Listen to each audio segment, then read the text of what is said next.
WFAN, WFAN FM, WFAN FM HD1 New York, and Odyssey Sports Station.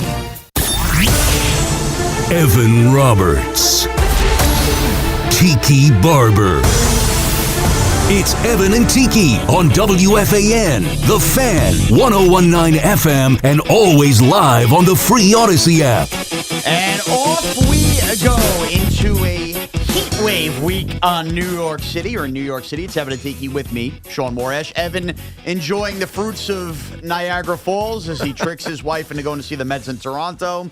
God help him. Hello, Tiki Barber. How are you? I'm doing good. Just a quick note real quick. I don't know if anybody saw this morning, but Chris Johnson, in being interviewed by Michael Strahan, is just diagnosed with ALS. And just want to give my thoughts and prayers to him and his family.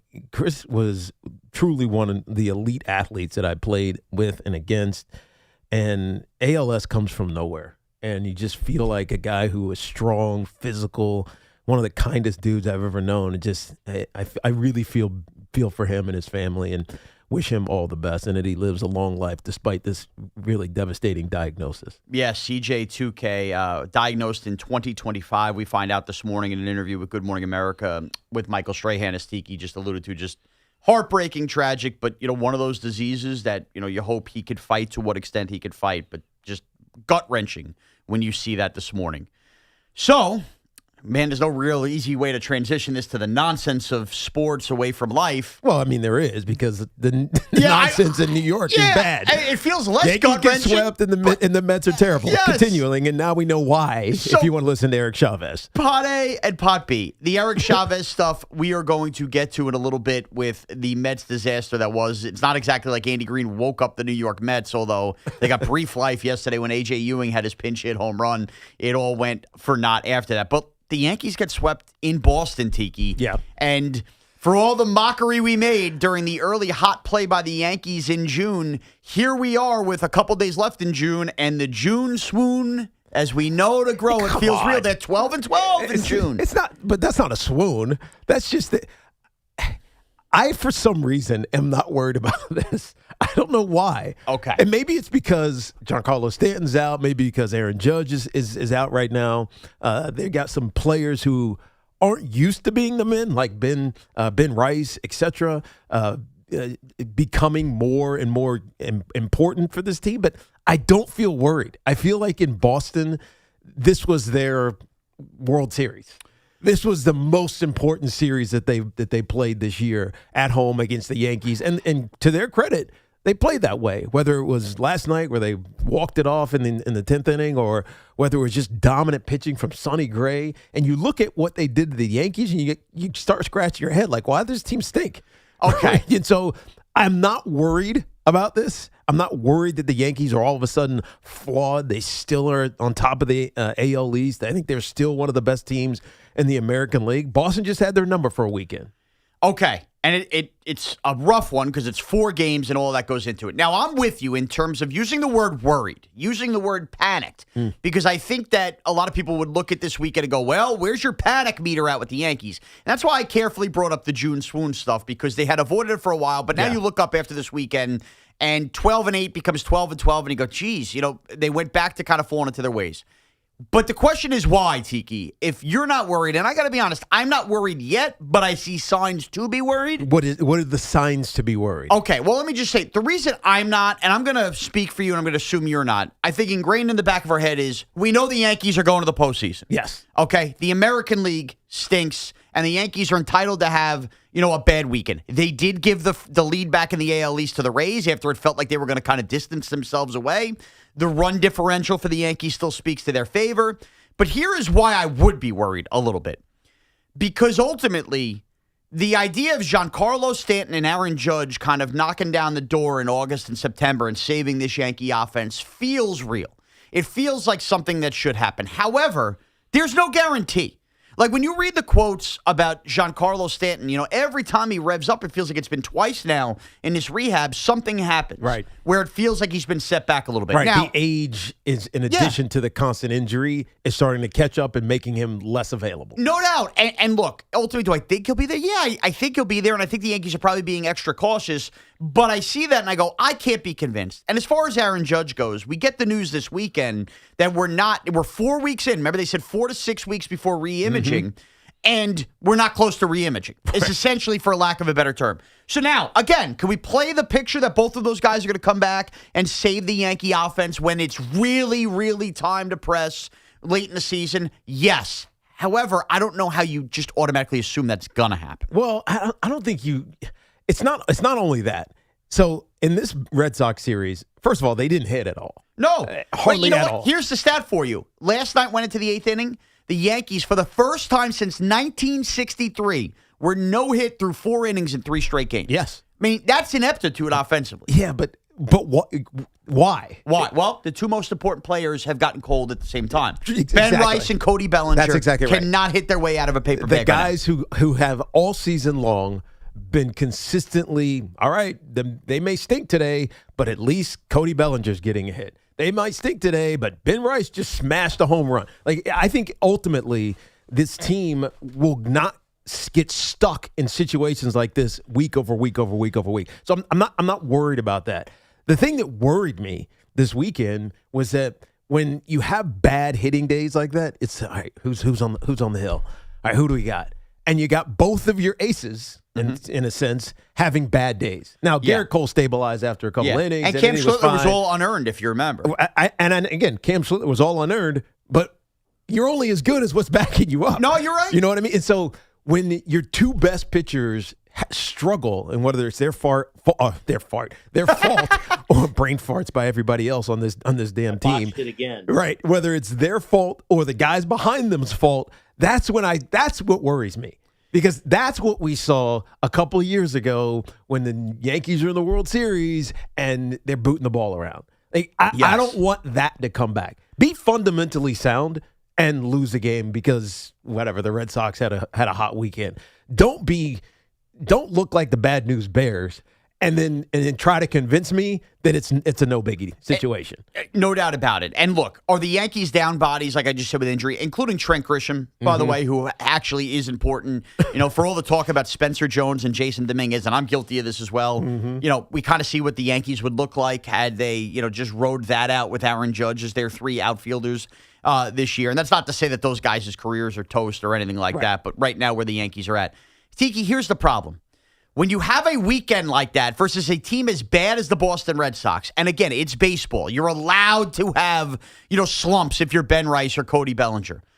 But this needs to be an awakening weekend. And even if it's Fernando Cruz last night after they take the win where he can't find the splitter, and you're hearing Clemens and Rizzo talk about that last night, like, man, if Fernando Cruz isn't cooking with gas, the Yankees are really in trouble because outside of David Bednar, that's the most important player in their bullpen. This team needs relief reinforcements.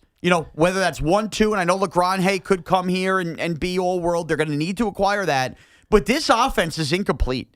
And the depth of Rosario and Caballero are supposed to be just that depth. When those guys start playing prominent roles and your depth becomes Max Schumann, when your depth, with all due respect, is still Oswaldo Cabrera, the Yankees are not deep enough to sustain the injuries they've sustained. And I think that when I'm talking about the returns of Judge and Stanton, you can't assume health with this Yankee team. This offense needs at least one more bat. Now, whether that's coming from the catching position, because they are getting completely nothing out of Austin Wells and company, whether that's adding to the left side of the infield, hell, whether that's adding another outfielder just for adding the outfield's sake, like, this team needs another bat. Yeah, they do. And it's why all the talk about, the arms and at the trade deadline is interesting. And obviously it's necessary. You need a little bit more depth in your bullpen.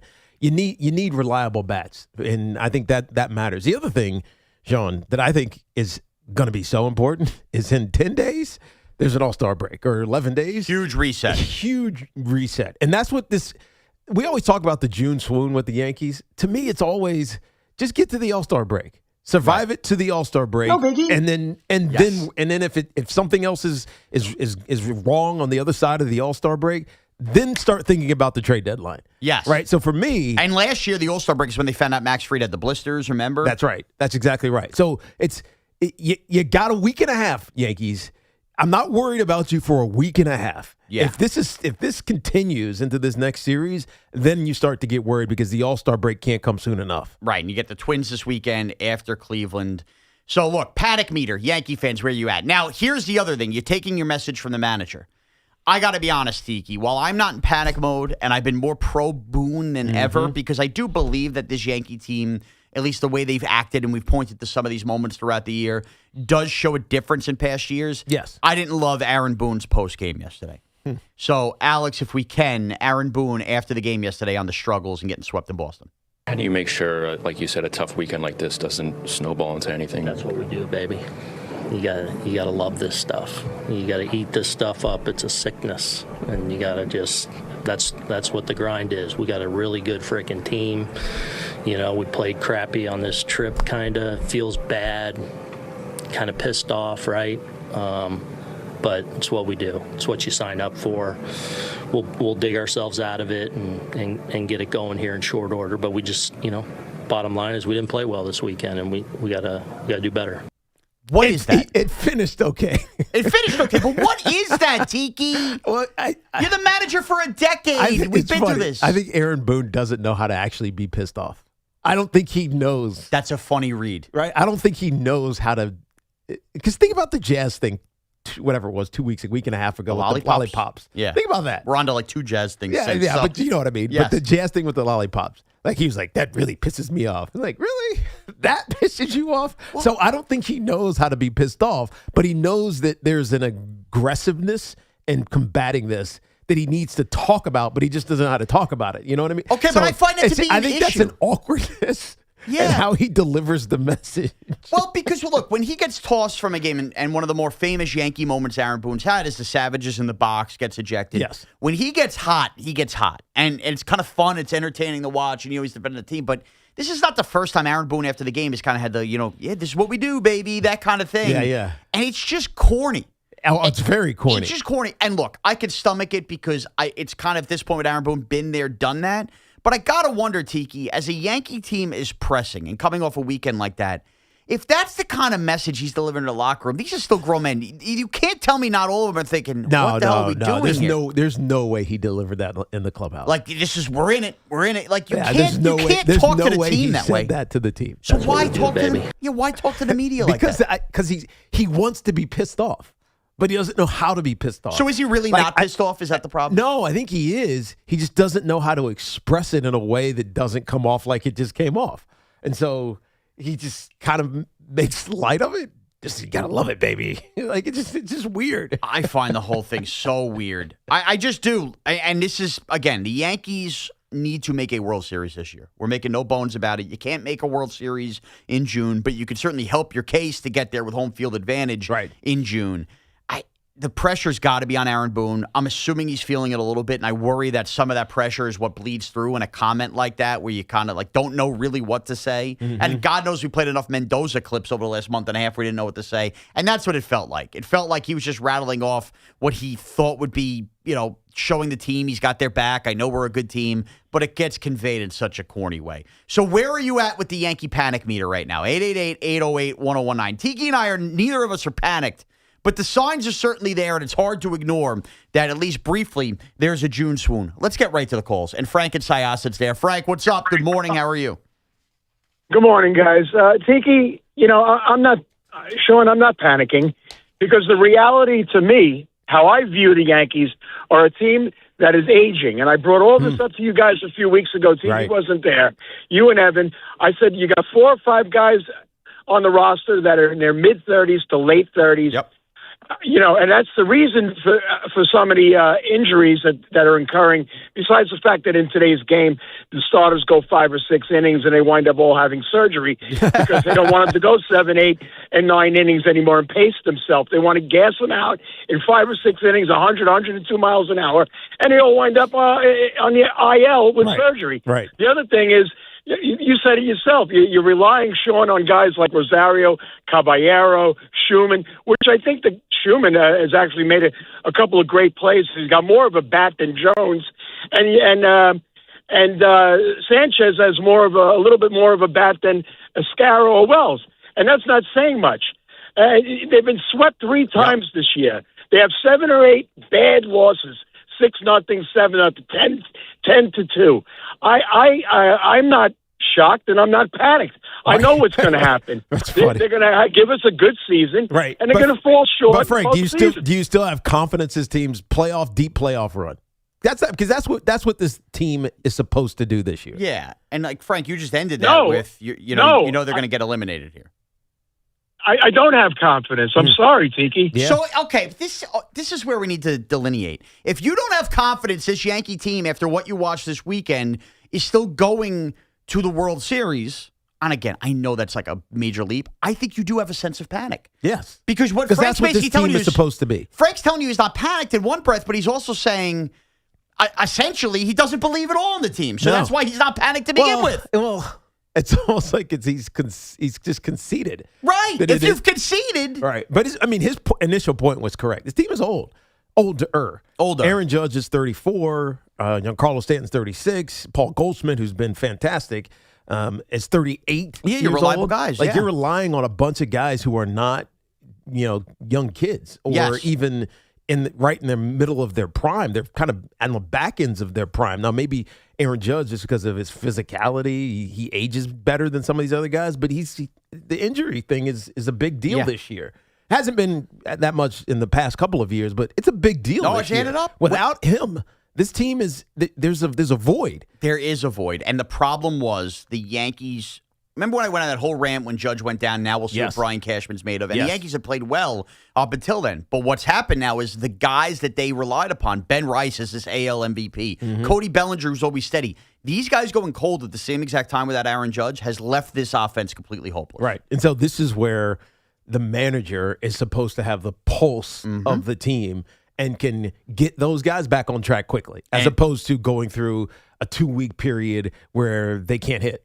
Or they go 0 for 4. And the finger does not seem to be on the pulse at all for Aaron Boone right now. Not if he gave that speech that he gave to the media, to the clubhouse. Nope. And tuning them out. And speaking of the Yankees aging, and speaking of the Yankees youth, I think the Yankees have two major glaring problems with their youth that were on full display this weekend.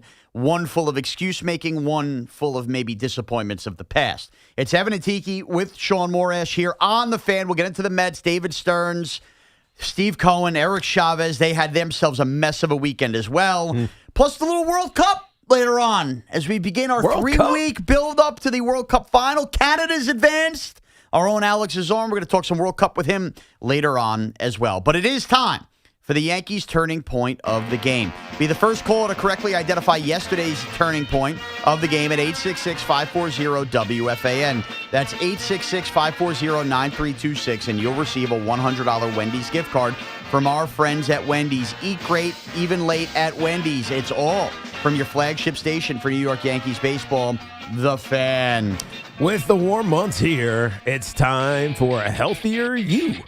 My good buddy John Gallucci Jr., CEO of JAG Physical Therapy, always tells me how important it is to focus on your biomechanical chain to reduce injuries. Well, now's the time for you and your loved ones to turn to JAG to get stronger and function at a higher level. The dedicated team of physical therapists at JAG Physical Therapy will develop a plan specifically for you to help prevent injuries.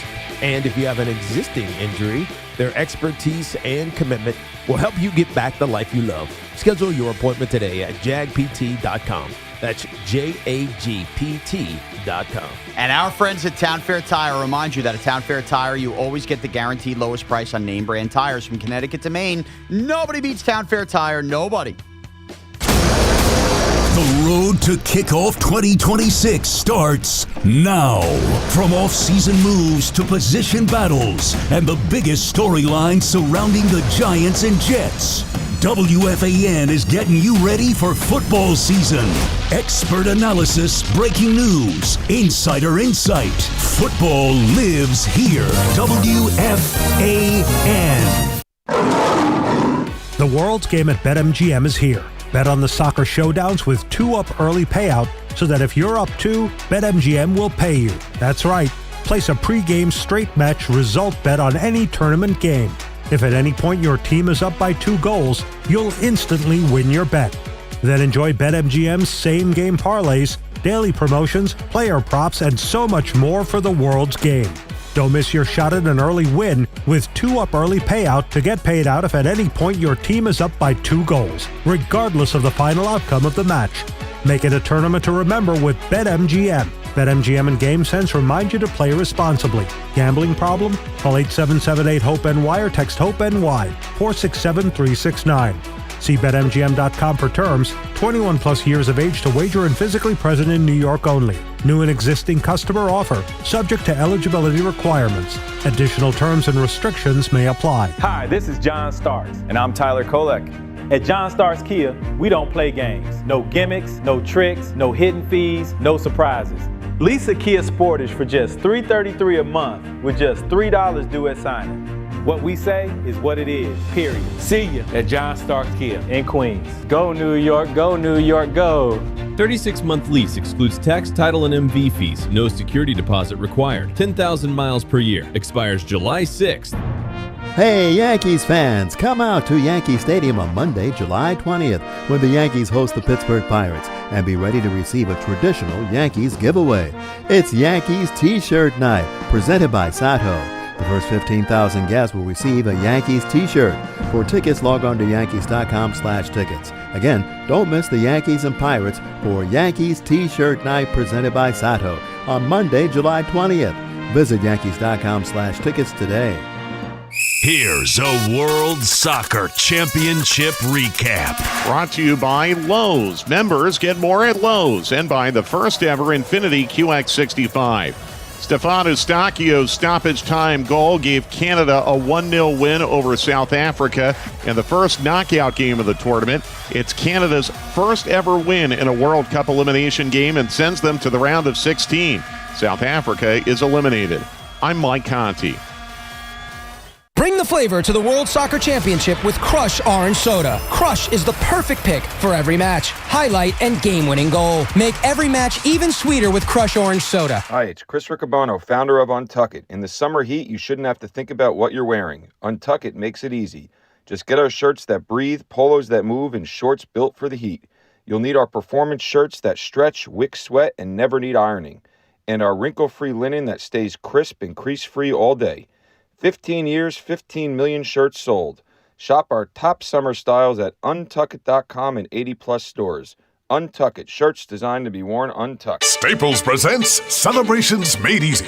I was throwing a party for the twins and had custom invites and a banner printed at Staples. And that's when I saw Party City is now at Staples. Party City? No way! So now Staples has all your printing needs and everything you need for a party. Everything times 2. And now at Staples, save 25% on all custom banners. Party City is now at Staples. That was easy. Shop Staples in-store, online, or on the app. Some banners available same day when ordered by 12 p.m. Ins 8-1 exclusions apply. Most tire dealers will sell Bridgestone tires, but Town Fair Tire sells Bridgestone tires for an unbeatable combination of the guaranteed lowest price and the most free services for life. Town Fair is New England's largest name brand discount tire dealer. So when you're in the market for a new set of Bridgestone tires, get to Town Fair Tire, because nobody beats a Town Fair Tire deal. And I mean nobody. Name brands at discount prices. Town Fair Tire. This is the story of the one. As a maintenance engineer at a beverage manufacturing plant, he starts his day knowing every line is ready to run, because Grainger delivers the industrial-grade products he needs to keep mixers, conveyors, and packaging equipment moving. With Grainger's vast selection of bearings, belts, and motors, he keeps operations running smoothly, so nothing grinds to a halt. Call 1-800-GRAINGER, click Grainger.com, or just stop by. Grainger, for the ones who get it done. Future you wants to have fun on the 4th, so get set in one stop at Target's 4th of July sale. Get 40% off women's dresses, skirts, and shorts. And for the kiddos, shorts are 20% off. Wants a celebration without something tasty? Frozen treats are BOGO 25% off. Plus, you save 30% on soda 12-packs when you buy 3. Have fun all weekend long. Shop Target's 4th of July sale. And Saturday, restrictions apply. Tune in for the Yankees' first pitch, presented by Montefiore Einstein, the official hospital of the New York Yankees. Today's match day preview is presented by Fanatics Sportsbook. Download the Fanatics Sportsbook app today. Winning hits different here. We've reached the knockout round stage of the World Soccer Championship, and a lot of the pre-tournament favorites are still at the top of the futures market. France at plus 400 is the favorite, followed by defending champion Argentina and pre-tournament favorite Spain, who are both at plus 575.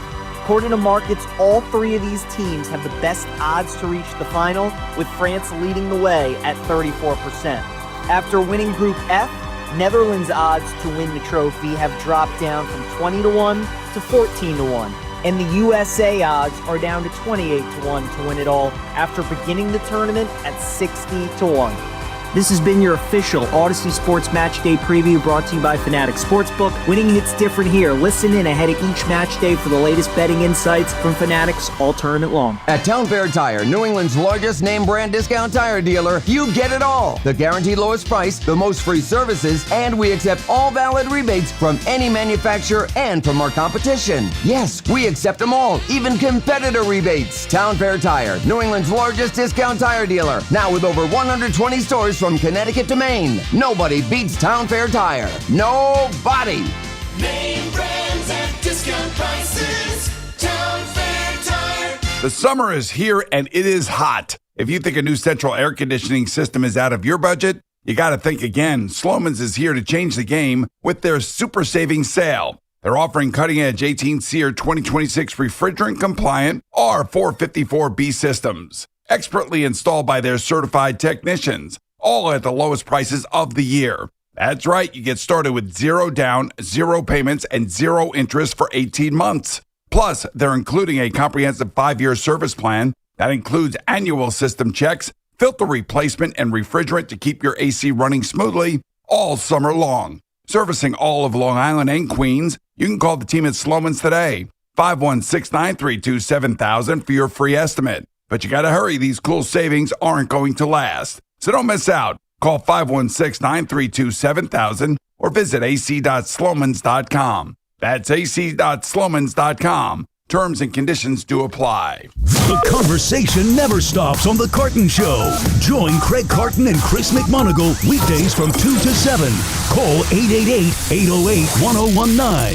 The WFAN phone line is powered by Paramount Plus. Paramount Plus presents the biggest summer in UFC history. The Fan Focus is presented by Chef IQ. Watch the game, not the grill. Get your gear at chefiq.com. As we led the show with the Yankees for a third straight game or no hit through 4 innings. Only this time it was hit to the 8th by Sonny freaking Gray. Yet they rallied, even took a lead, but still lost in 10, 5-4 as they were swept by the Red Sox. The Mets took a lead of their own, only to give it right back yesterday. They lose to the Phillies 5-4. They now begin a series with Toronto Blue Jays, of which Evan Roberts will be at those games. And how about this? Shams reporting that Golden State Warriors forward Draymond Green declining his $27.7 million player option to become a free agent. However, this is done to help the Warriors, apparently. It gives the Warriors flexibility to pursue LeBron James in free agency and Anthony Davis via trade to form a Big Four. Dude, this is happening. It is. We heard this at the beginning of the weekend, and it was like, yeah, whatever. LeBron should retire. He's 41 years old. Anthony Davis is perpetually hurt. Who cares? The Warriors just trying to salvage one last little go for it. But then you get this news? This is happening. This feels like Karl Malone and was it Stockton or Nash? I'm losing track. Who went to the Lakers all at once? Somebody help me. Malone joined the Lakers when it was Kobe and Shaq. Yes, right. And who was the fourth with him? Somebody else.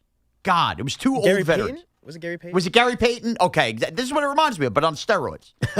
Like just old dudes getting together to try to have like one last run together. That's what it reminds me of. So it was Gary Payton. There we go. So keep an eye on the Warriors and old man basketball that I'm sure will be featured plenty on NBC and ABC. And NBC, more on you later. Now, before we get back to your calls, the other thing I wanted to bring up with the youth with the Yankees, Tiki, boy, does it say it all last night when it's Chapman on the mound and here comes Max Schumann off the bench to pinch hit for Spencer Jones. Now, if Spencer Jones is your big prize prospect that's come up here, and he's had a couple moments here and there, not a lot of consistency, and I'm not saying I'm throwing him out like into the water yet, but you can't give Spencer Jones a little runway to hit against Aroldis Chapman. I mean, he's more likely to run into it than that's exactly than Schumann is. And Schumann's been both of them are overmatched. That's exactly it. Schumann's been a fine little bench piece for the Yankees. Yes. He plays a bunch of positions, plays them decently well. Yeah, had some pretty highlight moments in center field. I'm not anti-Max Schumann on the Yankees. What I'm anti is the idea that it reminded me of the movie Angels in the Outfield when the kid tells the manager, Hemmerling's got a pinch hit for my best player. Like, we're pinch hitting Max Schumann for Spencer Jones. That's supposed to be like your next reincarnation of Aaron Judge. You cannot sell me that Spencer Jones is going to be some kind of Yankee savior where at this stage here in his rookie year, you're pinch hitting Max Schumann. Well, I mean, this is where the analytics drive you crazy because it's a matchup thing. Yes. You know what I mean? It's a lefty-righty thing, and it's just kind of like... But it's not Paul Goldschmidt. Right. It's Max Schumann. That's exactly so don't give me right. lefty-righty. And as far as the other piece of Yankee youth, whether you want to consider this youth or not, like Austin Wells came up a couple of years ago, and obviously... he was third in Rookie of the Year. Yeah. Hit the hell out of the ball, had a down year last year. This is just spiraling out of control. He's just... He's not lost. good. He's lost at the plate. He's lost. And for Aaron Boone earlier in the weekend to basically say, I actually think he's had good at bat. He did the typical Aaron Boone stuff. The Yankees need a serious catcher before the end of the I think that, along with some relief pitching, is ultimately what the trade deadline is going to be. Yeah. They don't have a major league catcher. They don't. Not one that you can trust, at least with the stick in his hand. Maybe behind the plate, Austin Wells is great. He's fantastic. He has the connection with all the staff that you need. You're not even worried about that defensively. But with his bat, where he once felt like he was going to be the man, right? He almost had that this ability. It felt like to hit 20 home runs this season. Remember that last game? Last year? Was it last year? Yeah, he led off. Yeah, I was like, dude, he's going to hit a home run. And then I think we even wagered that one. Yeah. That he would have a home run in his first game. But they were comfortable hitting leadoff on opening day. Now you're comfortable with him nowhere in the lineup. Yeah, and it's almost unplayable at this point. But yeah, Yankees have two major issues there. Spencer Jones, not the prince that was promised to date, and that's fine. You need to send him back down. I thought we had perfected AAA by now. But if Max Schumann's pinch hitting for you, it's a major issue, and the Yankee catching problem, a serious issue. Richie in Queens. Richie at 888-808-1019. What's up, Richie? What's up, Rich? Hey, boys. A couple of things. 2 points. Number one, Boone has done a good job. Everybody who was offered case, he hasn't changed his repertoire. He hasn't changed the fact that he defends his players, but nobody cared because they were winning. Now they're in a losing streak. It's obvious that when you lose guys like Grisham and Judge, and by the way, I don't know if they're hiding something with Judge. I hope he does come back, Shawnee, in August. I don't know if they're, Richie, real hurt, quickly, I don't know that they're hiding anything with Judge, but you certainly didn't get an optimistic report this weekend 4 weeks in. That's where I would leave. Yeah, and and the other thing, too, that I'm really sick of, guys, there's only two teams that Stanton can play for, and that's the Yankees and the Dodgers, because it's the same adage every year. Don't worry, we do not need him to get to the playoffs. We need him for the playoffs. Yeah. That's a good point. Are they going to have the same issues? Do I think that they could be a real formidable team? They have such issues on the bottom of the lineup. Their bullpen, Duvall, I think Duvall, we talked about that, Zeke and Shawnee. Yeah. Duvall can't be your eighth inning guy. So, they could be formidable. But there's questions, and I hope Fried's okay. Don't forget, Fried and Rodon were there last year and got beat up by Toronto. So this is the kind of year. I don't want to say it's a Nick year where the Knicks were like, they got to win now. But we're at that point now with them, and it's really getting disturbing. No, Richie, you're you're not wrong. It is. Well, it's not even. It's not the urgency that you got to win now, otherwise you're going to age out of this thing. This has been forever. It's been you have a good team that's always in the postseason. You're always pushing through, sometimes getting deep into it, including a World Series a couple years ago, and it's just never happening. So, we're not at the point where you're saying you have to reshape this roster. You have to strip out some of these pieces and bring in some new pieces. Let's do a little reconstruct. You're not at that point yet, but at some point you have to push through and win a World Series. And it never feels like it's the perfect situation to do so. Well, and I would say I actually have confidence this is going to happen, and maybe I'm the idiot, but this is what I keep coming back to with the Yankees and wake-up calls and Brian Cashman. They have operated differently. This deadline can't be, you know what? Let's get Ryan McMahon. He's the second or third best third baseman on the market and not get Eugenio Suarez for the bat. Like, the point is, you get the best one available. You have to, whoever the best catcher is available needs to be acquired by the Yankees. Whoever the best reliever available can't be Duran going to the Philadelphia Phillies. He's got to be acquired by the New York Yankees. Right. Like, This has to be the urgent year with the way the American League is lined up. Oh, stop if you heard this before, that it stinks. It's vulnerable. It's vulnerable that you cannot afford to get tripped up and lose to the Toronto Blue Jays in this postseason. Or the Tampa Rays. Tampa Rays. You need to be playing whoever is the last man standing in the National League and have the best horses available to reinforce this roster to go take on whatever behemoth that might be, Phillies, Braves, Dodgers, insert team here. The Yankees need to be there, and it can't be half measures at the deadline from Brian Cashman. Right. Exactly and this weekend is another reminder of that. Yeah, because, I mean, look, we went into this past weekend saying the Yankees are pulling away. It's the AL East certainly is over, and the American League, who's challenging him? Yep. Meanwhile, the Rays won 5 in a row. Yep. Yeah, exactly. And it's amazing how quickly you could give that back. Right. And if I get one more thing in my Twitter, Instagram algorithm circle with the run differential between the Yankees and Rays. No, the differential is the wins and losses in the standings. Yes. So who cares how many runs and how many they've given up? Right. It's wins and losses. Ari in West Orange. Ari, what's up? Hey guys, how you doing? Thanks very much for taking the call. Really, good show, and thanks for sorry with the Yankees. Look, and just with Aaron Boone, and I've called the fan about this several times in his decade as a manager, or thereabout decade as a manager. Yeah, 9 years. 9 years, right? The comments he made last night, I'm sorry, are just such an indictment of who he is as a manager. And this is why, like, the diehard Yankee fans like myself, we just go crazy with this guy, despite all the regular season success he's had. And I agree, he's done a really good job over the years. But the postseason failures, and when he makes the comments, you just got swept, I'm sorry, by one of the worst teams in the American League. I know the Red Sox played like it's the World Series, and that's fine. They were still a horrible Red Sox team. You got swept, and he said, "Oh, this is great. This is why we love the game." And then going back again, and then going back, what you referenced to, that actually defending a guy who is hitting 158. Guys, no major league players should be hitting 158 and playing every day. Right. Exactly. That's just ridiculous that he goes out of his way to defend him and say he's moving the needle. The guy goes 0 for 4 every night. What needles are you talking about? Well, he doesn't. Yeah. He doesn't. Thanks, he Ari. doesn't throw his players under the bus. No. I will give Aaron Boone a ton of credit because it's easy for a coach to get frustrated, like we're frustrated as fans about a team, and just say something flippant, and it's kind of passive aggressive. But I'm sending you a message through the media. He never, ever does that. Unless it's a player sucking a lollipop and gets asked. Right. But I don't even know if that was real ire. Well, that's the thing. I don't know what's real anger and not the way you hear him talk. That's exactly right. Because he can't convey anger, like you said. But sometimes you need to. Yes. And it's sometimes you need to put a guy on blast. Sometimes you need to make someone feel a little bit uncomfortable so that they get challenged. Yeah. So that they start looking over their shoulder like, "Oh crap, am I keeping my job?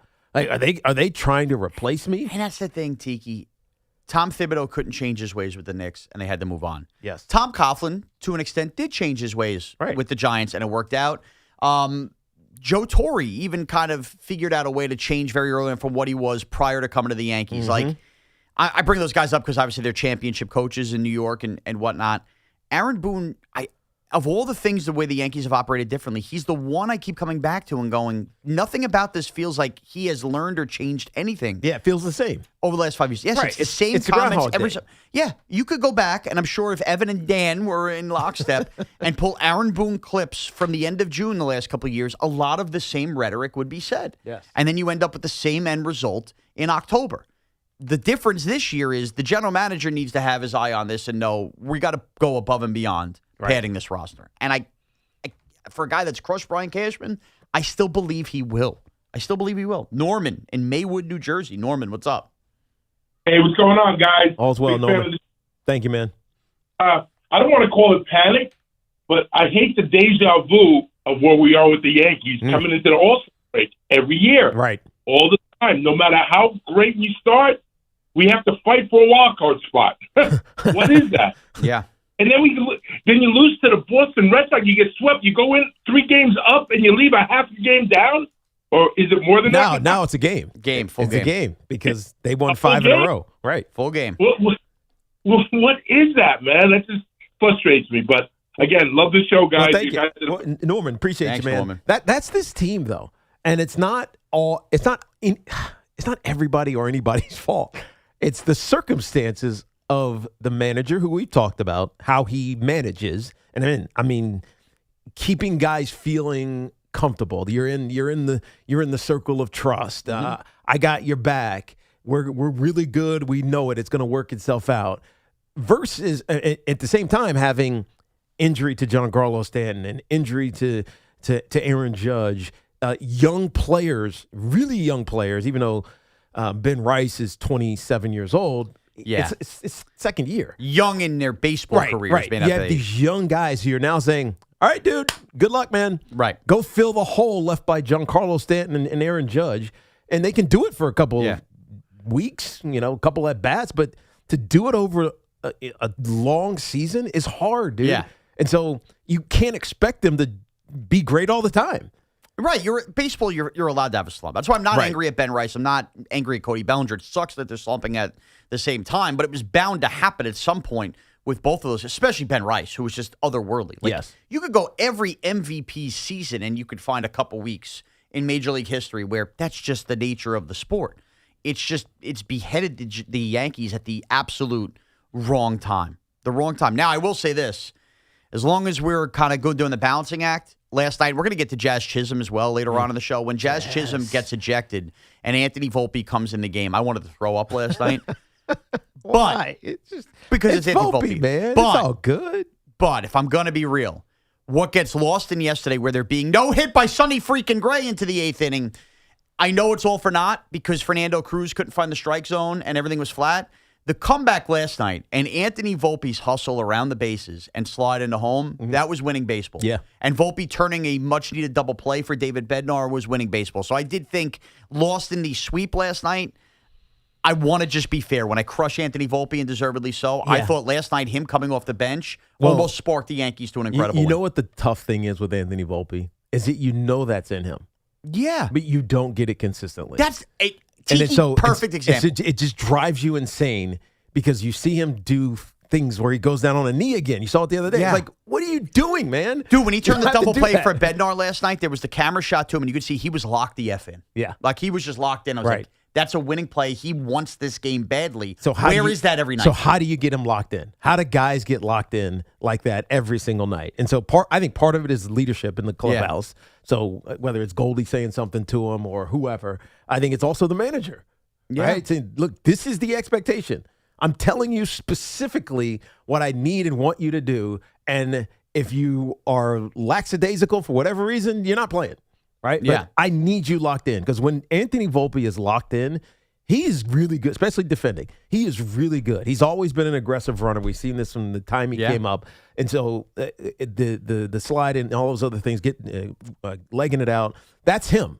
Yep. You just don't get it consistently enough. So how do you get it consistently enough? That's the age-old question for coaches or teams or organizations trying to get the best out of somebody. He could be such a pest to an opponent if he was consistent. Yeah. He would be just this. Oh, you'd hate him. You'd hate him. He'd have some caballero in him. You'd be annoyed to death by playing him. There's something about being the hated guy on the other team. Yes. Like Dustin Pedroia for the Red Sox all those years.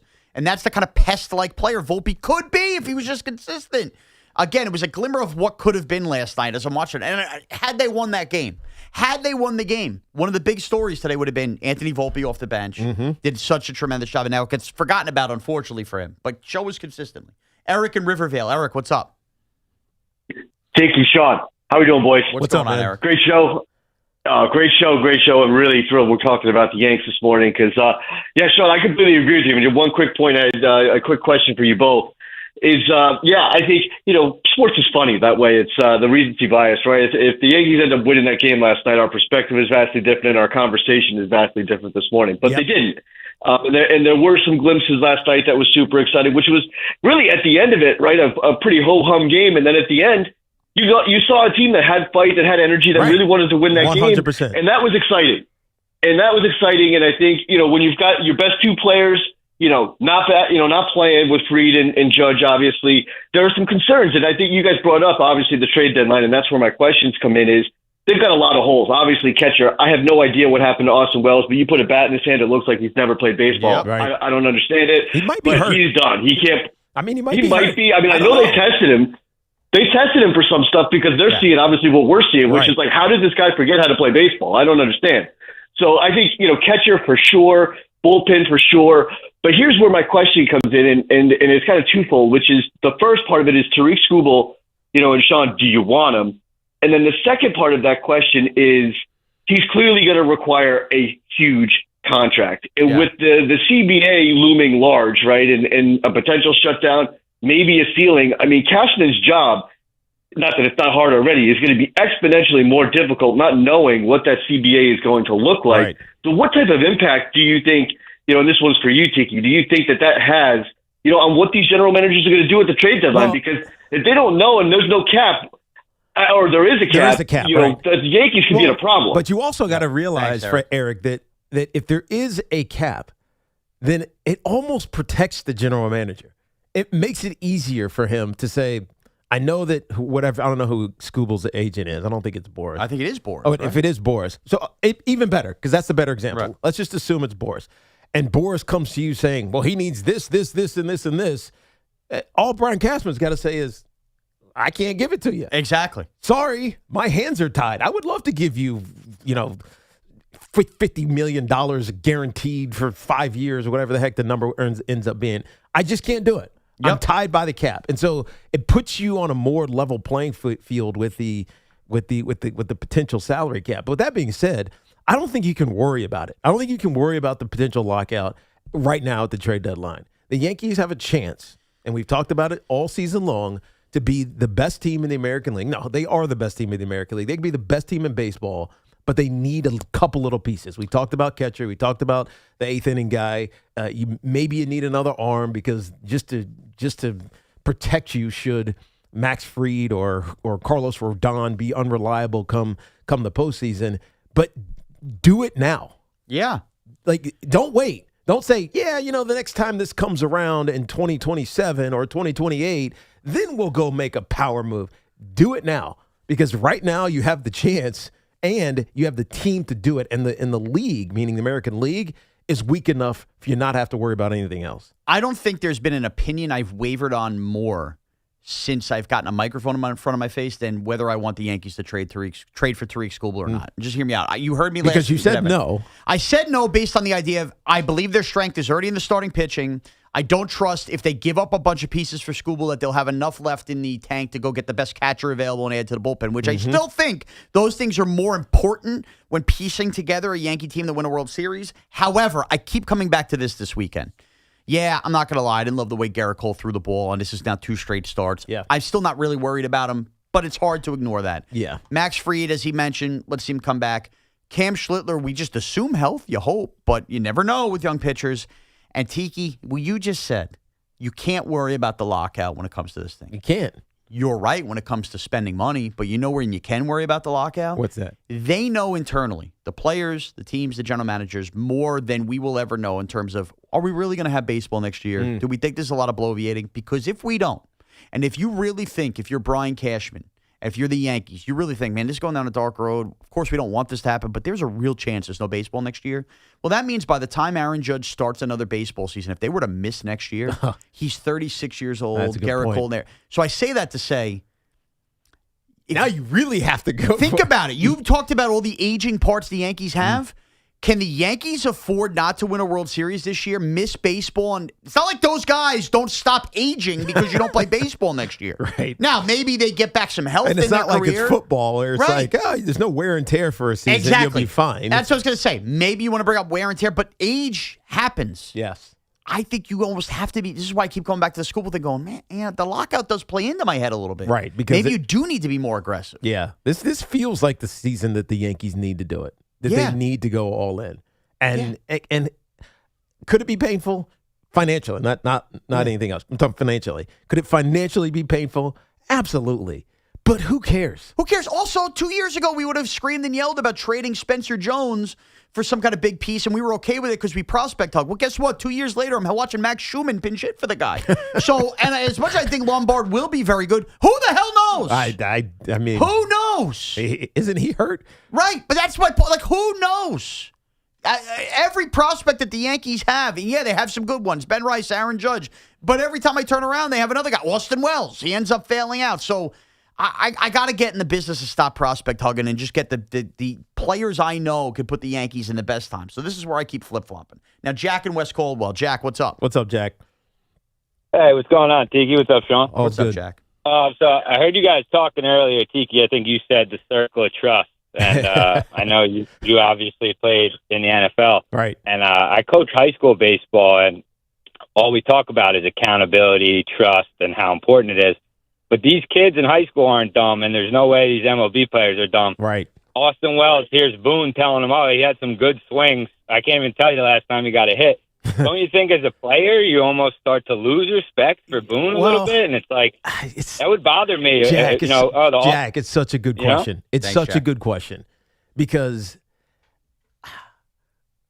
look, we all remember when I had my fumbling issues. Yes. I remember like almost everybody, including coaches, some of my teammates, like people in the media who were they were just making excuses for me.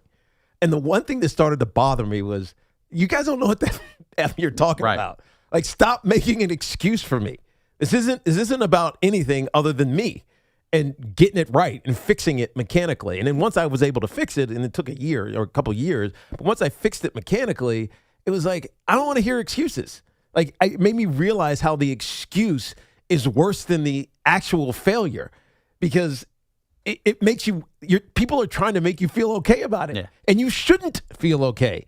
Right? Well, When Austin Wells is 0 for whatever he is, or he limply flies out in a critical moment, that's on him. Yeah. You can't be saying he's close and he's having good at bats. You can't, because he's not. Oh, he hit the ball hard, just right at somebody. No. Like, you're taking accountability away from him, and you're putting a pillow under him so he falls softly. But every Yankee knows that's going to happen. Every Yankee, this has been the message from Boone. I understand that. And it's one of the issues I've always had with Aaron Boone, is that sometimes being publicly held accountable, it forces you, like it jars you into finding a way to get it right. It might be uncomfortable at first for the player to look dude, in the it's eye very uncomfortable. But you're paid lots of money.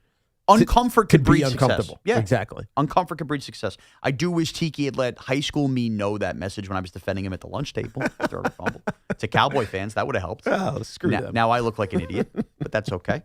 888-808-1019. We'll continue to take your calls on the Yankees. Plus, Steve Cohen broke his silence on Twitter like we've been asking, only for all the wrong reasons. And Eric Chavez spoke out on David Stearns. Met fans, we got you mixed in as well. It's Evan and Tiki with Shaun Morash on the Fan. And sports fans, the biggest event of the summer is coming to New York. Fanatics Fest 2026 is July 16th through the 19th at the Javits Center. And WFAN is there all weekend long. Meet your favorite athletes, shop exclusive gear, and be part of the action live. This is 4 days of sports culture you cannot miss. Fanatics Fest 2026, July 16th through the 19th at the Javits Center in New York City. Get your tickets now at fanaticsfest.com. Summer is heating up, and there's nothing more refreshing than an ice-cold Surfside iced tea and vodka, or Surfside lemonade and vodka to break the heat. Made with real vodka, Surfside is only 100 calories and 0 bubbles. That's right, you heard me. No carbonation. So it's easy to sip and enjoy no matter what your plans are this weekend. It's not a seltzer, it's Surfside. Sold at bars, restaurants, and stores near you. Must be 21. Please drink responsibly. This is an Odyssey Sports Minute. Sponsored by Prevagen. Prevagen, made for your brain. What a babyface turn it would be. But imagine the levels of nostalgia we'd get with LeBron James taking AD with him to Golden State to play alongside Steph and Draymond. Could it flame out spectacularly? Sure. But could it suddenly make the Bay Area Unks the darlings of the basketball world if, for example, they run into the up-and-coming Spurs in the playoffs? Give me the grand Golden State nostalgia plate, please. I'm Chris Madden.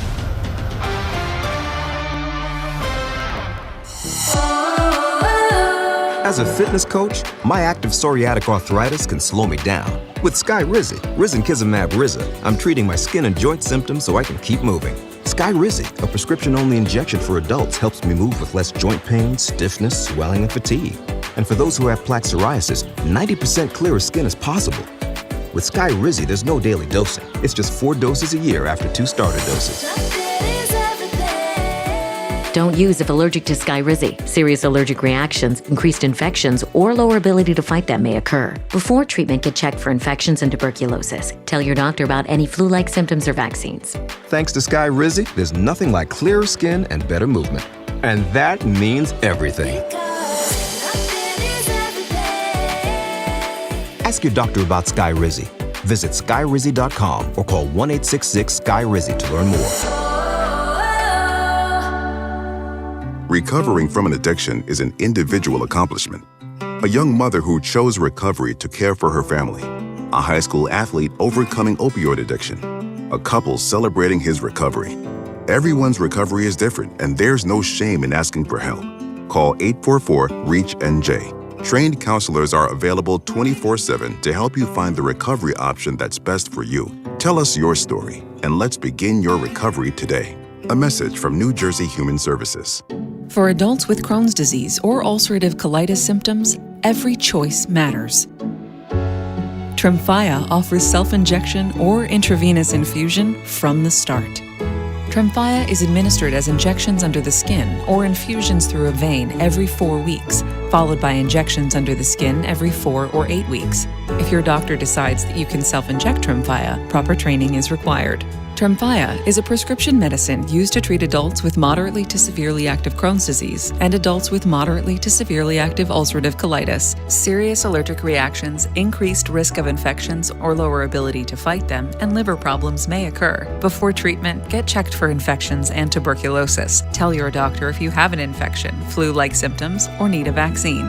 Explore what's possible. Ask your doctor about Tremfya today. Call 1-800-526-7736 to learn more or visit tremfyaradio.com. For 100 years, London Jewelers has been part of life's most meaningful moments, from engagements and anniversaries to milestones, big and small. We've helped mark the moments that matter the most to our customers. Generations of families have trusted London Jewelers for exceptional craftsmanship, timeless design, and service that lasts a lifetime. As we celebrate a century of excellence, we thank you for being part of our story, and we look forward to the moments still to come. We invite you to visit London Jewelers at any one of their 6 locations. London Jewelers, celebrating 100 years of brilliance. On the biggest stage in the world, FanDuel is changing the game because sometimes your player gets subbed off and your bet goes with them. Not anymore. With FanDuel's Super Sub, if your player is subbed out, your bet stays in. That's right. If your player leaves the match, your bet continues with the substitute. So you're still in it until the final whistle. Visit FanDuel.com/New York to get started today. Let there be goals this summer on FanDuel. Just visit FanDuel.com/New York, and with FanDuel's Super Sub, if your player is subbed out, your bet stays in. That's right. If your player leaves the match, your bet continues on with the substitute. So you're still in it until the final whistle. We all love the app around here. It is safe and secure, has all the betting markets you could possibly want, and when you win, you get paid instantly. FanDuel Sportsbook is the official sportsbook of WFAN. 21 and older, physically present in New York. For help with a gambling problem, please call 877-8-HOPE-NY or text HOPE-NY. That's 467-369. Looking for the lowest price on name brand tires? Get to Town Fair Tire and get the guaranteed lowest price on any name brand tire. Nobody beats a Town Fair Tire deal. Nobody. Listen to MLB Insider Calls on WFAN all season long. Presented by Grainger. For the ones who get it done, Grainger offers the professional-grade products you need, delivered when and where you need them. Call, click Grainger.com, or just stop by. Summer's a gift. The gift of days that last a little longer. A brighter state of mind. So gift yourself a new Kia at the Kia Summer Sticker Sales Event. With specially tagged vehicles including the Sorrento, Sportage, Carnival, as well as the Niro Hybrid. All backed by a 10-year, 100,000-mile limited powertrain warranty. So the gift of summer can keep on giving for summers to come. Kia, movement that inspires. Call 800-3334-KIA for details. Always drive safely. Event ends 7/6/26. See dealer for warranty details. Straight Talk Wireless presents Pickup Truck Wisdom. Trust is earned. That's why I've stuck with Straight Talk. Same price since 2009 on Verizon's 5G network. Cause shoot, anyone can make a promise. Keeping it for years, that means something. Now plans starting at $25 a month with 4 lines. Find us at straighttalk.com and Walmart. Straight Talk Wireless. Straightforward. Always. Same price claim applies only to the base monthly price of our $45 plan from October 2009 to present. Back to school starts now. Get long-lasting battery life on the Dell XPS laptop powered by Series 3 Intel Core so you can work from anywhere. Now starting at $699 with exclusive student pricing starting at $599. Complete your setup with savings on select monitors and must-have electronics and accessories. Limited time deals and free shipping on PCs and more await you at Dell.com/deals. That's Dell.com/deals. I'm Bob Burke, founder and chairman of Burke America Parts Group, a family of brands that includes RepairClinic.com, an appliance and HVAC parts solution company that's grown into an international brand. Before AmericanEagle.com, we partially launched a new technology platform developed by another firm. American Eagle helped take our technology to a whole new level with digital marketing, software development, and business insights into our key markets, appliances, HVAC, and outdoor power equipment, and did so both on time and on budget. AmericanEagle.com has the resources, experience, and talent needed to produce solutions. Our new technology platform, developed by AmericanEagle.com, has produced tremendous results with higher traffic, conversion, engagement, and online revenue. If you have any home repairs you need to take care of, check us out at RepairClinic.com.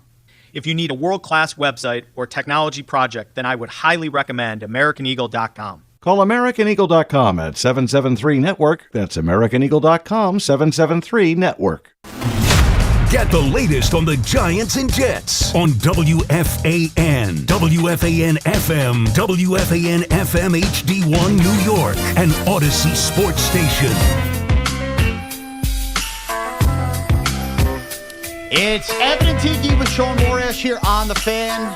Alex Joe with us across the way. We'll get into some World Cup in the next hour. Oh, thank God Alex is here. The knockout rounds are here. Alex will have his time to shine. We're going to do some Odyssey World Cup insight. We're going to do that the next couple weeks as we build up that championship for the World Cup. The World Cup final will be the weekend of Fanatics Fest. So what are we, 2-3 weekends away from that? Yep. So Canada, the first to advance. We'll get into all of that. We did a lot of Yankees in the first hour. We'll continue to take your calls on that at 888-808-1019. But time to introduce some Mets into the conversation. And much like the Yankees, there's kind of a bucket A and there's a bucket B. And one bucket is Steve Cohen. The other is David Stearns. So I'm actually going to table the David Stearns stuff. So full disclosure, and I'm sure some of you have probably seen some of the clips from Eric Chavez and his podcast regarding David Stearns. We will play that audio, some of that audio, and get to it in a second. But I got to be honest with you, Tiki. I saw that. I heard all that. And that's all good and fine. I think the Steve Cohen stuff, which we'll get to, was far more fascinating this weekend. You know what it is with Steve, at least from my perspective, and again, I don't know Steve, never met him. I didn't even hear any of this. I just read it. So everything we're talking about, I've read. I don't know the context that it comes in, but the one thing it feels like when I listen to what he when I read what he writes, is that he doesn't have touch with the everyday fan. Bang. Like maybe he's talking to his rich friends, right? Who, man, it sucks. I got to pay $100 to do whatever. Oh, I got a discount code. You can pay $95. Oh, it sucks. We got to pay $50 for parking, Steve. Oh, well, if you pre-book, you get it for $40. $40 is still freaking expensive to go park for a baseball game. So out of touch. And so it feels like he's disconnected from who he's talking to. And as a result, it's like he's talking over your head. And there's nothing that pisses anybody. I don't care what level of life you're in or levels of financial health you're in. When someone's talking over your head, it pisses you off. Yup. And so at the core of what Steve Cohen needs to figure out how to do is talk to the people that he's talking to, not talk over the people that he's talking to. Yeah. So now for those who are trying to figure out what we're referencing, let me give this to you here. Remind you, keep this in the back of your head. Steve Cohen, during basically this entire Met terrible collapse of a season, for the better part of a month and a half, has seemingly disappeared from social media, which in most cases would be a healthy thing to do. Right. However, Steve Cohen, the last time he kind of poked his head out, the groundhog saw his shadow, was angry at fans for the free ticket giveaway after the rain out, basically saying, we put those tickets up, you guys didn't bother to show up. Then there was last offseason when he said, we did our part in signing Soto. Met fans, you guys didn't show up last year, you need to show up. It's always Steve Cohen going after the fan. And this is what, I want to defend Steve Cohen, but now I think this weekend was the last straw for me where I can't. Steve Cohen is supposed to be the Met fan. Yeah. That's what separates him from other owners in this town is that he was a billionaire that happened to be a Met fan, so he's going to understand Met fans more. And instead, every time Steve Cohen takes to social media, it's nothing but, innocent or not, an attack on the fans. So what happened? Over the weekend, a fan showed up to Citi Field. I guess this was on Friday night, with a Fire Stearns sign. And apparently this fan had a bigger version, and then if you see these pictures online, there's a smaller version. And when I say small, I'm talking about the size of a license plate. That's important context to remember. Security took the Fire Stearns sign, and he made the smaller one, okay, this fan, okay? When he makes a smaller one, police at Citi Field escorted him out of the crowd. And the chants were Fire Stearns. The sign said Fire Stearns. So this was assumed. So he's getting ejected from the game. For having a fire David Stearns for sign. expressing his First Amendment right of free speech to fire a guy who, let's be honest, has done a terrible job in 2026. Exactly. So now somebody tweeted at Steve Cohen with this story and said, is this how you treat your fans? Refund this guy's ticket and send him some freebies. Again, he's just being a passionate Met fan showing up on a Friday night, a lost season, right? With a Fire Stearns sign. It's not like he's causing a riot. Yeah, this is old school James Dolan Knicks stuff, getting ejected from a stadium for not saying the right things. Like, think about that. And what did we always say about Dolan when he did stuff like this? So Steve Cohen answered this person on Twitter. And Steve Cohen said, I'm cool with fans expressing themselves and carrying signs. I'm not cool when fans around him are complaining that he was ruining their day at the ballpark. He was belligerent and was asked to be more considerate to paying customers around him. Unfortunately, he refused. Now, when I read that, do I think there's some truth to that? I'm sure. I'm sure the guy wasn't sitting there just having his ice cream helmet cup going, Fire Stearns, Fire Stearns. I'm sure there was some aggressive chanting and everything. But he's also a fan expressing that. And I don't know how any Met fan in their right mind sitting around that guy could not feel the same way he feels. Right. This feels like Steve Cohen making a little bit of an excuse to cover from the fact that he doesn't want the attention. Now, Steve opened up a can of worms because now he's poked his head out. Again, no comments about the team stinking on Twitter for a month and a half. But when it comes to another fan issue, he's back. So another fan tweets at him, Steve, what's the plan moving forward? Do you plan on speaking? I know many, many fans want to hear you speak. This season has been soul-crushing. He responds, I'll be speaking soon. Okay, great. So when are you speaking, Steve? Then there was another comment on there, as Tiki alluded to, about the parking, about how expensive it's gotten with parking. And Steve Cohen did the ultimate. No. He told a fan, prepay for your parking, as Tiki said. It's only $40. Remind you, Citi Field parking before Steve Cohen took over was $25 for most people. Now you're telling them to prepay, and it's still way more than they were paying 3 years ago amidst all the construction with the casino and all the Metropolitan Park and all that stuff around it. Steve Cohen choosing this weekend to emerge from Twitter after your manager has been fired and instead basically fight with fans and tell them what they should be doing with parking and why they should be okay with a fan being ejected from the stadium was so tone deaf. Right. And there's no defending Steve Cohen anymore. He could pretend he's the every Met fan that happened to get rich and own a team. He's not. He's proven to be anti-fan.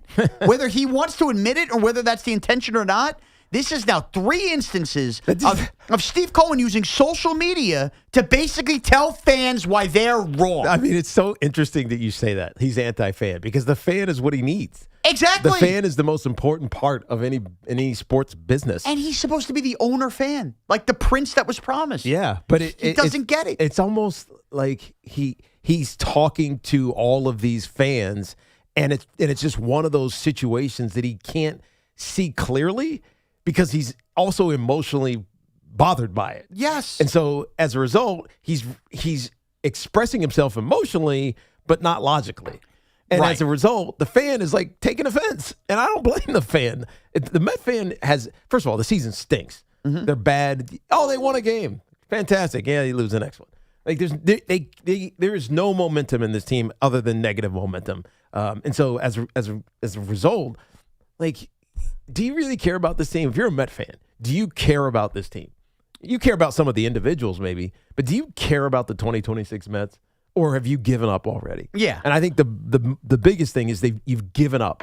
And so the only thing to look forward to is Carson Bench Maybe Nolan McClain gets it back. AJ Ewing, yep. right? These young players who maybe we're going to find something that's going to propel us into 2027. This 2026 season feels lost, and the last thing you want to do to a fan is to make them feel ostracized from you. And that's what Steve Cohen, by saying these things, that's what he's doing. Yeah, I mean, to basically tell people you get the 10% discount prepaying online for parking, don't even answer. And here's the truth. If we're being real, I think it's 20%. Whatever.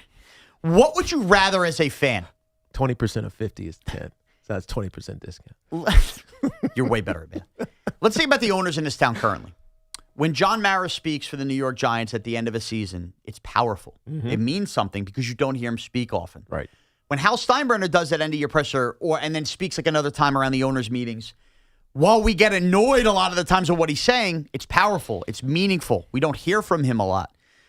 James Dolan now has joined the station a bunch on the Carton Show, and this whole run, it felt meaningful because you don't hear. Well, they were on a run. And they were on a run, but you don't hear from him much. It felt powerful. That's right. Steve Cohen had a chance to be different than these other owners when he used social media. Like, that's a new age kind of thing. Mm-hmm. If you're going to be more Cuban, you got to be more Cuban and kind of like, hey, I'm one of you with the fans. You don't use social media as an owner to basically call out fans at every turn. And then if you are going to do that, you then can't hide when the going gets tough and not comment on the team.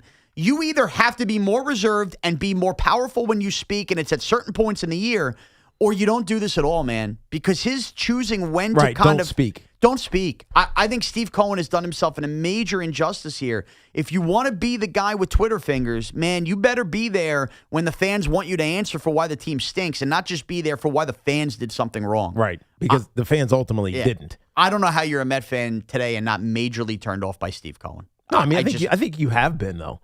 Yeah, John. Honestly, I think it's been a few weeks now. You're turned off by his lack of response. Now, if it's just gets made known he's not going to speak, then that's fine. That's fine. But he should do that. He should delete the account. Right. Delete the account. You don't need to be on TikTok with me. Right. Delete the account. You can be chased from social media. Yeah. You're 60-something years old. You don't need to be there. And I will be speaking soon as another response. How about then just speak? You shouldn't need to craft a response. The team has sucked for months. Right. Speaking. So what is that going to do? Unless he's going to surprise us and do something major. Also, the manager was fired on Friday. It's true, and you don't speak after the manager You're is speaking voted? soon. That what other big cataclysmic event in the Mets year are you going to be called upon to speak? The time to speak would have been Friday. Right. I'm sorry. Steve Cohen, this has been dreadful. More on Eric Chavez and David Stearns in a little bit because that got out of control. But we'll get back to your calls. 888-808-1019. Mike in Clifton Park. Mike, what's up? Hey, guys. I'm glad you're talking about this. I was afraid this story was going to get buried. So I'm going to also ask the next show to continue to talk about Steve Cohen and that fan that had to leave the one with the fire Stearns sign. Yeah. You know, when a security guard comes to talk to you, it's intimidating, okay? So let's not forget that part. So listen, so what I would like to know is, as a Met fan, can I go to the stadium, have a sign that says Fire Stearns quietly, or will I be removed, number one? The other thing is, Steve Cohen, what I would like to know is, well, first off, is he going to show the ego strength to kind of join David Stearns at these press conferences before every homestand, and then also, is he going to have the ego strength to admit he made a mistake by hiring this GM and to cut bait now, acknowledge, Cohen didn't get it right. Yeah. Thanks, Mike. I mean, I don't think he's not firing David Stearns. No, there's no way he's doing that. And as much as we can complain and point out all of the missteps from the Jorge Polanco, is he still on the team? Yeah. Luis Robert Jr., is he still on the team? The disappointment that Freddie Peralta has been, I guess the expectedness that Devin Williams has been. And on one of those guys, Marcus Simeon, remember that little IL stint? 4 to 6 weeks hip flexor. What? That's what we just found out. Joe just gave me that info. Man. Seriously? Yes. Hip flexor. 4 to 6 weeks. Now do the math. I mean, you're talking about mid-August for him as well. Right. John Heyman. Marcus Simeon's hip flexor strain. I mean, what do you expect? He's 35 years old. Grade 3, tried to play through it, severely limited his movement, 4 to 6 weeks minimum. And Tyrone Taylor had a grade 1, and he missed 28 days. So do the math there. Right. I mean, you start thinking about it, Simeon may not be back till September, and at that point, he even playing. What's the point of him? What's the point of him? There isn't a point. So that's another flop of a move there. Brandon Nimmo for what they've got. Right. But anyway, my point is he's not firing David Stearns because he trusts that David Stearns has a plan. Now, the plan is rocky at the beginning, and maybe in time, all the youth that is forced to play because there's all these veteran darts that he threw at the board didn't stick. Perhaps in 2027 or 2028, it's like, oh, man, these kids are ready to play because they played when they had to. And we stunk that 1 year, and you can't say that's exactly what my plan was, but it could work itself out. And so I think he'll get the leeway. David Stearns will get the leeway to see if that happens. Oof, I don't know. It's tough, though, to have David Stearns making a decision on who should go and what the sell-off should be after this offseason. Right. I think it's almost a worse look if you fire David Stearns after the season and allow him to play with your future. The dude from Milwaukee? For right now. Yeah. The dude from Milwaukee. Joey Clams, what's up? How you doing, Shaun? It's a pleasure. Hey, 2-1. Hey, Tiki. What's up, dude? You hit it right on the head. I think it was last week when you said the Yankees don't have any fire in the belly, no fight. And this comes from the manager. It's a daycare center in Daddy Ball in there. 8 years he's been here. He has no big playoff wins. The only playoff wins he's got is against the Cream Puff JV, American League Central. The Central, right. Nothing but dysfunctional defense, dysfunctional running the bases, dysfunctional fundamentals, dysfunctional coaching on the bases, and there's no Yankee blood in that dugout. And Jazz Chisholm, this would never happen if you had a guy like Flaherty, Posada as a bench coach, Willie Randolph. They would have straightened that out. Yeah. Who's in charge of the dugout and who's in charge of the clubhouse? What? It's disrespectful to the uniform and it's disrespectful to his teammates. There's no leader on that team. You need better bench coaches. You need better coaches in there. All the times the Yankees won championships, look at the coaches in that dugout. Right, the bench coaches. Larry Bowen, so Zimmer. important. Don Zimmer, yep. Right, they're Absolutely. important. I mean, hell, even Carlos Mendoza, when he was a bench coach, because his relationship with, why am I forgetting, Detroit? Gleyber Torres. With Gleyber, right? And so, God, that's a good sign for Gleyber. We're starting to forget him. But I mean, it does matter. Like your coach construction matters because we can forgive Aaron Boone for not holding his guys accountable, but somebody has to. Somebody has to, right? Where's Brad Ausmus? Where's Luis Rojas? Where are these guys? I agree. The coaching staff, it's so funny, Tiki, because when we were younger, and when you were playing, like the Yankees under Torre, under Girardi, you could close your eyes and recite every single coach on that staff. Mm-hmm. And there's something, and I thought it was attributed to me, like, getting older and, like, having more priorities, but I talked to more and more, like, Yankee fans in my circle, like, you forget half of the staff that Aaron Boone has. And I don't know if that's a sign of because these guys have basically been rendered meaningless in certain ways. Right. But, I mean, used to know every single coach. And, like, the Yankee staff is so hard to remember. Who's the hitting coach now? Who's the infield coach? Rouse and you. Like, you don't know any of these guys anymore because none of them scream leader the way the old staffs used to be put together. Period. 888-808-1019. Ron in Rockland County. Ron, what's up? What's up, Ron? Hey, how you doing, guys? You know, I keep thinking about what would have happened in Ebbets Field if somebody said I had a sign. They would empty. Yeah. Okay, so here's the thing, guys. This is a cultural thing in baseball in general these days. But I got to tell you something. You know, I've coached Little League, Senior League, whatever the case may be. Here's the thing. It's the culture of the organization they have created. You cannot remove the entire coaching staff. And then you bring up the kids. The kids are looking at it. The kids are feeling it. There's no continuity. There's no anything. And I'll tell you something. You talked about Soto a little bit earlier, right? Yeah. You know, when he first came on the team, every time you had an oh my God moment, did you ever notice that Soto never showed up with the rest of the gang? He was absentia. He didn't jive. And I'll tell you something. Because of that, Francisco Lindor knows that, okay, and he was basically pushed a little bit to the side because of Soto. He's never going to have what he had with the old regime. No, okay? you're right. We talked about that. We talked about that last week. Thanks, Ron. How Francisco Lindor has been neutered in some ways. Yeah. And it's not a good thing. It's even worse is some of the comments that Eric Chavez said about David Stearns and by extension a little bit to Juan Soto. Yes. So the Juan Soto stuff we will absolutely get into next. We have the audio from Eric Chavez's podcast and some thoughts on David Stearns. We'll break down whether this is just sour grapes from Eric Chavez or whether there is something to be taken from that. More Met problems on the horizon. Mets, Yankees, both on the table. It's Evan and Tiki with Shaun Morash here on the Fan, 888-808-1019. Our friends at Town Fair Tire remind you that at Town Fair Tire, you always get the guaranteed lowest price on name brand tires.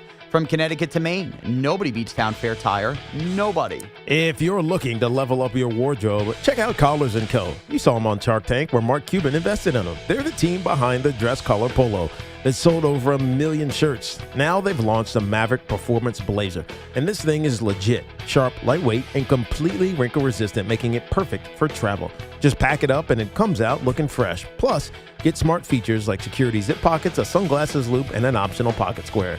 So hit up my friends at Collars & Co. Use code Tiki for 20% off. That's at collarsandco.com. The Yankees play ball with the Tigers in the Bronx. 7:05 tonight. First pitch swung on, deep drive. Susan Waldman and Dave Sims call all the action. The home of Yankees baseball is The Fan. 101.9 FM, 660 AM, and always available en Espanol with Ricky Ricardo on the Odyssey app. Hey Yankees fans, join us at Yankee Stadium on Saturday, July 4th for a very special patriotic giveaway. It's the Yankees 4th of July Hat Day, presented by Baby Ruth. The first 18,000 guests in attendance will receive a Yankees 4th of July hat as we celebrate America's 250th birthday. It's the Yankees and Twins on the 4th of July. Don't miss it. Get your tickets now at yankees.com/tickets. The World's Game at BetMGM is here. Bet on the soccer showdowns with 2-up early payout so that if you're up 2, BetMGM will pay you. That's right. Place a pre-game straight match result bet on any tournament game. If at any point your team is up by 2 goals, you'll instantly win your bet. Then enjoy BetMGM's same-game parlays, daily promotions, player props, and so much more for the World's Game. Don't miss your shot at an early win with 2-up early payout to get paid out if at any point your team is up by 2 goals, regardless of the final outcome of the match.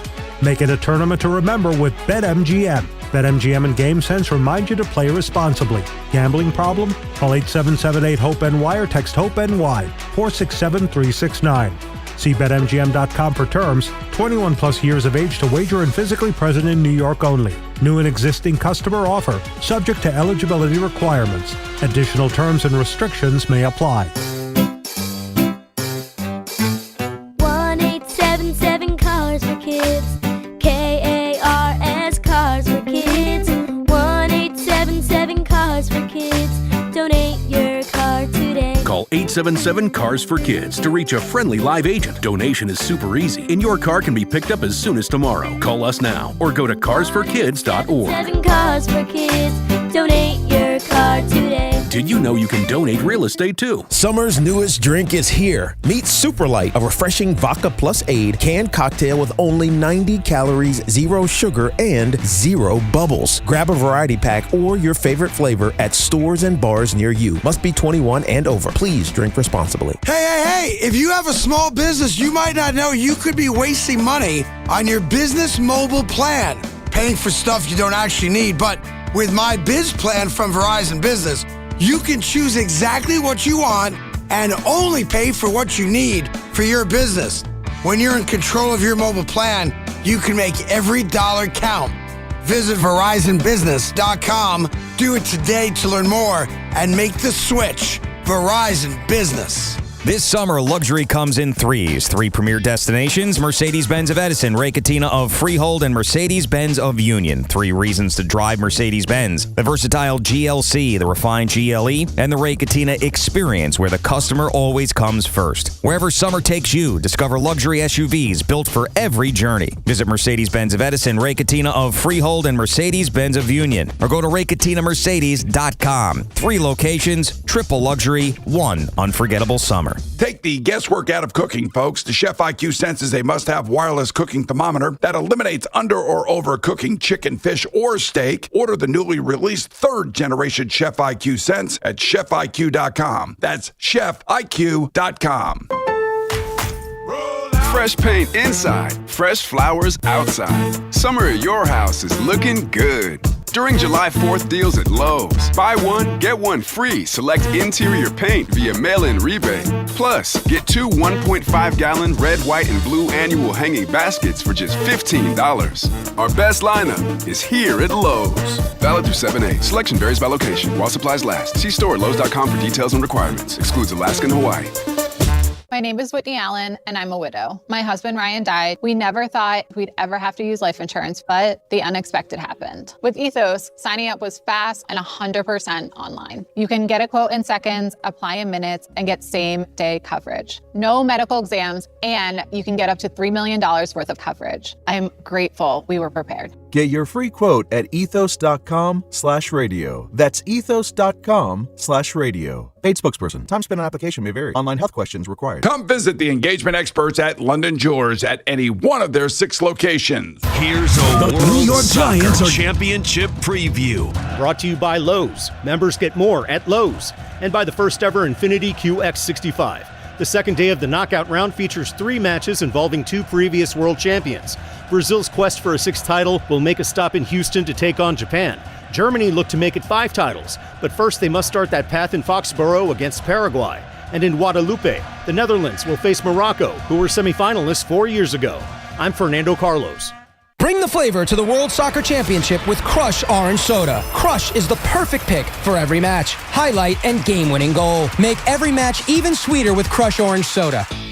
This summer, cool down with Dunkin' Refreshers. Sip on a black cherry or try the all-new pink pineapple. Or try one of their flavorful fan favorites like mango pineapple and strawberry dragon fruit. All of them are ice cold and refreshing. Dunkin' Refreshers are the perfect afternoon pick-me-up. A whole lot of flavor and very refreshing. It's a sip of summer, only at Dunkin'. Dunkin' Refreshers are fruit-flavored, contain 0 to 1% fruit juice. Terms and exclusions may apply. If you're still using a sportsbook to bet on the soccer tournament, you're getting robbed. Delete that app and join the millions using Polymarket. Polymarket is a prediction market, not a sportsbook. Trade against other fans, not the house. Polymarket, your go-to prediction market for soccer's biggest stage. Available in all 50 states. Download the Polymarket app. Use promo code BLAZE to unlock $50 free for your first trade. That's promo code BLAZE. Trading not available in all jurisdictions. Check local regulations before trading. Restrictions and eligibility apply. Recovering from an addiction is an individual accomplishment. A young mother who chose recovery to care for her family. A high school athlete overcoming opioid addiction. A couple celebrating his recovery. Everyone's recovery is different, and there's no shame in asking for help. Call 844-REACH-NJ. Trained counselors are available 24/7 to help you find the recovery option that's best for you. Tell us your story, and let's begin your recovery today. A message from New Jersey Human Services. It's the road ahead, brought to you by the Kia Summer Sticker Sales Event. Visit your local Kia dealer today. The team from the Bronx returns home for a week, starting with a series against Detroit and then finishing up against Minnesota before heading back out on the road. Town Fair Tire honors any valid rebates, manufacturers or competitors' rebates. Yes, even any competitors' rebates. And we give you the guaranteed lowest price. Nobody beats Town Fair Tire. Nobody. Town Fair Tire. The Mets are making noise in Queens. What's your take on the Amazings? Call us now at 888-808-1019. The WFAN phone line is powered by Paramount Plus. Paramount Plus presents the biggest summer in UFC history. The Fan Focus is presented by Chef IQ. Watch the game, not the grill. Get your gear at chefiq.com. The NHL draft was this weekend up in Buffalo, but it was the Rangers trade on Friday night that seemed to get the most buzz. And give Chris Drury credit where credit is due. He pulled off a bit of a stunner. He traded for 25-year-old winger and last year 37 goals scored, former Vegas Golden Knights forward Pavel Dorofeyev. Oh, you happy now? I am. Now, this was a guy I watched a lot in the postseason, and he had 35 goals a year ago, 37 this year. He's just a sniper. He's a guy that sits on the power play, scores a ton of goals. Chris Kreider used to score a lot, although it was in front of the net on the power play. The Rangers didn't have that kind of scoring. And when they trade Artemi Panarin last year, and you're wondering what the plan is, they immediately signed Pavel here to a 7-year deal, I think 11 mil AAV. They gave him the money that Artemi Panarin basically could have got, but now they get younger, 25 years old. And this fits the retool, rebuild stage. So do you like the plan? At least you know what I'll Is say that a this. smile that I see creeping after months of bitching? I feel relief, is what I will tell you. That's actually good. That's a good way to put it. I don't fully trust Chris Drury, but I will feel relief that at least I saw a semblance of a plan. Because when I left here on Friday, all I was hearing was they were going to trade Vincent Trocheck. They still haven't done that. They still may. And the thought was, well, what are they doing? Who are they getting? And how, when you're already paying Igor Shesterkin and traded for JT Miller and some of these older guys, are you still competing while being younger? Finding a guy in Vegas who's going to have some cap problems that is on the verge of being a 40-goal scorer at 25 years old is exactly what the Rangers at one time did with the Ottawa Senators when they got Mika Zibanejad when they did, and that's turned out to be a pretty good decade of a move. I like this, Tiki. Okay. I do. Good. More moves to go. We'll see. But I'll say this. The Rangers can sneakily compete next year now. At least you know they have a goal scorer. What that means, what does competing mean? It's hockey. I don't know. But just when they have me out, they pull me back in. And this Fan Focus was sponsored by Town Fair Tire. Nobody beats Town Fair Tire. Nobody. And I do like Albert Smith's the first-round pick, the defenseman. I think he will play big in the boards. Also, David Stearns. You got called to the carpet by your former hitting coach, Eric Chavez. Eric Chavez on his podcast, I think it's the EC3 podcast. He had several things to say in the wake of the Mets firing Carlos Mendoza. So, Tiki, do you want to start mainly with Stearns or start with Soto? Let's start with Stearns because Soto is a different animal in and of himself. Okay. We've kind of felt this about Juan Soto, just how he is and how he is not. Yes. I guess is a better way to put it, with his teammates. But let's start with Stearns at the beginning because Stearns feels like he's made a lot of decisions player-wise, but there's also decisions coaching-wise. Yeah. That have also been troubling for this Mets team. So the money headline that Eric Chavez had is what we will play here, which is simply, was David Stearns the right guy to get hired by the Mets? Stearns was the wrong hire, and I think, we can kind of dive into, his huge contract, 5 years, $50 million, with really, and we've talked about this before about, climbing the totem pole and achieving certain things and kind of earning your way to the top. He came from Milwaukee, built a great farm system, didn't really accomplish anything, and I want to know who told Steve Cohen that this guy was the next guy, right? Without even accomplishing anything. And I think that's where we kind of fault. We come up a little short in baseball is we award players, the greatest, whatever. We're quick to jump the gun on people without having them be proven. Wow. I don't think I realized how big his contract was. Okay, let's start with that part of what he said. Did you know that? Either I didn't know it or Evan had said it and I passed. Now, full disclosure, when we break down everything, yeah, coaches, players, all that stuff gets the sexier stuff. As far as general manager contracts, a general manager making $10 million a year is a big deal. Big deal. This is why he's not getting fired, by the way. I don't think I knew that or it never clicked with me. I don't think I knew it, but it also now explains why he feels smug sometimes. Yeah, because you can't tell me anything. Yeah. I'm worth $50 million. Whether I'm good or not at my job, I'm making $50 million. If David Stearns fires, if Steve Cohen fires me tomorrow, I'm getting $50 million. And so there is a lack of accountability that comes with being paid that much money. Yeah. Right? And I think what Eric Chavez was trying to say is that he didn't earn that. Like, he deserves to be a highly paid executive. But $50 million? Yeah, that's crazy. Crazy. I mean, maybe I'm just misinterpreting or understanding how much presidents of baseball operations / general managers get paid, but that seems heavy. Yeah, especially when you consider some manager salaries. Yeah, like most managers don't get paid that. And I went back through this. So, look, maybe, and again, I want to say this. Eric Chavez was fired by the Mets. Yeah. So everything that was said after being asked to take a pay cut. After being asked to take a pay cut, which he mentioned in this show, he did. I want to just put that on the table to keep in the back of the mind that there is a human element that I don't know how much of this is being over-exaggerated for the sake of like sour grapes. I don't like you. Right. I was fired. I am sure, because it's just like there's two sides to every story. There's somewhat there.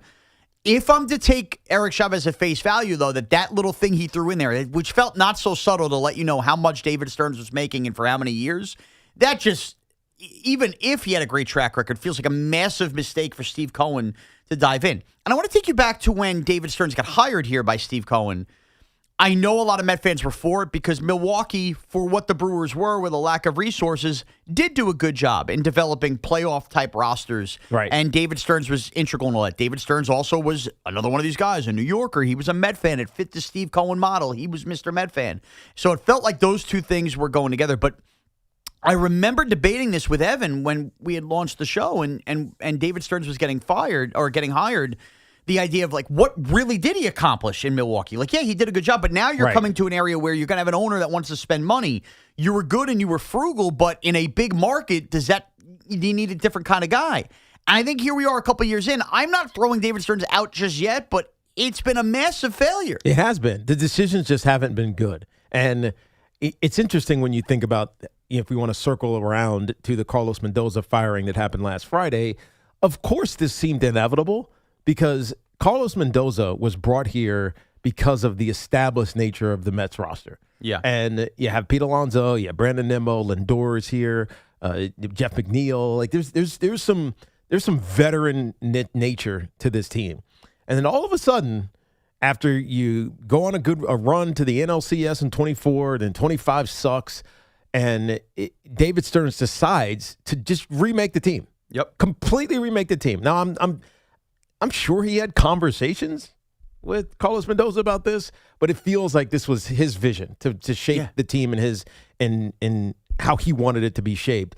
And all of a sudden, these guys that Carlos Mendoza connected with and could manage and the way that they needed to be managed to be successful, even though they didn't do it at the end of last year, are gone. Gone. Yep. And so now it maybe starts to explain why Carlos Mendoza felt so lost for words when he was asked about what was going on. Because none of this was his plan or his vision. Exactly. All of a sudden, you got Jorge Polanco's not playing. Luis Robert Jr. has not playing. Freddie Peralta, who is a shell of what he's supposed to be. Devin Williams, who stinks. You got all of these different pieces. And, oh, by the way, bring up the young kids who we haven't even seen play yet. AJ Ewing, Carson Band. Just go ahead, bring them up. And now he's trying to manage this new behemoth because they're big, given the salary, and it just doesn't make any sense. None of it does. Like it's hard to have a plan when you remake that team as drastically as the Mets were remade. A team, again, that was in the NLCS just 2 years less ago. than 2 years ago now at this point. But, yeah, it's unheard of. And, look, if money is the reason that David Stearns is going to stick around here,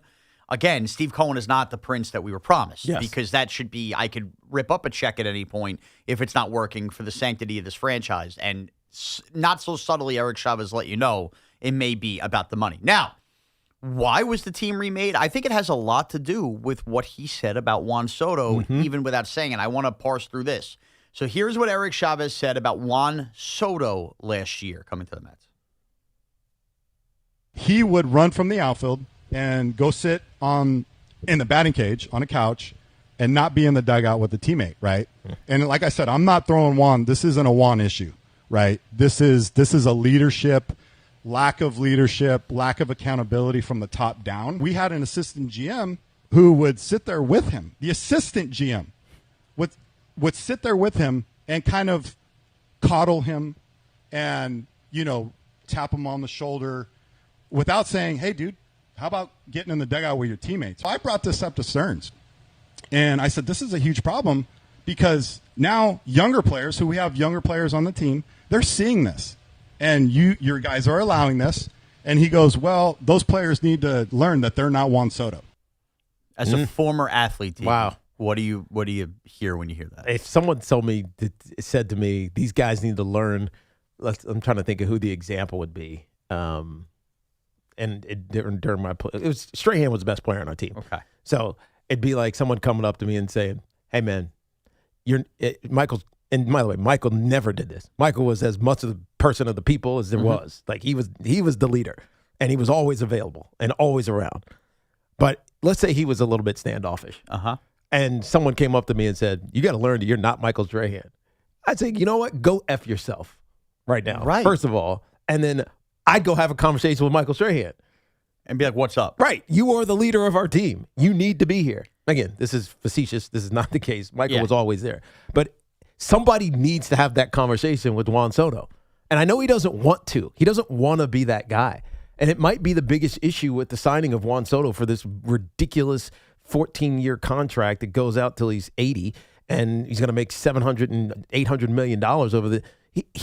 He needs to be the leader. It was actually my first gut when he signed with the Mets. He needs to be a leader.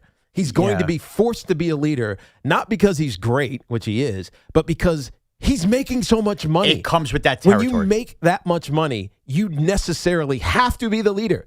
Otherwise, what the hell are you paying him for, right? And so, to me, this Juan Soto thing, while it's not the issue right now, it is going to become the issue in a year or so. I'm just telling you, it is. And I'd argue it already is for a couple reasons. Now, Tiki, can we just have an honest conversation for once in New York sports where we stop the Yankee and Met bickering about Juan Soto leaving the Yankees to go to the Mets? Like, you can't have a sane Juan Soto conversation with everybody going, you still care that he left the Yankees? Or like, this isn't about that. Forget that. Wipe it off the table. Not about that at all. This is year 2 of Juan Soto with the Mets, and what Eric Chavez is referencing is everything we talked about last year in year 1. Juan Soto burst on the scene as a Washington National, wins a World Series. He's unbelievable as a teenager. They can't afford him. They trade him to San Diego. They get a haul. The Padres then trade him to the Yankees. He goes off. He goes on Aaron Judge's team. He carries them to a World Series. Doesn't have to be the leader. Doesn't have to be the leader. Didn't have to be the leader in San Diego either because Manny Machado was there. 100%. So when it is time for him to get his payday, of which was the biggest story, he hires the biggest agent. And look, he's going to literally go to the highest bidder. Nobody's faulting you for that. But with that comes, like you said, a set of circumstances. Comes responsibility. And if you're getting paid $700 million in an uncapped sport to go be the guy on a franchise that hasn't had the guy ever choose them before, you're the leader now. Yeah. And whether you were uncomfortable or that you found it like off-putting to have that kind of feeling last year, you got to grow up in a hurry, man. Right. And by the way, this isn't a knock on Juan Soto. No. This is a situation where Juan Soto is being put in a position that he's not comfortable being in. Yes. And it's not because like they voted him captain. It's just because you're making $800 million. This is not a salary cap sport for now. No. So when you get paid the big bucks, you're the big ticket guy. Right. You're it, man. Like, you are the man for the New York Mets now. We can talk about who the de facto captains are or not. You know Juan Soto's team. And by the way, this is interesting that goes all the way back to Steve Cohen. The best thing that Steve Cohen could have done, and he should have done this. We talked about this last week.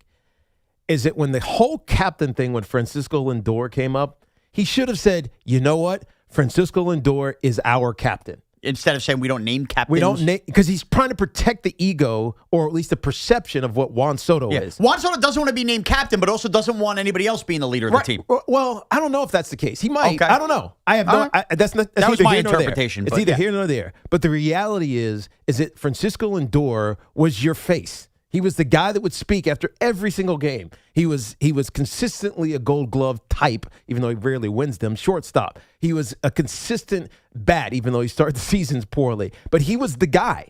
And then all of a sudden, you emasculate him, you neuter him, and it's mainly so that you can protect this investment in Juan Soto. Even though I don't think Juan Soto is that guy. He's not the guy who's going to be standing front and center, talking to the media, talking to his teammates, explaining what they need to. Like, that's not who he is. And so the best way to protect him would have been to make Francisco Lindor your actual captain.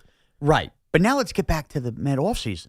if that's really what was going on with the Mets last year, where he had to go into a batting cage and sit on a bench and basically be coddled by an assistant GM, and he was going through being the leader. Every single thing now that happened in the offseason that immediately followed that season, I now have no choice but to tie to Juan Soto. And that comes to Pete Alonso, Brandon Nimmo, to a lesser extent Edwin Diaz. That felt like more he was spurned after the Devin Williams thing. Right. But Jeff McNeil, this breakup of the Mets core that we're living now where nobody's been replaced, to me, how do I not go back and go, this is the Mets trying to make this Juan Soto's team because Juan Soto was uncomfortable in a locker room that wasn't his team last year? Right. Well, I mean, they're missing leadership on this team. Yes. That's the issue. And by sloughing off Francisco Lindor, it now has to be Juan Soto. Like, who else is it going to be? Yeah. It's not going to be A.J. Ewing. No. It's not going to be Nolan McLean. And sadly, who's it going to be? And Juan Soto has hit this year, and Juan Soto has led by example, but it's more than just leading with the numbers on the field. I 100% agree. And that's... Performance is not the only type of leadership that you need. Absolutely. And that's where the Mets find themselves right now. And that's why I said it, and then John Harper said it after. Albert Pujols has to be the favorite for this job. I mean, even this story coming out, the Mets have to keep Juan. They've already opened up this door. Have to keep Juan Soto happy and keep him, I guess, for a lack of a better term, coddled. He's going to have as much a say in this manager as Steve Cohen is. I mean, he is paid like he's an owner. Yes. Yeah. I mean, got to keep that suite filled. 888-808-101.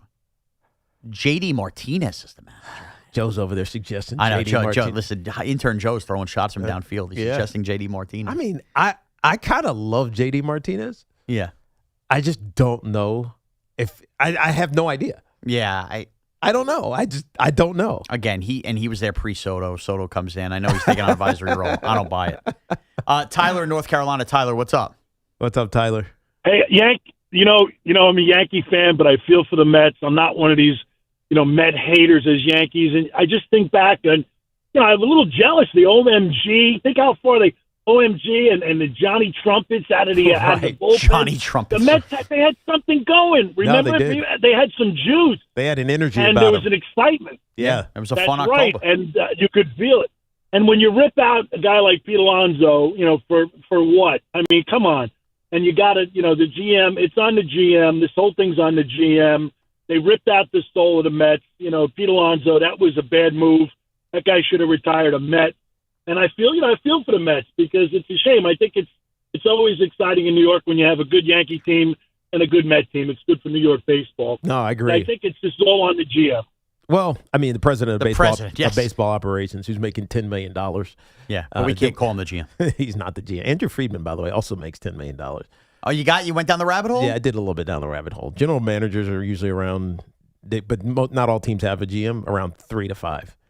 10 is top. Most presidents of baseball operations make 2.5 or so. Team presidents, 2.5 to 3 million. The two top ends are Andrew Friedman, who has championships under his belt, and David Stearns. Yeah. I mean, I'm assuming we don't have Brian Cashman listed there. Cashman is close to 5. Wait a minute. You mean to tell me David Stearns makes more money than Brian Cashman? He's a general manager, man.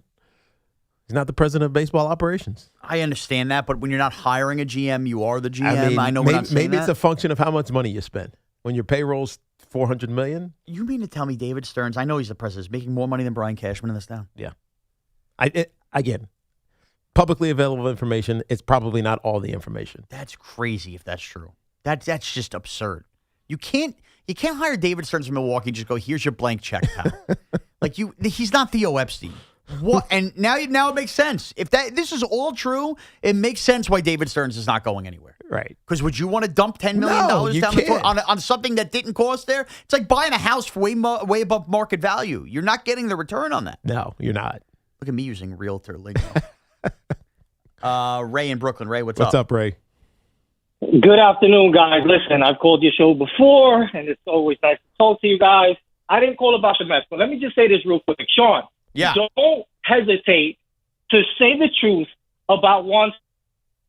First of all, if you're not gonna, if you're not gonna build a culture for your team, and you went to a team that seemingly had cohesion and culture the year before as Mets fans who killed the Yankees just because we only made a championship series a few times. That was their greatest season in a while. And Soto goes there, and rather than adding to the culture, it seems like he's detracting from it. And even if that's not true, which I believe it is the case, he's getting, like you say, he's getting paid that kind of money. If it was Aaron Judge, and I've heard you, Shaun, kill Aaron Judge plenty of times. Yep. I know you love him. I know you love the Yankees, but don't hesitate to kill that guy. He makes twice as much as Aaron Judge, and he seemingly has hurt that Met clubhouse. Anyway, moving on to what I was going to say. All right, Jazz Chisholm. Yes. I'm not his agent. I'm not related to him, but I'm going to say this, guys. Look, his first 162 games as a Yankee, 47 steals, 42 homers. That's never happened before. Right. Last season, he finished the season in 130 games with over 33 homers, 37 steals. The guy is a game changer. He's dynamic. Would I like more consistency, especially runners on base? Absolutely. But I'm so tired of the hypocrites in this town, whether it be callers or hosts, saying that the Yankees are bland. They're too corporate. I wish somebody would be different. And then when this guy is different, these same people are calling in, killing him. No, I love this guy. You're not He's wrong, a right? solution. Right, thanks for the call. You're not wrong. And we're going to get more into Jazz at the top of the hour coming up. But there's also a fine line. I think you could have a lot of, energy and personality, but also handle things a little more maturely or keep your head together, which I know Anthony Rizzo alluded to, but I want to get more into that at the top of the hour. But, yeah, I mean, I'm not running Jazz out of town. The Yankees obviously need him, hence why it was a big deal when he got ejected last night. Right. You would very much rather him out there than Anthony Volpe, who, ironically, I was praising towards the end of there. All right, we will get back to your calls on the Mets, the Yankees. I do want to open up the door on the Jazz Chisholm stuff. Plus, we're going to get into the World Cup in hour number 3. A big week for the U.S. of A. You might have heard they're turning 250 this year. Yeah, we are. And we're playing. What do you mean they? Meaning we. We. Not American? No, you're right. I don't know. I guess they being. I was treating America as a person. But I guess I am part of the person. Maybe. Yes, exactly. I'm a fraction of their kneecap. But yes, USA turning 250. USA's got to be alive in soccer come Friday. When's the 4th of July? Saturday? Well, they got to be alive Thursday. Because they play Wednesday. They play Wednesday night. Yeah. Wednesday night. I knew that. I was trying to think of when the 4th of July was. You got to be alive on the 4th of July. We can't have an America ousting. So we'll get into that. I see what you're saying. Yeah, I took a long way to get there. We'll get there. For you soccer heads, we will get there in the next hour. But sports fans, the biggest weekend of the year is coming to New York. Fanatics Fest takes over the Javits Center July 16th through the 19th. Right now, be caller number 6 for Jackson Darter is going to be at Fanatics Fest at 866-540-WFAN. That's 866-540-9326 for your chance to win a pair of tickets to Fanatics Fest for one day of your choice. See athletes, cards, memorabilia, and WFAN broadcasting live all weekend from our friends at Fanatics. Visit fanaticsfest.com for full details and to purchase tickets. July 4th weekend is upon us, and as we celebrate America's 250th birthday, don't forget to check out Flag and Anthem's epic summer sale with 25% off site-wide, plus a free logo mini speaker with purchase. Flag and Anthem's exclusive America 250 collection has premium, ultra-comfortable patriotic gear celebrating America's 250th birthday. In between beers and burgers, head to flagandanthem.com to stock up on warm weather gear like UPF shirts and graphic tees. Use code WFAN25 for 25% off. Flag and Anthem, real clothes for real life. Tiki here. When you think soccer, you don't always think technology. But it takes the latest in tech to power something as massive as the World Cup. And the New Jersey Institute of Technology is helping to turn the power up on tech. NJIT's Martin Tuckman School of Management has developed a digital dashboard for tracking fan sentiment and offering information on all things World Cup. That's either where you want to watch the game or how to get there. Add to the energy by checking it out now at njit-worldcup.com. And this Odyssey Sports Minute is brought to you by the New Jersey Division of Highway Traffic Safety. This is an Odyssey Sports Minute. Sponsored by Metal Supermarkets, the convenience stores for metal. Find a store at metalsupermarkets.com. For the past 5 years, an inextricable thread of the T-Wolves' DNA under Chris Finch has been defense. Yet they've decided to trade a big part of that defense, pun intended, in a Western Conference that runs through Wemby and the Spurs. Naz Reid out to bring in LaMelo Ball. Now the experiment starts. How will Ball and Anthony Edwards coexist? I'm Chris Mack. The world's biggest soccer tournament has arrived, and you can trade the entire tournament on Kalshi. Trade every match from the opening rounds all the way to the final. Last week, Argentina was trading at 15% to win it all, meaning a $100 trade could pay out $637 if they win soccer's biggest prize. Want to know what they're trading at today? Check Kalshi. For a limited time, download the Kalshi app and use code PITCH to get a $10 credit when you trade $10. That's promo code PITCH. Kalshi. Trade on anything. 18 plus only. Must be present in state where it is legal to trade. Event contract trading involves risk and may not be suitable for all investors. Prices, values, and available markets may differ from those mentioned. $10 free credit with no expiration. Restrictions and eligibility requirements apply. For more information, see Kalshi.com/regulatory. My name is Whitney Allen, and I'm a widow. My husband, Ryan, died. We never thought we'd ever have to use life insurance, but the unexpected happened. With Ethos, signing up was fast and 100% online. You can get a quote in seconds, apply in minutes, and get same-day coverage. No medical exams, and you can get up to $3 million worth of coverage. I'm grateful we were prepared. Get your free quote at ethos.com/play. That's ethos.com/play. Paid spokesperson. Time spent on application may vary. Online health questions required. The summer is here and it is hot. If you think a new central air conditioning system is out of your budget, you got to think again. Sloman's is here to change the game with their super savings sale. They're offering cutting-edge 18-SEER 2026 refrigerant-compliant R454B systems, expertly installed by their certified technicians, all at the lowest prices of the year. That's right, you get started with 0 down, 0 payments, and 0 interest for 18 months. Plus, they're including a comprehensive 5-year service plan that includes annual system checks, filter replacement, and refrigerant to keep your AC running smoothly all summer long. Servicing all of Long Island and Queens, you can call the team at Sloman's today, 516-932-7000 for your free estimate. But you got to hurry, these cool savings aren't going to last. So don't miss out. Call 516-932-7000 or visit ac.slomans.com. That's ac.slomans.com. Terms and conditions do apply. Fan Cash Fridays are here. Listen every Friday for your chance to win $100 in Fan Cash from Fanatics Sportsbook. Use Fan Cash to unlock unlimited profit boosts, exclusive merch, collectibles, and more. No purchase necessary. Must be 21 plus. See full rules on the WFAN contest page. Odyssey Sports is presented by ZipRecruiter. Find out why 4 out of 5 employers who post on ZipRecruiter get a quality candidate within the first day. Try it free at ZipRecruiter.com/team. Wish your life came with a warning app? That dog does not want to be petted. Well, life doesn't always give you time to change the outcome, but prediabetes does. Take the 1-minute test today at doihaveprediabetes.org. Brought to you by the Ad Council and its prediabetes awareness partners. Sunshine, high 85.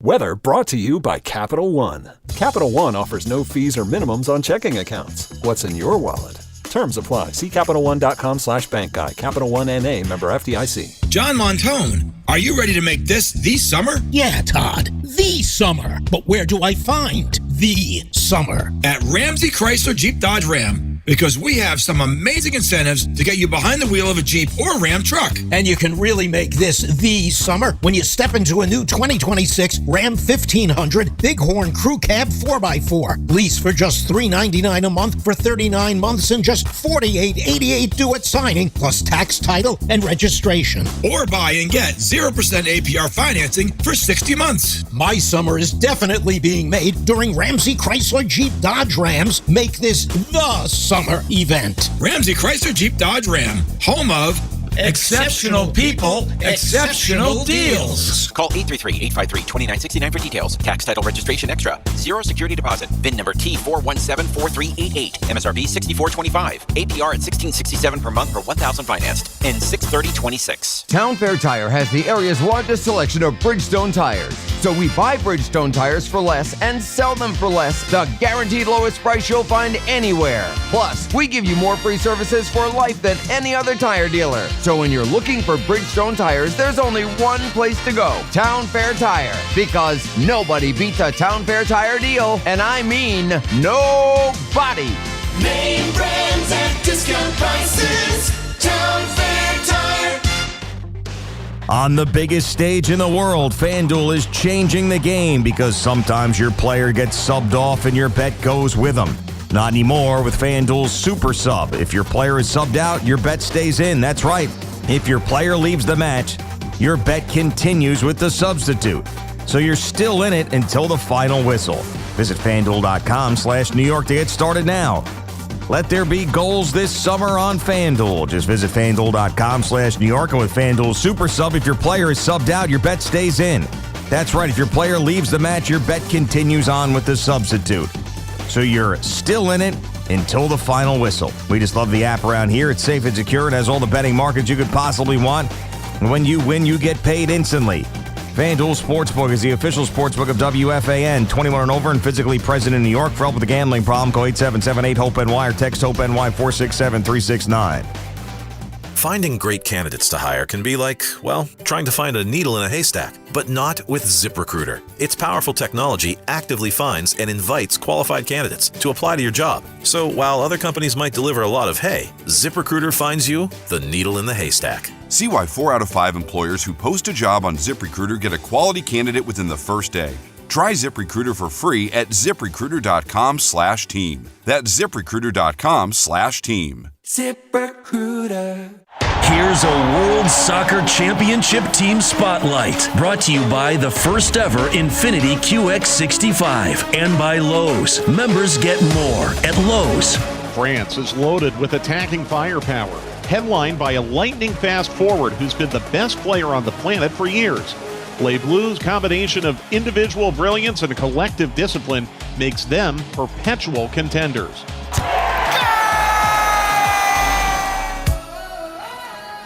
I love days like these at the pool, but my moderate to severe plaque psoriasis can sometimes take me out of the moment. I'm ready to make a splash with clearer skin thanks to Skyrizi, risankizumab Riza. Skyrizi is a prescription-only injection for adults who are candidates for systemic or phototherapy. At 4 months, most people saw 90% clearer skin when measured from head to toe, and many were even 100% plaque-free. People also saw significant improvement in psoriasis symptoms of pain, redness, itching, and burning. Don't use if allergic to Skyrizi. Serious allergic reactions, increased infections, or lower ability to fight them may occur. Before treatment, get checked for infections and tuberculosis. Tell your doctor about any flu-like symptoms or vaccines. Now there's nothing on my skin thanks to Skyrizi, and that means everything. Ask your doctor about Skyrizi, the #1 dermatologist-prescribed biologic in psoriasis. Visit Skyrizi.com or call 1-866-SKY-RIZI to learn more. Talk sports with Craig Carton and Chris McMonagle on The Carton Show. Afternoons from 2 to 7 on WFAN, WFAN FM, WFAN FM HD1 New York, and Odyssey Sports Station. Welcome back on in, Evan and Tiki with Shaun Morash. Evan taking a couple days off. He'll be back with me Thursday. Basically, the week on this show is I'm here every day. Tiki's with me the next 2 days. I believe I'm solo Wednesday, and it's me and Evan Thursday and Friday. And that's how we're getting into the 4th of July. That's right. Then you're gone all next week, and then, I don't know. Maybe we'll have figure a full show like mid-July. Yeah. At some point, pretty much 2 of the 3 of us going to be here all the times. By the way, what if I told you, Tiki, somebody we know near and dear that's behind the scenes, not happy with me and Evan that we're working on Friday? Why? Why are you and Evan are working on Friday? I was told. Apparently, most of the staff is off. It's a company holiday. Me and Evan did not because realize. that's what we do. But I said, who's going to be here to break down the Mets and the Yankees? Me and Evan are here. That's right. So that message, I know you're out there listening. Just know, don't question my work ethic. It's a big series. You're damn right it is. And we got USA Soccer on Wednesday. We're still going to be in the aftermath 4 on Thursday and if Friday. If the Yankees get swept by the Mets, then we got a real problem. Yeah. No, we can't have that happen. That'll be in September. That'll be on a football weekend. That definitely can't happen. We will do the World Cup coming up in a little bit. I did want to talk about Jazz Chisholm, though, because, look, the Yankees need Jazz Chisholm. Of course they do. Like he's a good player. Right. Steals He's a ton of frustrating bases. as hell, but he's a good player. Right. And with comparing him to his peers, I mean, Jazz Chisholm's just one of the better second basemen in terms of production in all of Major League Baseball. So you need him. And I want to keep this in mind that when Jazz Chisholm got traded here, I think we've lost sight of this and lost, kind of the reasoning. But it was Gleyber Torres who refused to move to third base. And Jazz Chisholm, without ever playing third base, went to a team who was en route to a World Series and played third base, no questions asked, to be a part of the team. And I thought that was Jazz really won me over in 2024 when he did that because I felt like that was so just assumed but that took a lot to just go, no, I'm going to go grab the glove. I want to be on the field. Let's go play third. But what's happened since, despite the production, is Jazz just cannot help himself. Mm-hmm. And the lollipop thing, whether you thought it was silly or not, to me now has become irrelevant. Yeah, it wasn't a big deal. What happened yesterday was twofold. Number one, getting ejected from the game. Look, players are allowed to get ejected from games if you're really pissed off about a call, and I think Jazz actually had a right to yesterday. Mm-hmm. But Anthony Rizzo on that broadcast, who's a former teammate 2 years ago at Jazz Chisholm, flat out said the words that this shows immaturity from Jazz. And Anthony Rizzo is very tight with Aaron Judge, as well as other Yankee teammates. And I couldn't help but wonder in that moment yesterday, Tiki. Yeah. When Anthony Rizzo said that, is Anthony Rizzo saying that off the cuff? Or is that coming somewhere in the back of the brain of Anthony Rizzo, unfiltered, that he knows other players feel that way? Not even unfiltered. It's almost like he's the mouthpiece.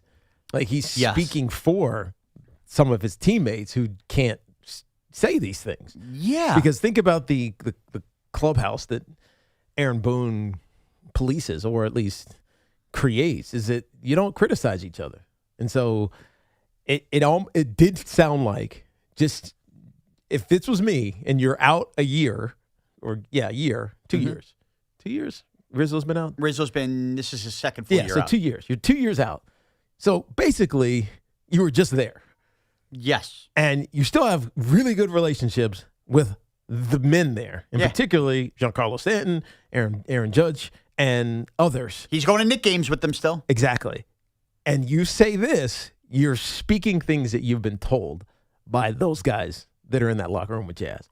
And I don't think it's a knock on Jazz. I think it's a wake-up call for Jazz. And I wonder if Jazz and Rizzo ever had a close relationship, because if they did, Anthony Rizzo should just call him directly. Honestly. Yeah. He should just reach out to him and say, Jazz, I love you, kid. You got to do this better. You got to do X, Y, Z, yada, yada. I'm telling you, because this is what successful baseball looks like. And I've been there. I got to ring myself. This is what you need to do. This is who you need to become. Because right now, Jazz is great, and he's not great at the same time. And that's what makes him frustrating. Yeah, and look, it's not his fault that Aaron Judge, Giancarlo Stanton, and Trent Grisham are all injured at the same time. That is not his fault. But what can be his fault is not understanding the magnitude of what the Yankees are down to depth-wise, and that you were on the verge of being no-hit, and I understand it was a frustrating night, and being swept by the Boston Red Sox, but it's still only a 2-0 game. You cannot get ejected from that game last night. Right. The games, especially yesterday and the day before, they were close games. Now, the other thing, and you tell me if this would rub you the wrong way, because here we are again. I believe, if I'm counting right, the third time since Jazz Chisholm has been a Yankee, we're coming up on the 2-year anniversary, where Jazz Chisholm, for all intents and purposes, essentially ducked the media after the game. Yeah. And this wasn't talking to hangers. Remember, the talking to hangers was a result of the first time he dodged the media, and it was like, I'm going to stand in there and answer questions. Yeah. You get ejected last night. A former teammate is on the broadcast saying you're showing immaturity. There is no Aaron Judge to answer questions. There's no Giancarlo Stanton to answer questions. Maybe he already left? Dude. And again, do I think speaking to the media? I mean, they were on the road. It's not like he was home. Exactly. I get it. Could all be overblown speaking to the media. Yeah. You have to be a man after that game. Oh, I agree. And stand it. You can't not be available to the media. I agree. The only thing I give him a little bit of the benefit of the doubt is that it did go to extras, and he probably was not in the clubhouse. That's all that's what I'm going to speculate. But shouldn't he be there waiting for the team after the game? Yeah, but he's probably pissed off, or I have no idea. All right, he's pissed off. Like, now I'm actually more fascinated by this. The last thing you want to do is be mad and talking to the media, because then it really gets out of hand. I don't disagree, but other guys have been mad and had to sit in there and talk to the media, for good or for bad. The team's about to get swept by you're a New York Yankee, you're getting swept by the Boston Red Sox, and you got ejected from a game at 2-0 that the Yankees fought back from and ultimately lost. I think you have to be there. Now, the other part of this, when you say, well, it was extra innings, maybe it left, he was frustrated. The Yankees also last night, if Fernando Cruz, had his splitter, might have had the win of their year. Oh, I know. To battle back from being no hit and what they had set up, taking that 4-2 lead. Right. It was gritty. It was grinding. Ahmad Rosario, Volpe, we brought that up.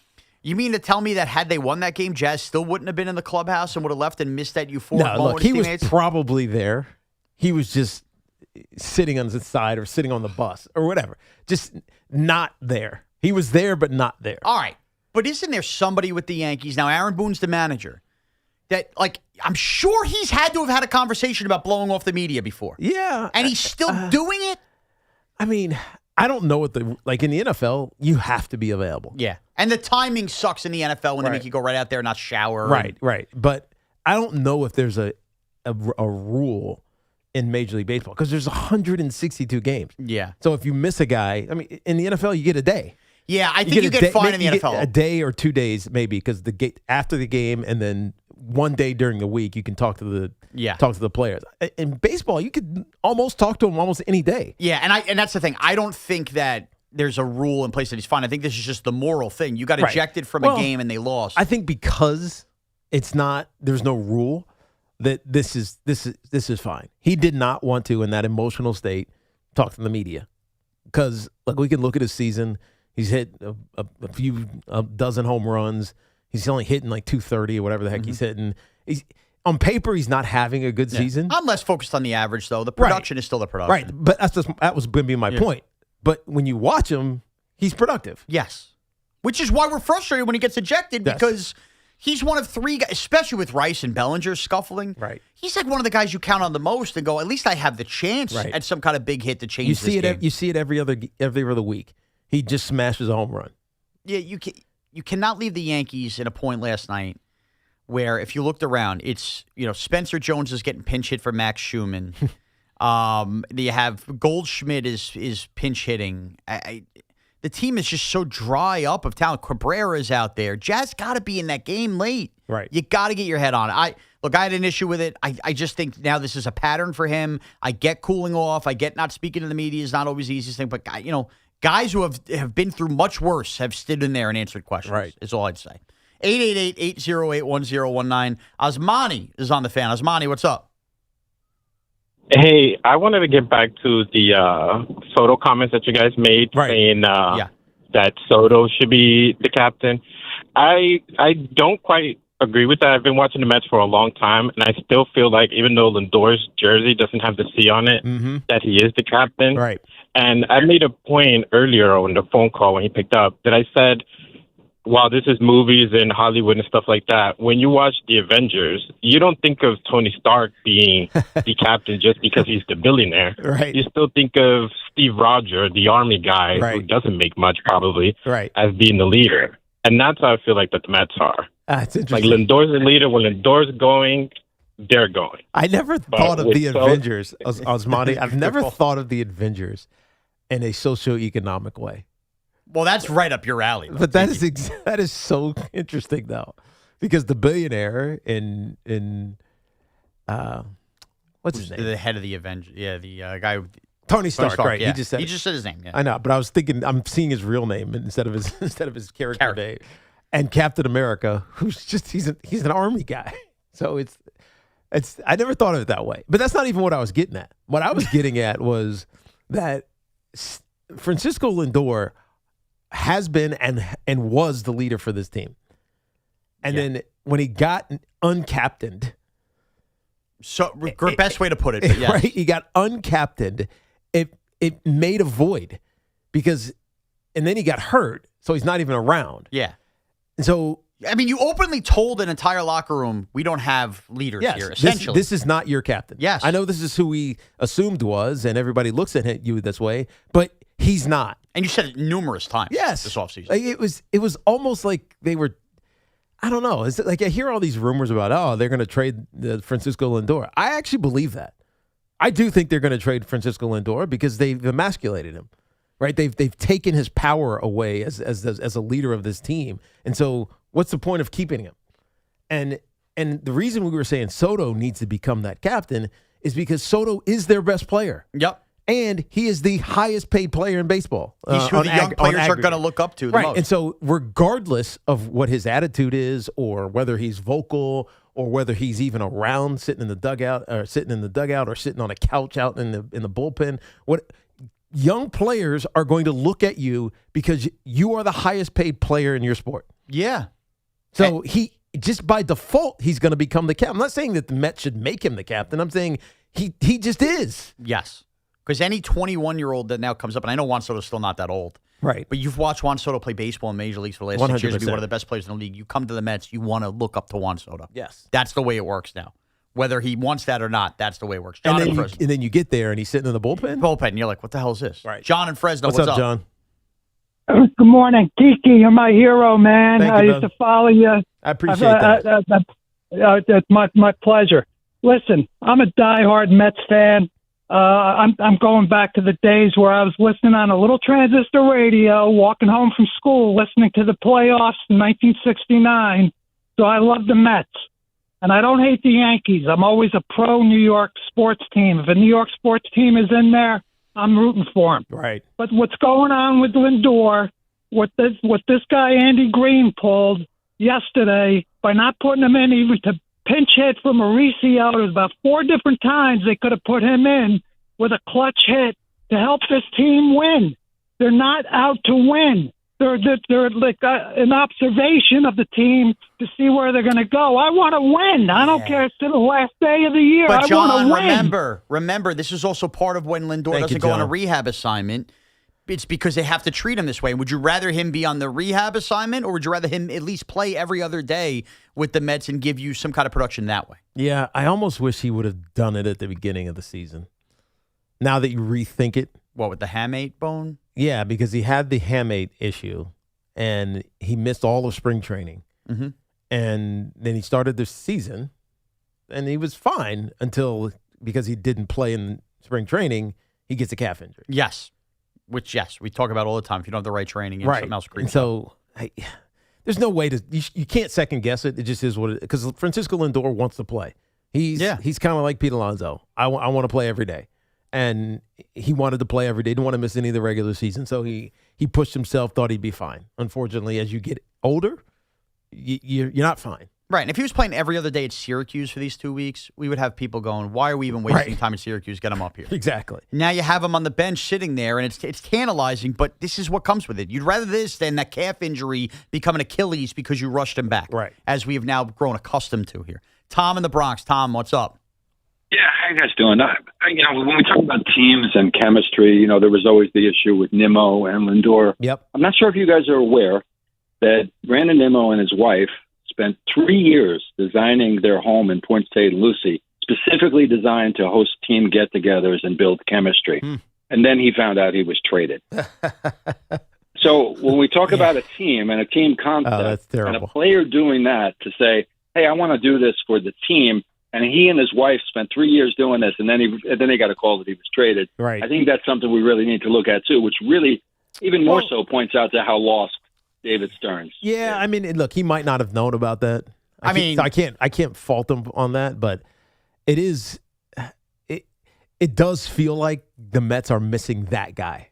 No, look, 2 things can be true. They're missing a leadership type like that, and I think that's great that Nimmo wanted to do it, but here's the other part. I'm not going to cry that Brandon Nimmo spent 3 years in Major League Baseball terms. That's like dog years. Like, that's the nature of the business. Right.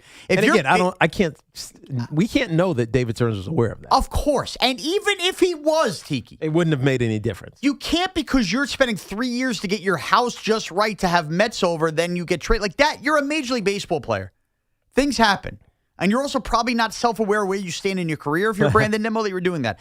Perfect example. And it's no fault, because this was out there a ton. Robert Saleh went through like 3 years of building this magical house in New Jersey, everywhere you turn with the New York Post. Oh, right. And every time I read stories like that, like, oh, he's building a super house, I kept thinking, dude, the shelf life of an NFL coach, you need turnkey ready and some tinker. You can't be building houses for 3 years. Unless you're building a forever home. Meaning, even if I get fired, I'm staying here. We're staying here. The kids are going to school here. Absolutely. Right. So you get something that's ready made. Yeah, Nimmo doing that in Port St. Lucie, that's a great gesture. I can't be crying for him, though. What are we talking about? All right. We'll continue to take your calls on the Mets and Yankees. We are going to go inside the World Cup with our own Alex Azarm coming up, plus a Cinco de lunch show, as we've already arrived here in the lunch hour. It's Evan and Tiki with Shaun Morash on the Fan. Did the Rangers practice? No, they're an Arizona team. The thought crossed my head. If you're looking to level up your wardrobe, check out Collars & Co. You've seen them on Shark Tank, where they landed a deal with Mark Cuban. They're the team behind the dress collar polo that sold over 1 million shirts, and now they've launched the Maverick Performance Blazer. And this thing is legit, sharp, lightweight, and completely wrinkle-resistant, making it perfect for travel. You pack it up, and it comes out looking fresh. Plus, get smart features like security zip pockets, a sunglasses loop, and an optional pocket square. So hit up my buddies over at Collars & Co. and use code Tiki for 20% off. That's at collarsandco.com. It's the Carton Show with Craig Carton and Chris McMonagle. Afternoons 2 to 7 on the Fan, 101.9 FM. I don't even know if this is a job that anybody else wants, which is probably why you got Andy Green as the interim manager. Get the Carton Show on demand. Available on Apple, Spotify, wherever you get your podcasts, and the free Odyssey app. Hey Yankees fans, join us at Yankee Stadium on Saturday, July 4th for a very special patriotic giveaway. It's the Yankees 4th of July Hat Day, presented by Baby Ruth. The first 18,000 guests in attendance will receive a Yankees 4th of July hat as we celebrate America's 250th birthday. It's the Yankees and Twins on the 4th of July. Don't miss it. Get your tickets now at yankees.com/tickets. No! USA is up 2-0. That is the most dangerous lead in soccer. Relax, Mike. See that, Dan? My left eye is twitching. That's my warning eye. It'll be 2-2 by stoppage time. It's never wrong. With early payout from Bet365, I got paid the second they went up 2 goals. So to me, it's now the safest lead. Early payout from Bet365, huh? Now my right eye is twitching, Dan. Bet365. Winning is everything. Gambling problem? Call 1-800-GAMBLER. 21 plus only. Must be physically located in New Jersey. T's and C's apply. In Apple. Hey, Boomer Esiason here. You know, after years in the game, I don't guess. I go with what works. Red Pocket Mobile gives you 3 major 5G networks to choose from. Switching cities? Switch your network. That's like calling your own Audible. Visit redpocket.com to see why more Americans are switching to better wireless without paying more. Red Pocket Mobile, your new ultimate cell carrier. Looking for the best value on new tires? Get to Town Fair Tire. We honor every valid manufacturer's and competitor rebates and give you the guaranteed lowest price. Nobody beats Town Fair Tire. Nobody. Town Fair Tire. Skechers elite athlete OG Anunoby has been making history on the basketball court. Anunoby tips it in. Unbelievable. What a shot. He's been balling out in Skechers high-performance basketball sneakers, and the world is noticed. But how does OG train off the court to keep in peak physical condition? Hands-free Skechers Slip-ins Aeroburst. They help prepare OG for the physical demands of playing at a championship level. Get your pair of Aeroburst for only $165 at a Skechers store, Skechers.com, or wherever high-performance running shoes are sold. Summer's a gift. The gift of days that last a little longer. A brighter state of mind. So gift yourself a new Kia at the Kia Summer Sticker Sales Event. With specially tagged vehicles including the Sorrento, Sportage, Carnival, as well as the Niro Hybrid. All backed by a 10-year, 100,000-mile limited powertrain warranty. So the gift of summer can keep on giving for summers to come. Kia, movement that inspires. Call 800-3334-KIA for details. Always drive safely. Event ends 7/6/26. See dealer for warranty details. Listen to MLB Insider Calls on WFAN all season long. Presented by Grainger. For the ones who get it done, Grainger offers the professional-grade products you need, delivered when and where you need them. Call, click Grainger.com, or just stop by. As the official bank of FIFA World Cup 2026, Bank of America knows how much hard work it takes to achieve a dream. So when it comes to owning a home, we're here to help. Get guidance and resources to buy a home you love, including up to $17,500 in select markets when combining down payment and closing cost grants. Visit BofA.com/home team. What would you like the power to do? Bank of America N.A. Equal Housing Lender. Credit and collateral is subject to approval. Restrictions apply. This is not a commitment to lend. Skechers elite athlete OG Anunoby has been making history on the basketball court. Anunoby tips it in. Unbelievable. What a shot. He's been balling out in Skechers high-performance basketball sneakers, and the world is noticed. But how does OG train off the court to keep in peak physical condition? Hands-free Skechers Slip-ins Aeroburst. They help prepare OG for the physical demands of playing at a championship level. Get your pair of Aeroburst for only $165 at a Skechers store, Skechers.com, or wherever high-performance running shoes are sold. Spreadsheets, clunky software, 100 different logins just to run your business? There's a better way. Odoo. One simple, connected platform that handles sales, inventory, accounting, and more. so you can focus on growing, not juggling. Make the switch today at odoo.com. That's ODOO.com.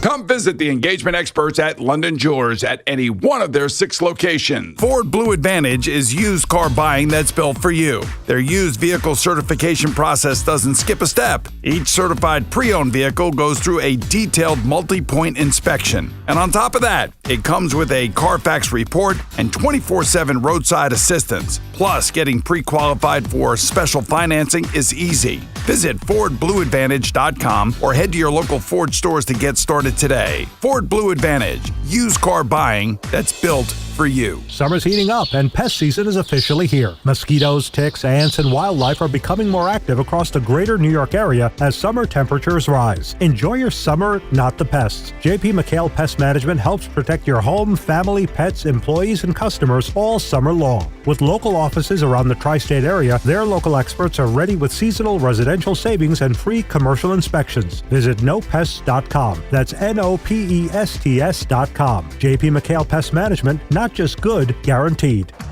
Diving for that grounder got you grounded? Oof. We've got specialists for that. Layup, take you down? We've got specialists for that. With nearly 50 Castle Connolly top doctors, Orland & Cohen specialists are considered among the best in the nation by their peers, which can mean a better outcome for you.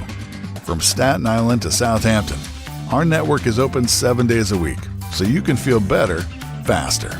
Visit OrlandCohen.com. Right now, you can grab a full breakfast at Dunkin' for $6. That's 2 wake-up wrap sandwiches and a medium hot or iced coffee, all for just $6. It's quick, easy, and it covers your whole morning, all in one stop. Did I mention it's filling and delicious, too? Because it is. It's a full breakfast, a great value, and it just makes mornings easier. So next time you're at Dunkin', don't overthink it. Order the Dunkin' $6 meal deal. No substitutions. Participation at times may vary. Offer price varies in California and Hawaii. Limited time offer. Cannot be combined with other offers. Exclusions and terms apply. If you're still using a sports book to bet on the soccer tournament, you're getting robbed. Delete that app and join the millions using Polymarket. Polymarket is a prediction market, not a sports book. Trade against other fans, not the house. Polymarket, your go-to prediction market for soccer's biggest stage. Available in all 50 states. Download the Polymarket app. Use promo code BLAZE to unlock $50 free for your first trade. That's promo code BLAZE. Trading not available in all jurisdictions. Check local regulations before trading. Restrictions and eligibility apply. Gang Green fans, are the Jets ready to take the next step? Let us know what you think at 888-808-1019. The WFAN phone line is powered by Paramount Plus. Paramount Plus presents the biggest summer in UFC history. Cup yesterday, Canada became the first team to head to the round of 16. They knocked off South Africa 1-0. We get 3 more games today, including Brazil and Japan at 1 p.m. Eastern. We will do more on the World Cup in just a moment with Alex and with Tiki, of course. But first, it's time to eat. Your first Cinco of the week. Shaun Morash in the booth. Somebody hide the castle. Optics flying, phones ringing, Evans yelling no! Tiki's laughing, chaos cracking, nobody's in control. It's Cinco de Roncho. Bam! Crunch! Let's go! Let's go! Cinco de Luncho brought to you by Helix Wireless, connecting everything, everywhere. Real quickly, because I just heard somebody hide the queso, had a graduation party I went to Saturday. Congrats, nice. Ariana. They went Mexican food at the buffet over the old school Italian, Northeast kind of stuff. Let me tell you something. I kind of like that. Nice little taco bar. Make your own burrito bowls. It was so different. I had not done a good Mexican food catering party. Bro, I was. How does the food hold up over time? Well, I would say it held up well because as you know, Tiki, when you put food at a party, if people are drinking, having a good time. Yeah. Me and the neighbors crashed that buffet at, again, about 8 o'clock at night. Nice. They left it on the counter. You don't refrigerate. You leave it out because you don't want to get cold. It held up great. Nice. I was making my own nachos later on. Yeah, the challenge sometimes with Italian food is if it sits for too long. Even sticky, pizza, it gets sticky and soggy, and you got to eat it when it's ready, when it's fresh. Fresh, but I think I might be transitioning to a Mexican catering. I'm in. I thought it was great. I like it. All right, now where were we? back to Cinco de Luncho. School is out for summer, officially. I know some schools ended a couple weeks ago, but like New York State, we were done last week on Friday. And boy, when I woke up today, was there just a different feel in the air with school being over. So the 5 parts about school being closed for summer beginning today. Here we go. Here we go! Number 5. Don't have to pretend to care about our kids' homework anymore. For me, it was the first year doing this. I don't know anything. I don't want to pretend to know anything. And I am a lost hope. And Did it they is get great. a lot of homework? Shockingly a lot. Now, my daughter is in what is called the dual language program. So shout out to her. She's learning both everything in English and Spanish at once. Dude, boatloads. Boatloads. I mean, you'd have to. Yeah, and I don't know what I'm looking at. Wow. And you know how, like, eviscerating is, like, hey, Daddy, help me with this. And you're staring, you're like, all right, no, you got to tell me. I got no idea what's going down. You asked me about the Yankee lineup, I could help you. That's all I got. That's number 1. All right, so that's number 5. Pretend to care about kids' homework. Here we go. Number 4. Already thinking about it. Weeknight ice cream, socially acceptable. That was only a weekend thing. Mr. Softy, bring that truck around. The kids are getting it on Wednesday. Let's go. My kids had ice cream last night, too. Yeah, exactly. Who cares? No school nights. You're not worried about sugar rushes. Here we go. Number 3. No school bus and teacher traffic. I made it to my train station in 2.5 minutes today. Now, maybe sometimes going a little quick. The buses, I am so Tiki. That is so true.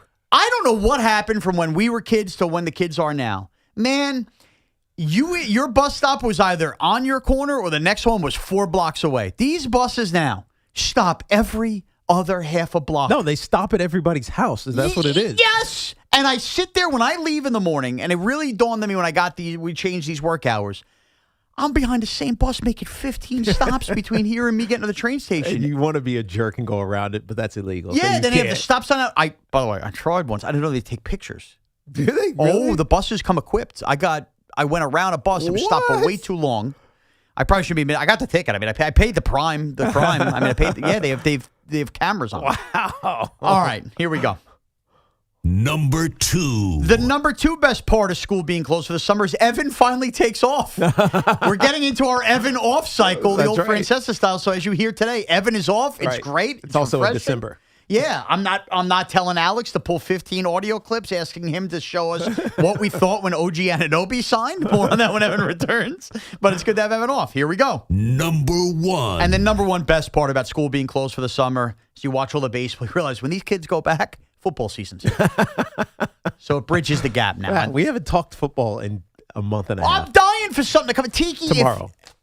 Yes, I set the list. I'm going, I can't even make up a football Tomorrow. today. No, there's no story. No stories, but we'll get there. We'll get there. Isn't tomorrow also the NBA free agency starts? Stat starts right, the tampering, right, all right. that. That's the first on Wednesday. But yeah, I've backloaded. I thought of a lot of that. But, I don't know. Can we get, a Darius Slayton? We're update trying or to something? sneak in some football here, Yeah. Alex. Calm down. Wet the whistle. The Greenbrier's only in like 3 weeks. All right, that name you just heard is Alex's arm. He's producing the show today, and Alex is somebody like you have heard on WFAN for years and years and years, from Greg Giannotti to Chris McMonagle to me. We all paid our time working behind the scenes, and Alex has done a hell of a job the last couple of years grinding his way up. So the World Cup is here, and kind of spitballing what we were going to do World Cup-wise and talking to somebody that knows soccer in and out. Man, Alex knows a lot of sports. Soccer is a bread and butter. The guy, correct me if I'm wrong, runs a fantasy soccer league out there. Which I sucked at last year. Which you sucked at. Like, it takes a lot of dedication. So, me stupid when it comes to soccer, Tiki smart. Yeah, we're bringing in Alex at least once a week for the next 3 weeks to chop it up. So here it is. Today's WFAN World Cup warm-up is presented by Fanatics Sportsbook. Download the Fanatics Sportsbook app today. Winning hits differently here. And our own WFAN World Cup expert to bring us this World Cup warm-up is the great Alex Azarm. And earn up to 10% fan cash on your bets, win or lose, with Fanatics Sportsbook. Winning hits different here. Alex, welcome on, buddy. Thanks. Alex, is Gallo upset with you? Oh, because you're the expert and he's not. Is he here today? He probably is. Yeah. I don't know if he's here today. If Craig's looking for lunch, Gallo's here. That's a good way to look for it. All right, so I'll start off with Alex. We're looking at Wednesday night for Team USA. We saw Canada go to the round of 16.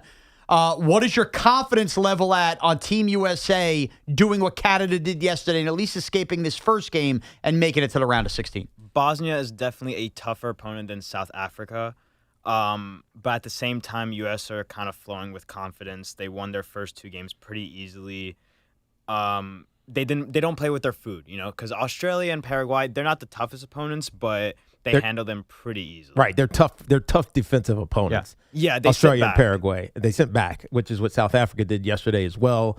Ultimately, they had a bad header in the 92nd minute and that Canada capitalized on. Yeah. But a lot of people made a big deal, and Alex, you can confirm this. Made a big deal about the United States dropping to Turkey and how bad of a loss that was to stop momentum. Well, first of all, they had basically 10 new starters. I know it got positioned as 9, but Ricardo Pepi started for Christian Pulisic, who was out anyways. He came in the 58th minute or something like that, and he ended up looking good.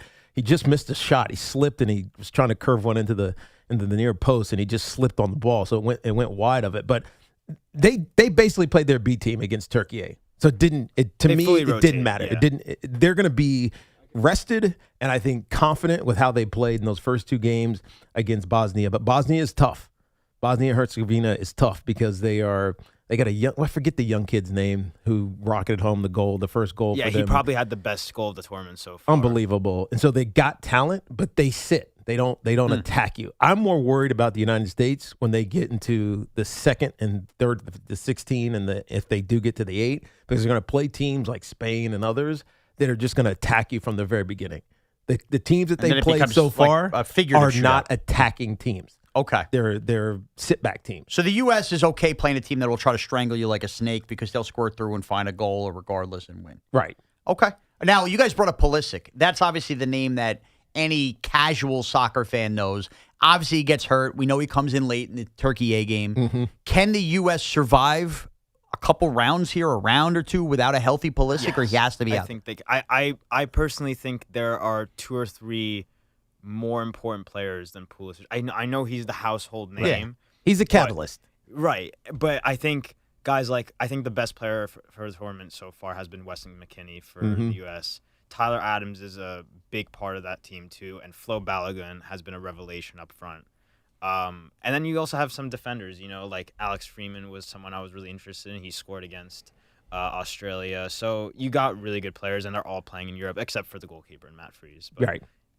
That's Alex's arm. We're still talking about the World Cup here. All right. U.S. we're all going to get riled up for. What's the best, you guys think, matchup here in this round of 32 that the casual soccer fan wanting to get in on the knockout stage will enjoy the most? Well, I think the Netherlands-Morocco, which is today. I was going to say the same thing. Is that today or tonight? It's tonight. It's tonight. Tonight. Right. Early. You mentioned this a little bit earlier. Brazil-Japan is on in about 24 minutes. Then we get Germany playing. Germany against Paraguay, who we all remember United States beat in their second match. And then Netherlands-Morocco is going to be the exciting one. I also really like the one that's about to come up, Brazil-Japan. I actually, even though I'm wearing a Brazil jersey, I have Japan winning this game. Really? Yeah, I think they're my dark horse. They were my dark horse from before the tournament even started. I think they can make a quarterfinal. Wow, interesting. So I'm going to assume in the Fanatic Sportsbook, because I got to go look in. I probably should do this in the next break. Brazil's a heavy favorite, moderate favorite today? Yeah, I mean, it's weird because Brazil is slightly favored. Okay. They have a minus top player. 135. So it wouldn't be a big shocker if what happens. Japan is the best team in Asia. Yes. Brazil, they start off a little slow against Morocco. They drew 1-1. Then they handled Haiti. Then they handled Scotland, both 3-0. But Haiti is not a great team. No disrespect to them. And Scotland, I don't know what happened to them, but they just all 3 goals were basically mistakes. Okay. The Japanese team is just as on the same level as Morocco, so this could potentially go to an extra time game. Yeah. Are there any other upsets on the table you guys think in this round? Or are we going to get mainly chalk because of the way this World Cup is lined up out of pool play? Well, I mean, I'd have to look forward now because I can't remember it off the top of my head. But Alex and I actually have the same team as the favorite, which is for our favorite, which is France. Kylian Mbappe is competing for the golden boot. Dembele is fantastic. Olise is fantastic. They have forward going players that are just they're great on the ball. Wait, did France win the last World Cup or am I? They made the final Argentina. and lost. Argentina. That's right. Messi won. Okay, and right. 2018 they won. But I think their front 4, basically their 4 attackers, outside of Messi and Haaland, I think they literally have the 4 best attackers in the world. Right. Which is Mbappe, Dembele, Olise, and Doué. And if I want to go back to the By the way, they all go upsets- by one names. Yeah. Nice. Oh, that's Like Cher.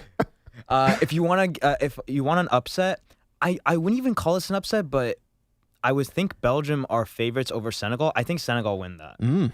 I think Belgium are weak. They only won one game in their weak group. And Senegal were, I think, unfortunate to only come up with 3 points.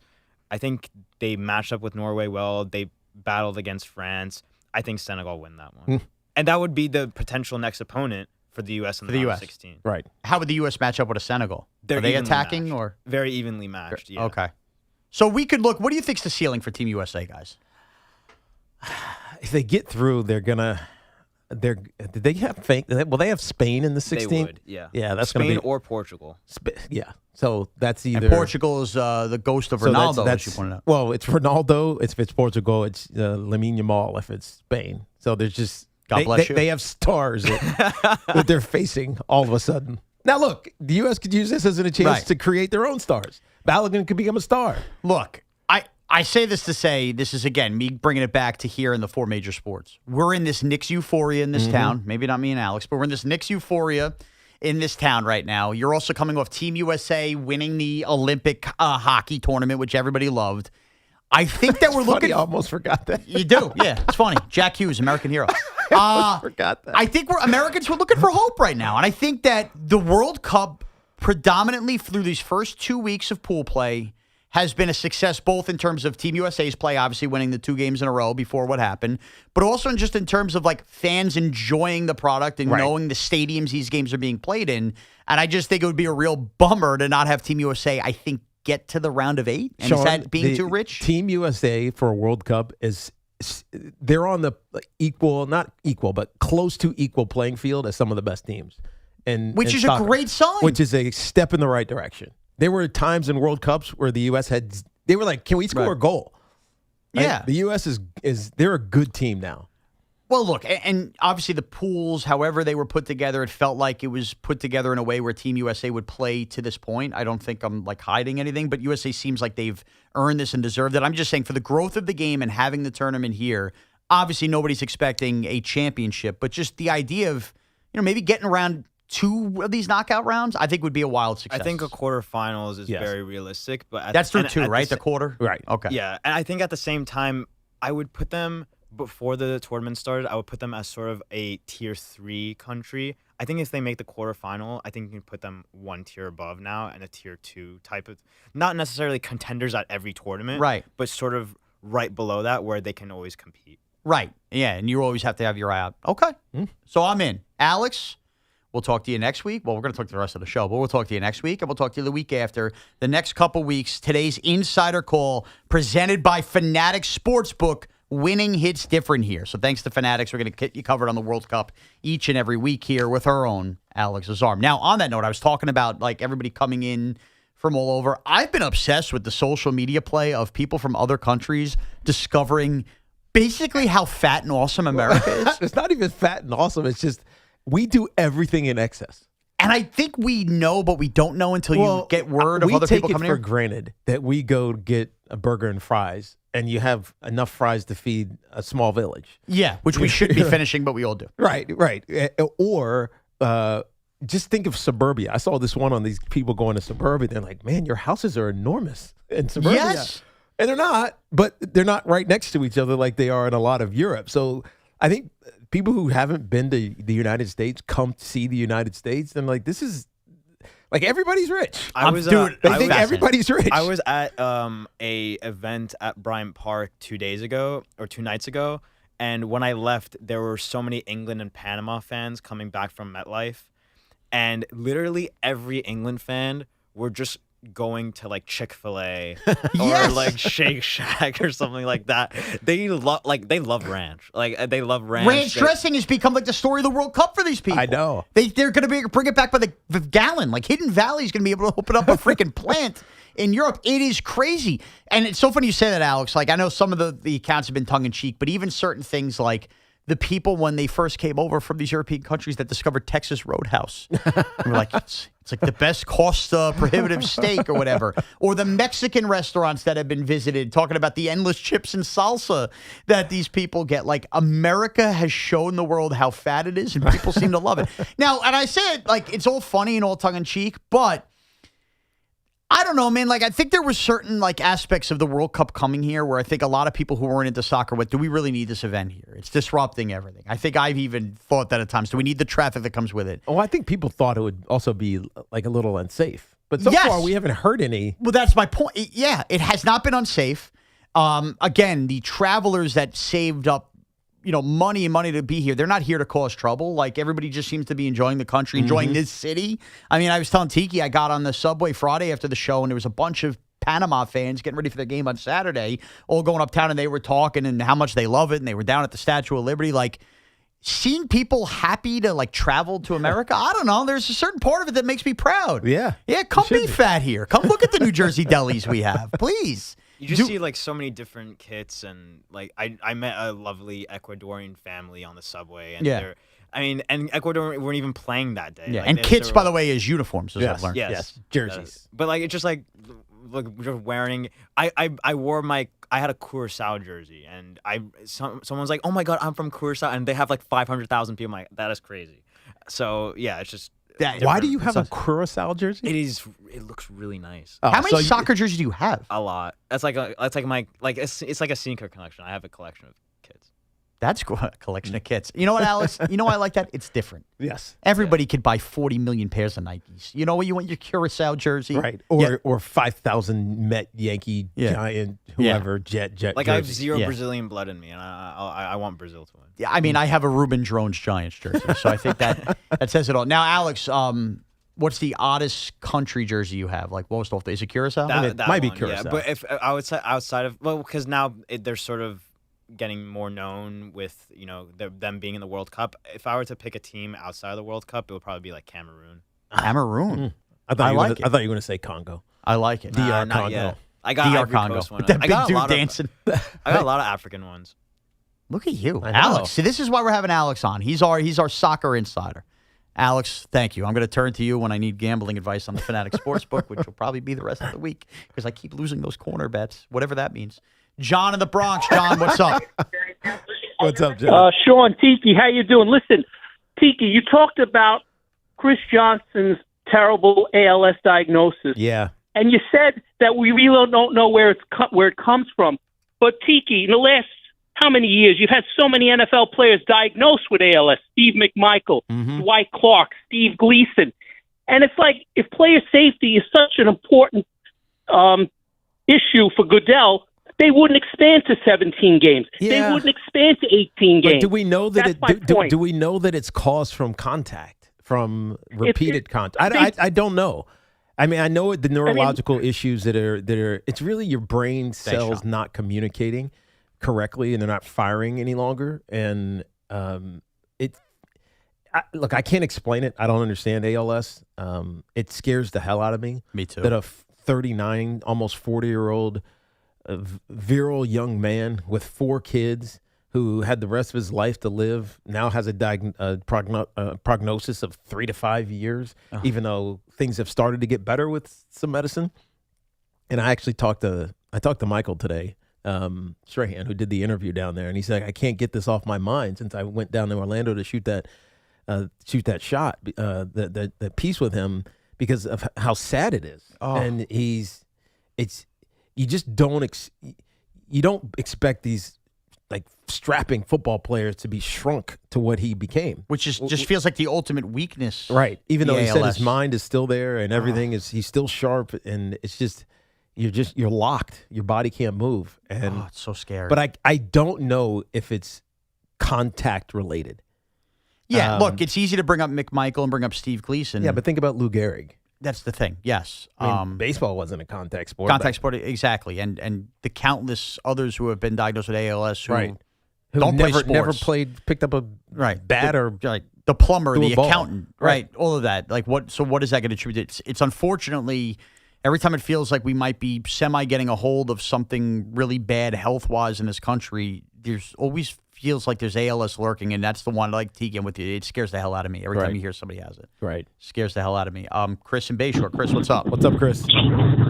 Yeah, hey, guys. I just had a thought about, the diagnosis from Johnson with the ALS, and I know that over the years you were asking about whether or not there's proof that's tied to contact, but there's some thought that it might even go back to the Gehrig days. Like, Gehrig was notorious for getting concussed, and it was just so long ago they didn't have the science. Right. So the neurological probably not even diagnosed, Chris. Yeah. Right. Like playing football, Columbia, and baseball, and then notorious for just getting like knocked in the head. And I mean, I don't know if we're years behind finding some link out, but there definitely seems to be some kind of connection. Not maybe close as CTE is, but there's a lot of people believe there's some kind of tie in there. Yeah, I mean, there could be. But again, how do you explain those that didn't play any sports that have ALS? Yeah, and that's the challenge. Whereas you don't see non-athletes who never played a sport, especially a contact one, having chronic traumatic encephalopathy, CTE. Yeah. You don't that if you didn't play a sport, you don't have it, unless you are, I don't know, skiing and you some kind of brutal tragic crash. You're having repeated head trauma. If you don't have repeated head trauma, you don't develop CTE.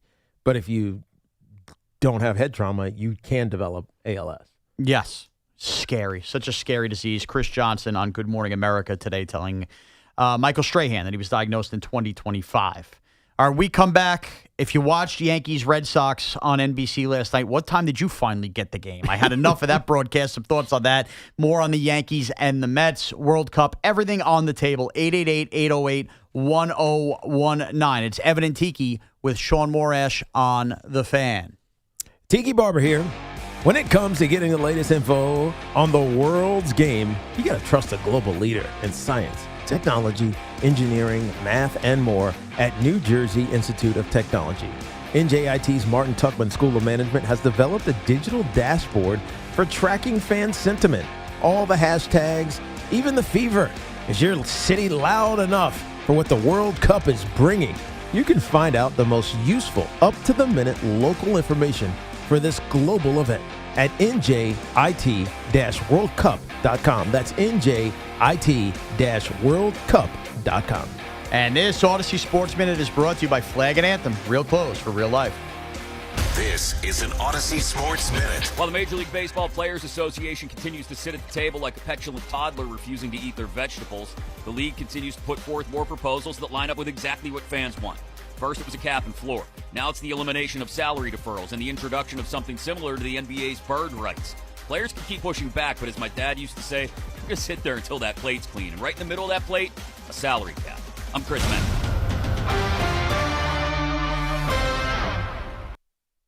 When I wake up the best mornings in the morning light, start with Wrangler. I pull on my jeans and I feel alright. Jeans, jackets, and shirts that get your day started.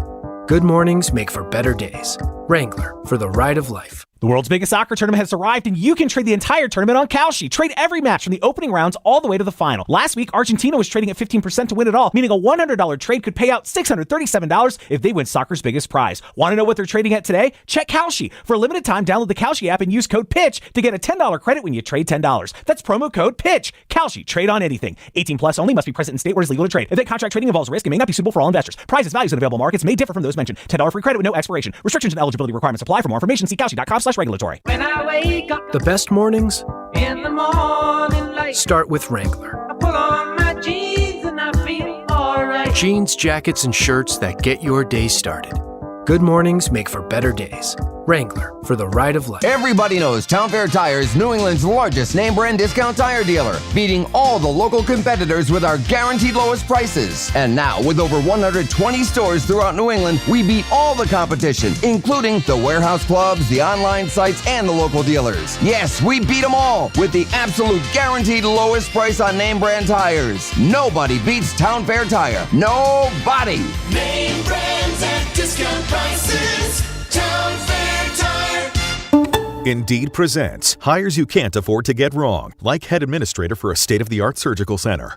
What can I do for you, Doc? We need to talk about the lights. Ah, the mood lighting, relaxing, right? Much better than those old hospital vibes. A hospital's supposed to have hospital vibes. You seem tense. Let's dim the lights a bit. This is the job for sponsored jobs. This is what happens when you don't sponsor your job on Indeed. Next time, get matched with quality candidates with Indeed sponsored jobs. Visit Indeed.com/hire now and sponsor your job today. Pros, save more on what you need to get the job done right. Right now at Lowe's. Get 15% off select custom entry and interior doors. Plus, save $80 on the DeWalt 20-volt Max 2-tool combo kit. Now just $169. And at the Lowe's Pro Desk, bring us your materials list and get a quote in minutes. Handwritten, a photo, or even a sticky note is all you need. Keep your jobs moving faster and on budget at Lowe's. Valid through 7/8 while supplies last. Selection varies by location. The world's biggest soccer tournament has arrived, and you can trade the entire tournament on Kalshi. On Kalshi, you can trade every match from the opening stage all the way to the final. The United States is trading at 4% to win it all, meaning a $100 trade pays out almost $2,000 if they win soccer's biggest prize. On Kalshi, you're trading against peers in a live market, meaning there's no house. And as the probability changes, you can buy in and out of your position. So, for a limited time, download the Kalshi app and use code CMAC, that's code CMAC, to get $10 when you trade 10. Kalshi, Kalshi. Trade the beautiful game. 18 plus only. Restrictions and eligibility requirements apply. Event contract trading involves risk and may not be suitable for all investors. Prices, values, and available markets may differ from those mentioned. For more information, see Kalshi.com/regulatory. John Montone, are you ready to make this the summer? Yeah, Todd, the summer. But where do I find the summer? At Ramsey Chrysler Jeep Dodge Ram. Because we have some amazing incentives to get you behind the wheel of a Jeep or Ram truck. And you can really make this the summer when you step into a new 2026 Jeep Grand Cherokee Limited 4x4. Lease for just $399 a month for 36 months and only $48.88 total due at signing, plus tax, title, and registration. Or buy and get 0% APR financing for 36 months. My summer is definitely being made during Ramsey Chrysler Jeep Dodge Ram's Make This the Summer event. Ramsey Chrysler Jeep Dodge Ram, home of exceptional people, exceptional deals. Call 833-853-2969 for details. Tax, title, registration extra. Zero security deposit. VIN number TC258767. MSRP $51.55. APR at $27.78 per month per $1,000 financed. And $630.26. The times you spend with your friends and loved ones are the best. Those selfies you take now will shape memories that will last a lifetime. Make sure you stay in the picture and stay away from fentanyl. Only 2 milligrams of fentanyl can cause an overdose. So learn about the dangers and risks of this frightening, deadly drug at stayinthepic.nj.gov. Don't risk your life and all those wonderful memories you're creating. Stay in the picture and stay away from fentanyl. Know all the risks. Visit stayinthepic.nj.gov. From New Jersey Human Services. What an atmosphere tonight. The stands are packed. Down here, two fans side by side, both holding a Heineken. Promising start. The chant begins. Listen to that. Perfect sync. Corner coming in. They lean forward together and goal! Arms up. They cheers. Wait. That's a hug. That's a hug. Let's check the replay. Yes, two strangers at kickoff. Friends by full time. Fans have more friends. Find yours in the stands. Must be 21 plus to purchase. Enjoy Heineken responsibly. I'm Piera Palazzolo, VP of Digital Marketing for the American Management Association, a company focused on the management training skills needed to enhance the careers of business professionals. We did our research when it came to the best companies for website development and chose AmericanEagle.com. And we couldn't be happier. AmericanEagle.com worked closely with us to understand the front and back end requirements needed to launch an e-commerce website that could handle the complexities of running thousands of seminars nationwide. Our robust new website and improved SEO saw immediate increases in site traffic and web revenue. If you're in need of managerial effectiveness and success, visit our website at amanet.org. If you're in need of a website that provides an unparalleled consumer experience, I highly recommend AmericanEagle.com. Transform your business today. Dial 877-WebNow1 for a free digital consultation with AmericanEagle.com. It's game day. Are your moderate to severe Crohn's disease or ulcerative colitis symptoms keeping you from the action? Skyrizi, risankizumab Riza, could help you get back to the game.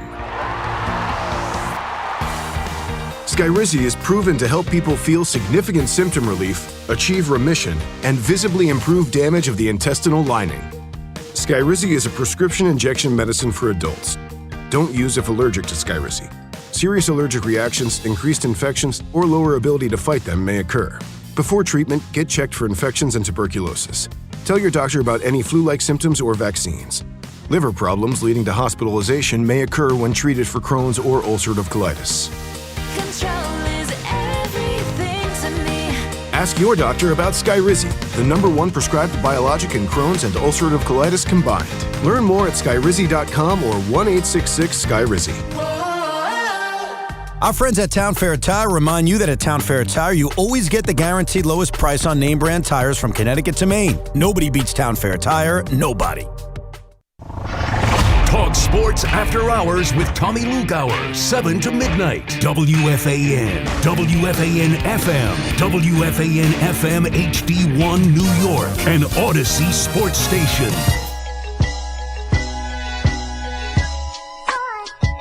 Oh boy, it's Evan and Tiki with Shaun Morash here on the Fan. Our intern Joe, along with Alex, helping us out along the way. Evan enjoying Niagara Falls and Mets and Blue Jays. They begin their 3-game series. The Mets will get that Canada Day game Wednesday where the Blue Jays wear red uniforms. Gary Cohen was all pumped up about that yesterday. Speaking of baseball broadcasts, last night, Tiki, I almost had the mental breakdown with the Yankees on Sunday Night Baseball, and for a couple reasons. Okay, and I know that this became a bigger story last night. And thank God. Take a deep breath, Shaun. I know. Deep breath. Thank God I wasn't the only one. Breathe it out. I want to make something clear. I'm an NBC stan. I love their Sunday Night Football production. Mm-hmm. I thought, man, did they come in and get back in the NBA in a big way? That was like my first job outside of That's right. the NFL. The NBC stuff. Yep, the NBC. And I think they do such a great job. It's careful, even like the music in and out of breaks. And the idea that when they got Sunday Night Baseball, they were basically going to become year-round Sunday Night sports. Sunday Night Football, into Sunday Night Basketball, into Sunday Night Baseball, then back around to Sunday Night Football. I think that's great. Right. I think that it's every actually Sunday so night... smart. It is. Because on Sunday nights, you could train your brain. Whatever the big game of the weekend is, I know NBC's got it. Reminds me of, what they call the Thursday night on NBC with all the shows they used to have. Oh, yeah. Must-see TV. Must-see TV. Must-see TV. Right. I think that's great. Here's the problem. If you're going to do that and you're going to train us to be like that, you got to be there. And they weren't there last night. Yeah. Okay, so for those of you who maybe weren't into it or the Yankee fans out there that were complaining on social media, here's the deal. Last night was the Yankees' first appearance on NBC Sunday Night Baseball. It's Yankees-Red Sox. I, for one, was excited for it. Not for nothing. You give me a good preamble by Bob Costas to set the scene. I had been looking forward to this for weeks because it just feels more important. It feels big. And I saw, obviously, the Mets played there last week. They drew 3 million viewers, which is important to note, with the Philadelphia Phillies. Now, before we get to the broadcast clunkiness, what NBC's doing, Jason Benetti hosts, and they get kind of a former player from each team playing, and they throw together a broadcast. And I think for the most part this year, I watched a lot of Sunday Night Baseball. It's worked. Some games haven't worked. Yeah. But just let's start off with the not being there. Yesterday, the Travelers Championship, of which we promoted here, took place up in Cromwell, Connecticut. Right. Great tournament. Great track up there. It's a good tournament. Good tournament. Goes into a weather delay yesterday on NBC. Not NBC's fault that weather came in. Certainly, it's the summer. It happens. I was unaware because I wasn't locked into the Travelers yesterday. They were in a weather delay. So I'm watching Dodgers-Padres out by my pool. 7 o'clock hits, Tiki. Okay. And I go, all right, let me get out. Let me take off the MLB TV. Let me go to NBC because, again, I want to see the setup. I want to see it going. We got a 7:21 pitch. And they got women's golf on. And I went, I'm looking up. And when you have your cable provider and it says MLB baseball, Yankees, Red Sox. Yeah. This is weird. Why is there okay, maybe they're finishing up. They finish up, and within 5 minutes, they go back to squeegeeing off the course at TPC. Oh, no. And I'm like, oh, God, there was a weather delay. Again, I'm willing to be patient. There is nothing flashing on the screen telling me Yankees, Red Sox will be here, or at 7:20, we will get you to Yankees. Nothing. I'm sitting there watching. I'm looking online. I don't see anybody saying anything. And the commentators aren't saying anything Nothing! You have, remember, last week, 3 million people tuned in to watch the Mets play the Phillies. You have the New York Yankees fan base. and the Boston Red Sox fan base together. Two of the biggest sports markets in the country. First time we're watching you on NBC. You know that people are tuning their remotes in. Can you tell us where the game is? They don't tell us. So now where was it? So I look online. I even sent out a tweet. Does anybody know where the hell the Yankee game is? Mm-hmm. To which I get a lot of responses. It is moved to NBC Sports Network. Now, NBC Sports Network was around for a long time. As a hockey fan, I was well-versed. Wait, is that even... Glad you asked, Tiki. It's not even on TV anymore, is it? NBC Sports Network went away. They brought it back for overflow purposes. But here's the thing. Apparently, I guess it's not everywhere. I have DirecTV.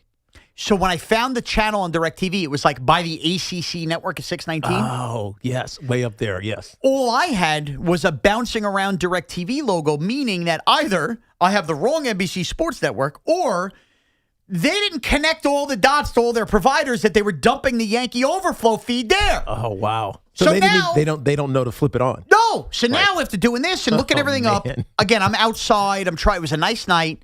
I have my TV hanging out there. It was actually hot yesterday. Hot, and I was enjoying it. Yes. You know the deal. I've set up. I got a nice poolside You got your setup. pool. You can sit in your pool and watch I had the a TV. fire lit. I just wanted to watch the Yankee game with some peace and freaking quiet last night. Now it's 7:40, Tiki. The game's been going on for 20 minutes, and I can't find the game. So I say, all right, I know Peacock should have it. Yes. I have Peacock. I pay for the Peacock. I have Peacock in my house. Sunday Night Football. I like shows on Peacock. I know I have the Peacock. I go to put it on my TV outside. I apparently have never used Peacock on that TV outside, so I got to sign in, Tiki. Let me guess, you don't know your I have no idea what my email and password is. Every password it's saying is wrong. It's the same password I use for But you asked your wife. She's yelling at me. I don't know. Come inside. I go, I don't want to come inside. I want to watch a Yankee game. So finally, I figure it out. And at this point, it's the third inning, and we're getting no hit by Sonny Gray. I can't believe. I was just angry. I can tell. You're still angry. Tiki, my whole day. Okay, yesterday. I'm going to give you a little bit of advice. All right. You have an iPhone. Yes. Go to your notes. Yeah. And put the password. Put all the passwords to all the streaming services in one note. I'm glad you said that, Tiki. And then share it with your wife so that she can edit it. I'm glad you said that. Because there's ones that you won't know that she knows. I think that's a great point. Like my Amazon is all under Tracy. So whenever I'm like, I need to do this Amazon thing, I have to call Tracy and be like, figure it out. Give me the code. Tiki, I don't want to show the camera, but can you read what that says there? Yeah, it says passwords. I have notes for all my passwords. I didn't have Peacock in there. So I already did your suggestion. I didn't have Peacock. I wanted to teach you something today. But the bottom line is this. I say this to say, before I get to more on the broadcast part of this and Sunday Night Baseball, that's just a future job by NBC. And I am sure, as many have told me online, their PGA deal has something where they can't get out of them. Oh, yeah. And I understand that. Yeah, they're great at that, though. But if you were going to invest in one of the major four sports and make it a big Sunday night production, for at least the local fan bases, you got to find a way. Like, to me, NBC in New York and Boston yesterday should have been immediate to the Yankees and Red Sox, and the rest of the country stick with. Yeah, you mean like usurp the Travelers champion. The problem is the Travelers in the Northeast. I know. And so it's like I'm sure you're people taking away something that's already local here. And I know it finished this morning, and people love it. And I'm not saying not to love the golf. It's not a major. Okay, this isn't the Masters. This isn't the U.S. Open. It's not even the PGA Championship. The Travelers Championship cannot allow you, when you're telling people that you want to like get into. It could have been how many people's first time watching Sunday Night Baseball on NBC all year from the New York and Boston market yesterday, and they completely screwed it up and left a sour taste in our mouth. Right. That can't happen. Did it ever come to NBC? So it came to NBC, and I only knew it came to NBC because at this point, I want to say it was like the sixth inning, man. They announced the game. For those of you who were just watching, that's usually your social cue. We're now into the game. I was already on Peacock. I wasn't going back. I stayed with Peacock. But here's the other problems that's wrong with this broadcast now. Now I'm in. Now I'm watching it with an angry eye. Yes. First of all, Anthony Rizzo, who I think is great. I think Anthony Rizzo does like the between the dugouts thing, almost speaks too much. He left such a subtle line yesterday that if Evan was here, he would have known how to pull it, and I didn't. Sonny Gray is about to have a strikeout. I think it might have even been the play Jazz Chisholm gets thrown out on. Right, okay? It's check swing. Yeah. And Anthony Rizzo goes, guys, Garrett Cole's texting me that this next strikeout from Sonny Gray might be his 2000th, something to keep an eye on. Now, I think that's a great anecdote. If you're doing the broadcast, you should know that if somebody's going to have the 2000th strikeout. But I had to rewind. What would he just say? Garrett Cole is text. Now, again, ex-teammates tight with each other. I don't know where Garrett Cole was, whether he was in the clubhouse or on the bench when he did this. Garrett Cole's usually in the dugout. But I don't think you're supposed to have your cell phones with you in the dugout. Maybe he's told him. Okay, and maybe Anthony Rizzo said it wrong, or maybe I'm hearing it wrong. Okay. Nonetheless, Garrett Cole, I know you're not pitching, and I know you're the super baseball nerd, and I know you look out for your pitching fraternity. Does Anthony Rizzo need to know that Sonny Gray's going to have is it that important to you, Garrett Cole? It should have been in the game notes. Yes! Anthony Rizzo just looked out at the notes if he's close to 2,000. So that bothered me. Then, last but not least, and this was where I think I almost smashed my TV. Right, at that point, did you know the Yankees were losing? I mean, pretty much. When Garrett Cole is yeah, exactly. is championing Sonny Gray. Garrett's got all the wrong ideas. We come back from commercial break, and I think it's either entering the bottom of the 7th or going to the top of the 8th. It's late in the game. And mind you, the Yankees are being no-hit by Sonny Gray, who, if you were a historian of baseball, you know Yankee fans feels to Sonny Gray. And we come out of the break, and NBC, all right, we got a no-hitter on our tips. They go right to Bob Costas. And Bob Costas does his Bob Costas thing. Yep. And the Bob Costas thing was telling a story that, in 1943, the Red Sox couldn't even host Sunday games because of blue laws in the city of Boston and Fenway Park. And you couldn't play because of, I guess, the alcohol and everything else. So that they had to move to like where the Boston Braves played. And the story feels like it goes on for 3 minutes. Yeah. And all I feel like saying is, can somebody on NBC or Bob Costas, somebody's been around broadcasting, go, guys, we have a no-hitter going on between the Yankees and Red Sox. That's more important. Nobody, and I mean nobody outside of Bob Costas gave a flying you-know-what. That the blue laws, I couldn't take it. Right. So here's my summation. I think it's great that NBC's involved in the football, the basketball, the baseball. If you're going to do baseball the way you do football and basketball, you got to have a place and feel for story time, and you got to be there. Because Sunday Night Football would never not be there for us at kickoff. You cannot send fans to figure out how to get Peacock going, where NBC Sports Network is. If the game's on NBC and you had your whole Sunday running around doing God knows what with your kids, you want to be able to just hit the number 4 and have the game on. Well said. So that was my good rant. Long diatribe. Good there. little rant. Thank you, NBC. Okay. Mark in West Bound Brook. Mark, what's up? What's up? How are you? Love the show. What's up, man? Thank you. Okay, I just want to make a point that the Mets getting Juan Soto actually made them worse. Now, I know it sounds crazy, but hear me out for this, yeah? Go ahead. All right. Because he's a great player, so I don't... Go ahead. Yes. Because baseball is different than, let's say, basketball, where when you build a team, a superstar isn't going to get you anywhere. One superstar isn't going to get you anywhere. And Tiki, you should know this more than anyone else. You need team chemistry. You need all of that. And I just feel like getting Juan Soto, even though, yes, he's a generational talent, but he's stopping all the he's stopping all the team chemistry. I feel like the whole thing with him and Lindor and everything like that. I just feel like that's stopping the Mets right now, and that's not how you should build a team around them. Well, I mean, thanks, Mark. I the only reason I would disagree slightly is unlike football, unlike even soccer, which we're watching Japan and Brazil right now, baseball is a team game that's played somewhat individually, especially offensively. Yes. It's not like, oh, I gotta set you up, or here's this an assist. Oh, we ran a play that got you open for a clean jump shot or whatever it may be, or left guard made an unbelievable, kick out block that let a running back go 60 yards for a touchdown. Baseball offensively is about individuals doing what they're supposed to do in basically the back of the baseball card, to use the cliche. And so Juan Soto is always going to be great. He's going to get on base 40-something% of the time. He's going to hit whatever it is, 30 home runs a season, and he's going to make your team better because usually, even though not since he's been a Met consistently, he's going to be clutch. Yes. And so he also hasn't had a lot of clutch chances. And that's part of the problem. Yeah. The problem with the Mets is they're not a well-built team. Right? There aren't, hey, this guy's on base in front of you, Juan, get him in. Right. Or, Juan, great job getting on base. He doesn't steal as much this year as he did last year, but getting to second base, getting in scoring position, and then someone brings you in. They don't hit with runners in scoring position, and it feels like it is exactly what I was saying before, a bunch of individuals playing the game. And so in that regard, I do see what you're saying, but Juan Soto's a great player. You can't, any team in baseball and those that can afford it, would want Juan Soto. Yeah, and not for nothing, he did win a World Series in Washington. Right. Now, I And know he got was the Yankees. He helped the Yankees and get to a he World helped the Series. Yankees get to the World Series, albeit there was Stanton, Judge around him, Right. where the Mets don't have that. Great players, the more great players you have, the better you're going to be. 100%. That's why you pay $800 million ultimately. Yes. And I think Lindor is a very good, if not great player, but when you let Alonso walk, they just simply didn't replicate it. Right. Jorge Polanco and Luis Robert Jr. are not great players. No. And they were banking on young guys making the step. Now, ironically enough, the guys we didn't think, like A.J. Ewing coming up, might be those ones that take the step as opposed to the Well, they're baby the at only end ones of- that are hitting consistently. Exactly. But every Batman needs a Robin. Mm-hmm.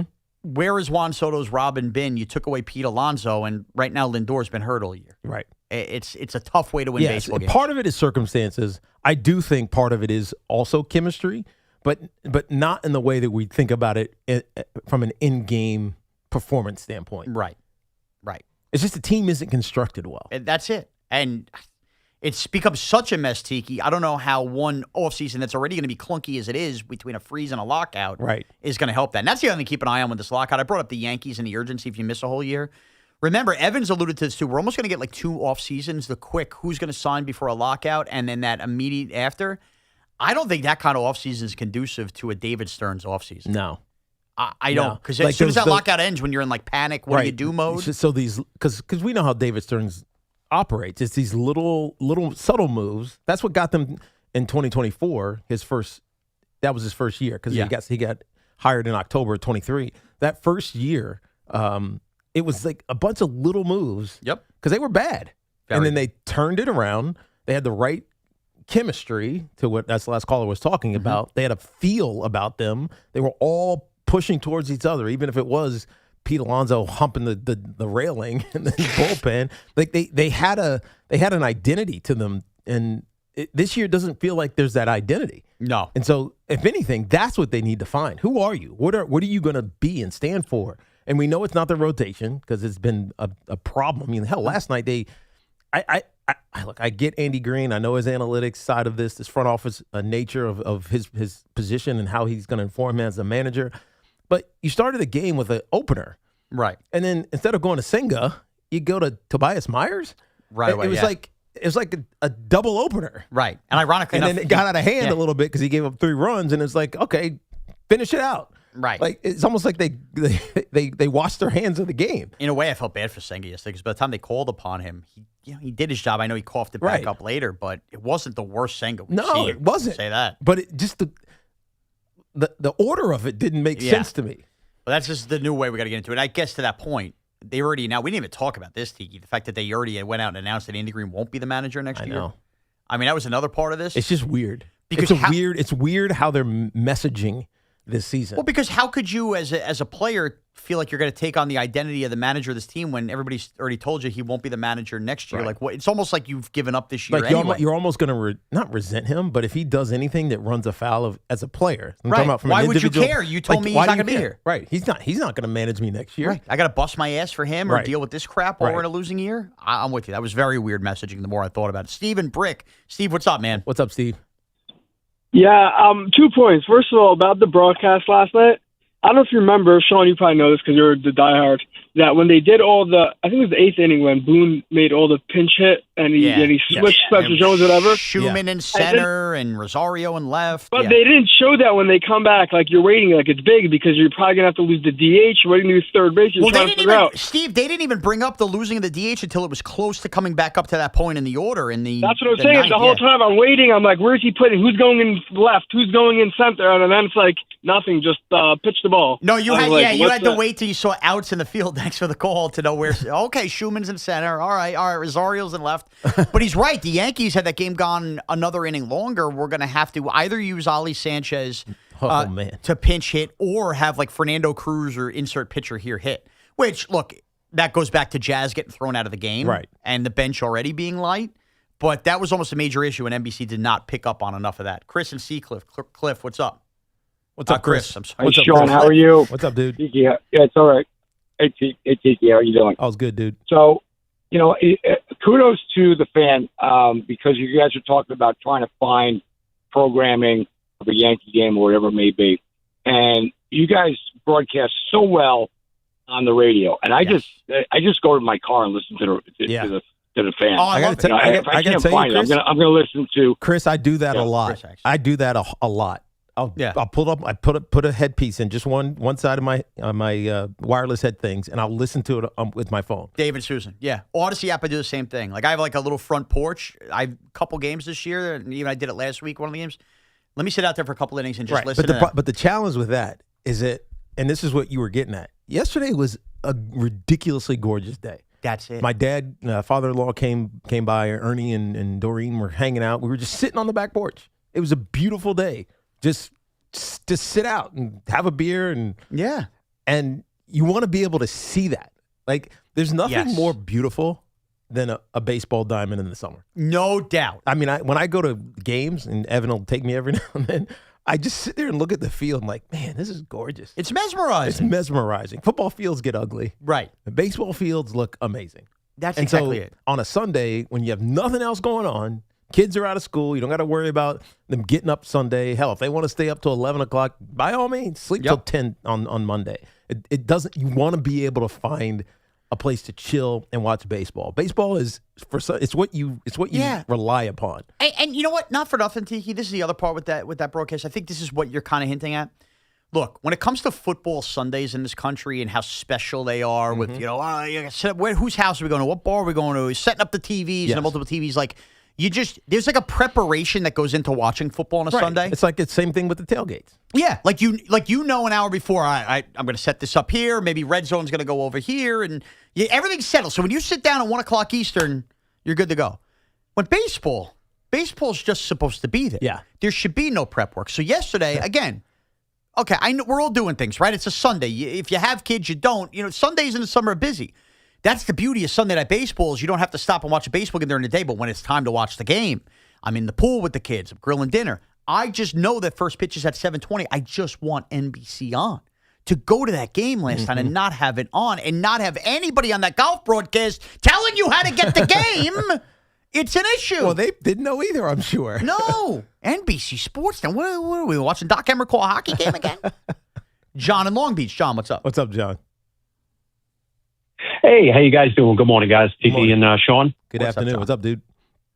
Well, you guys got me fired up. I had to work out because I heard that skit about Steve Cohen being tone deaf to the fans. Yeah. Yes. Having the greatest workout. Right. Long-time listener. All I got to say is the architect of this all is Stearns. Yes. I mean, I blame him. He just tore this team down. The chemistry of the team. Juan Soto not running to first base like Nimmo would have. It's an embarrassment. Yeah. It's not competitive this baseball. team has changed. And it's changed, and maybe it will be for the better for the Mets in the long run. Maybe the vision that David Stearns has is it's not a 2-year vision, it's a 5-year vision, as his contract at $50 million tells us. And so that's why he's not getting fired. I know people are going to call for it. People are going to go with signs, and hopefully they don't get kicked out of the ballpark. But right now, it doesn't feel like there's a path. It doesn't feel like it's at least not a clear path that you're walking on. But at the same time, the players have to start playing and be available. And the problem with the David Stearns brought in here, a lot of these guys just aren't what they thought they were going to be, and half of them aren't available. Right. And you just can't win that way. No. I mean, I'm sorry. It just is what it is.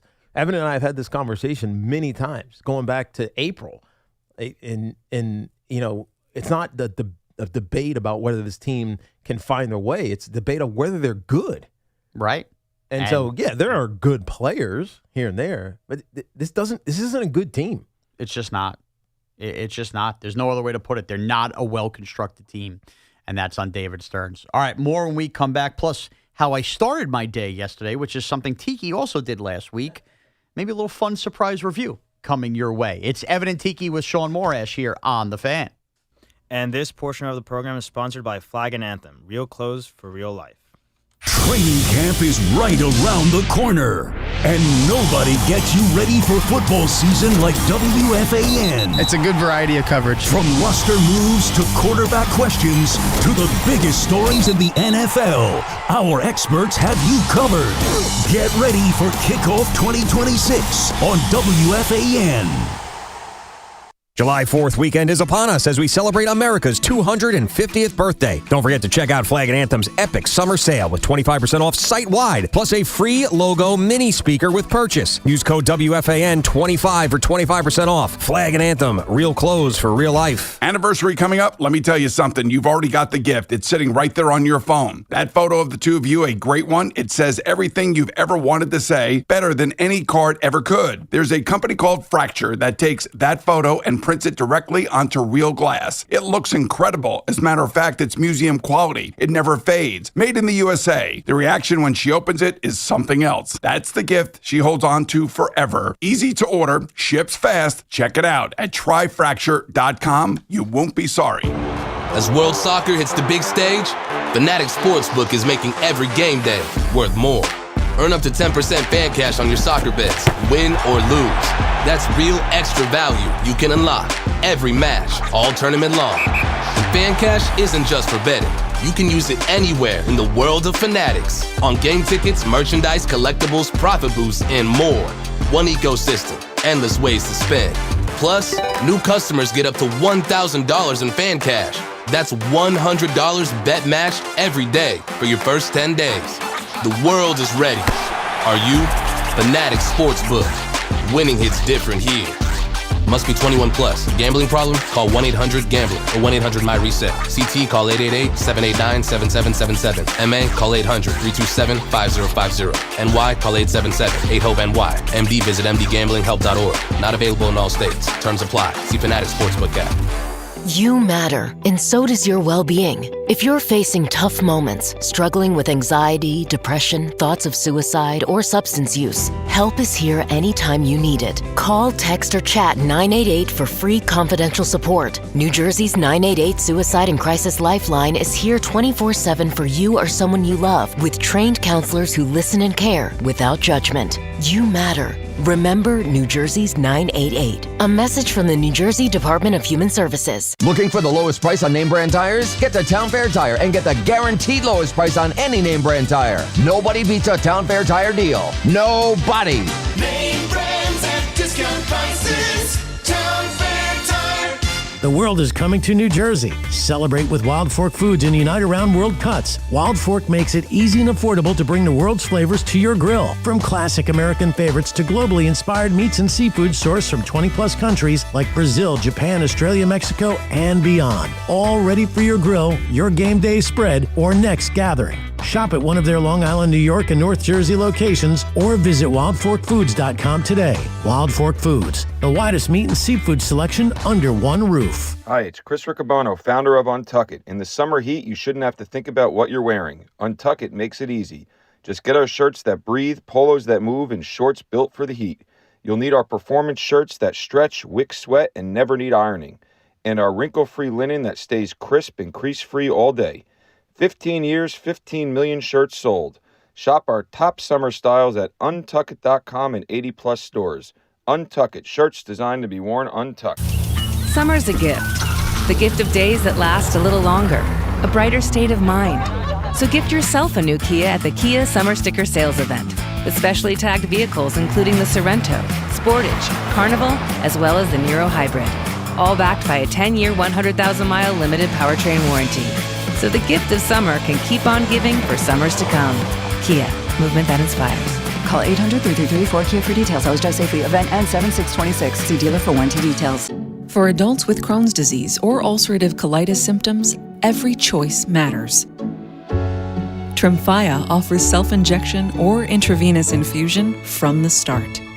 Tremfya is administered as injections under the skin or infusions through a vein every 4 weeks, followed by injections under the skin every 4 or 8 weeks. If your doctor decides that you can self-inject Tremfya, proper training is required. Tremfya is a prescription medicine used to treat adults with moderately to severely active Crohn's disease and adults with moderately to severely active ulcerative colitis. Serious allergic reactions, increased risk of infections or lower ability to fight them, and liver problems may occur. Before treatment, get checked for infections and tuberculosis. Tell your doctor if you have an infection, flu-like symptoms, or need a vaccine. Explore what's possible. Ask your doctor about Tremfya today. Call 1-800-526-7736 to learn more or visit TremfyaRadio.com. Bring the flavor to the World Soccer Championship with Crush Orange Soda. Crush is the perfect pick for every match, highlight, and game-winning goal. Make every match even sweeter with Crush Orange Soda. Well, Lorenzo, the pitch looked good. Yeah, so green. USA keeper was decent enough. Didn't have much to do. 99 minutes. Not a single goal.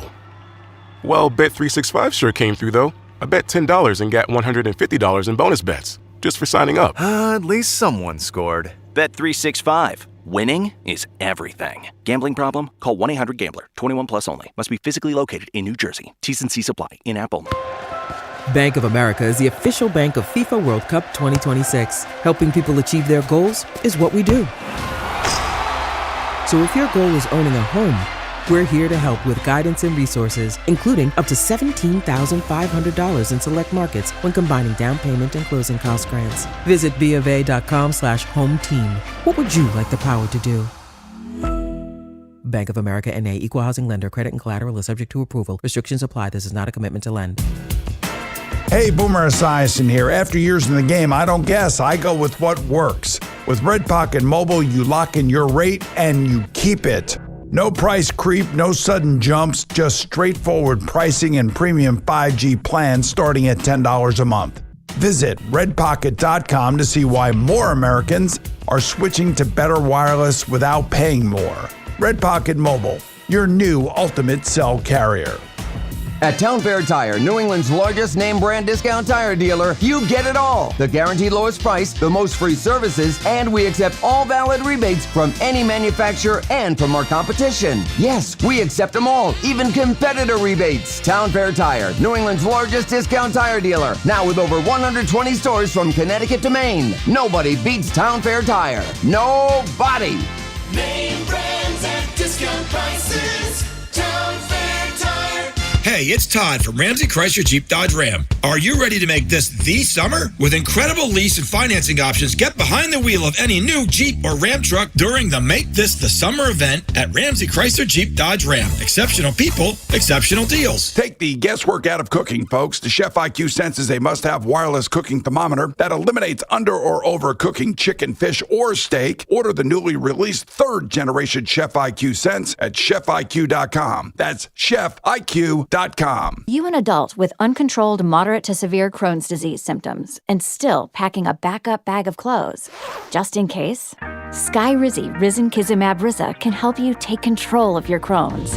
Feel significant symptom relief, including less abdominal pain and fewer bowel movements at 4 weeks. Plus, Skyrizi is proven to help people achieve remission and visibly improve damage of the intestinal lining. Individual results may vary. Skyrizi is a prescription injection medicine. Don't use if allergic to Skyrizi. Serious allergic reactions, increased infections, or lower ability to fight them may occur. Before treatment, get checked for infections and tuberculosis. Tell your doctor about any flu-like symptoms or vaccines. Liver problems leading to hospitalization may occur when treated for Crohn's. Ready to take control of your Crohn's? Ask your doctor about Skyrizi, the #1 prescribed biologic in Crohn's disease. Control is everything to me. Learn more at skyrizi.com or call 1-866-SKY-RIZZI. My name is Whitney Allen, and I'm a widow. My husband, Ryan, died. We never thought we'd ever have to use life insurance, but the unexpected happened. With Ethos, signing up was fast and 100% online. You can get a quote in seconds, apply in minutes, and get same-day coverage. No medical exams, and you can get up to $3 million worth of coverage. I'm grateful we were prepared. Get your free quote at ethos.com/play. That's ethos.com/play. Paid spokesperson. Time spent on application may vary. Online health Sponsored questions by required. BetMGM. Own your moment. Make it legendary. Please gamble responsibly. Gambling problem? Call 1-800-GAMBLER. Pat Boyle here to help you beat the books with Westwood One Sports. Netherlands and Morocco square off in the round of 32 in a game that has extra time written all over it. The Dutch are the favorites here, but Morocco earning a tie against Brazil in this tourney, and their trip to the semifinals at the last World Cup should tell you they will not be an easy out. They have a great defense and will be more than happy to let penalties or extra time decide this one. So I'm playing the regular time draw at more than 2-1. I'm Pat Boyle. Bet smarter and beat the books. Download the BetMGM app today. The night belongs to the fans. Join Tommy Lugauer for After Hours, weekdays at 7. Call 888-808-1019. The WFAN phone line is powered by Paramount Plus. Paramount Plus presents the biggest summer in UFC history. The Fan Focus is presented by Chef IQ. Watch the game, not the grill. Get your gear at chefiq.com. It's Casey Mize and Ryan Weathers as the Yankees return home to play the Tigers at 7:05 p.m. They're great. The Mets head north of the border to start a series with the Jays as we get Trey Savage and Nolan McLean for a heck of a young pitcher matchup. And right now at the World Cup, Japan with an early 1-0 lead on Brazil. So I don't know, by the way, is tonight the night Evans going to the Blue Jay Met game? Do we remember? I think it might be tomorrow. Might be tomorrow? Yeah, I can't remember now what because he was going to Niagara. Yeah, Niagara Falls, which I maintain one of the most overrated vacation destinations in the United States. Is it a go see and then leave type of thing? I call it a done for the day. It's you go, there's the falls, you look. Now, you could take the boat or whatever. Even then, you're talking about an hour tops, and then you get out of there and you go, I'm done for the day. And you find the nearest restaurant and you have dinner. It's kind of like Mount Rushmore. Right. You go up to Mount Rushmore. I'm sure it's a beautiful park. I look at the four heads. I'm done for the day. I don't know what, like some of these places that people travel to, it's just, I don't know how you make 5-day, 7-day vacations happen. Right. They're not. So, but that's why he ended up in Toronto. Now, we did not, you and I, go to Niagara Falls this weekend, but you and I did similar things over the last couple of days. Yesterday, Tiki, and for those wondering, don't worry, no spoilers, but more general, just thoughts. I took the kids. We did the Toy Story 5 yesterday, Nice. And then I came in and you told me you had also seen Toy Story 5. I took Tegan to go see it with our friend Zoe. Happy birthday, Zoe. She just had a birthday as well. Nice, Zoe. Happy birthday. She's 10. And so we took her to see Toy Story 5. Now, I don't even remember 4. Really? I don't remember 3 even. Okay. But 4 I remember because it came out right before the pandemic, and I saw it during the pandemic at home. Right. I'm not sure I saw it. But that was when Sporky came out? Yeah, exactly. But it didn't even matter because the message in this one is, I think it's relevant to anybody who has kids. And especially kids that are that age that, you worry about all their usage of technology.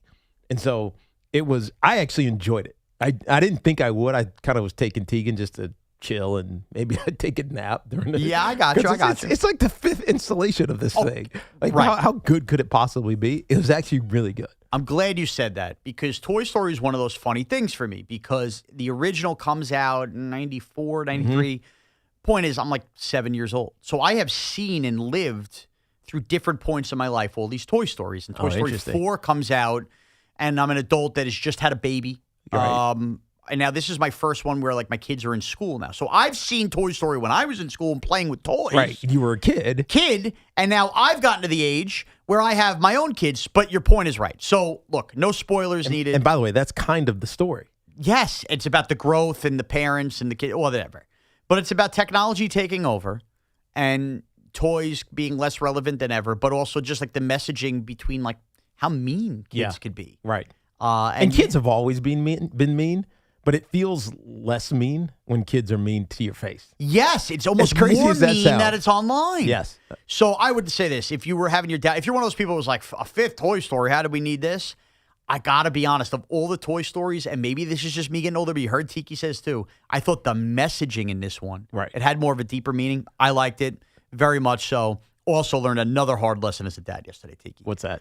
We had an 11 a.m. showing. Mm-hmm. I'm not gonna lie, I slept a little later. We had a grad party on Saturday. Our kids didn't really like eat breakfast yesterday. Like they had like kind of half a bowl of cereal, if you'd call that a breakfast. Like we roll into the movie theater. And what do you do when you go to the movie theater? It's popcorn and candy time, right? And I don't want to be the dad that tells my kids you can't have the popcorn. You're going out to a movie. I've conceded that, by the way. Yeah, like be a kid, right? We're going to see Toy Story, be a kid. Right. You want your Reese's Pieces, so I loaded up the candy in the popcorn. Yeah. And my kids had the candy, the popcorn. I had the candy. That was basically my breakfast. I felt horrible all day. So we're swimming after that all day. I'm watching the Mets. Oh, no. Taylor comes out of the pool. She didn't chuck. She felt a little whiny. I'm like, what's going on with you? Dude, it was like the Exorcist level of puke. Across my patio. I saw Nerds clusters in there. It was so disgusting. And I looked, I'm like, are you all right? And then, no fever, nothing. She goes, yeah, I think my belly was just a little upset. I'm like, well, I learned my lesson. That's a lesson to you, too. Yeah. So where Evan took his kids to like the 6, 7 o'clock movie, I think that's a much better play. Sleep on that stomach. Don't send your kids to the morning movie and have them fill up Without a popcorn a meal. can. Right. Have a meal first. I said, sweetheart, this is a learning lesson for all of us involved. That was my bad as a dad. Now you're the exorcist. Right. Now you know not to eat a whole bucket of popcorn and candy. She threw up, then Kodai Senga threw up, and then the Yankees lineup threw up. And that was my day yesterday. All right, back to the calls. Jim in Warren, New Jersey. Jim, thanks for holding on. What's up, man? Hey, Jim. Hey, guys. Great show. I really enjoy it. Thank you, man. I wanted to comment about the NFL player who contracted ALS. Yeah, Chris Johnson. My brother Tommy passed away from ALS 2 years ago. Sorry to hear that, man. Yeah, it's a horrific disease. Right. And I just want to give the audience a little insight. First of all, there is no cure. Mm-hmm. And the lifespan is approximately 2 to 5 years. Now, some people do live longer. Right. But there's 2 ways you can contract it. The first way, it's hereditary, where a family member carries the gene. Mm-hmm. Now, I don't know if the player... Chris Johnson, I think, said this to Michael, that there was no family history for him. So that's why it was confusing, because it kind of came from nowhere, unless it was environmental.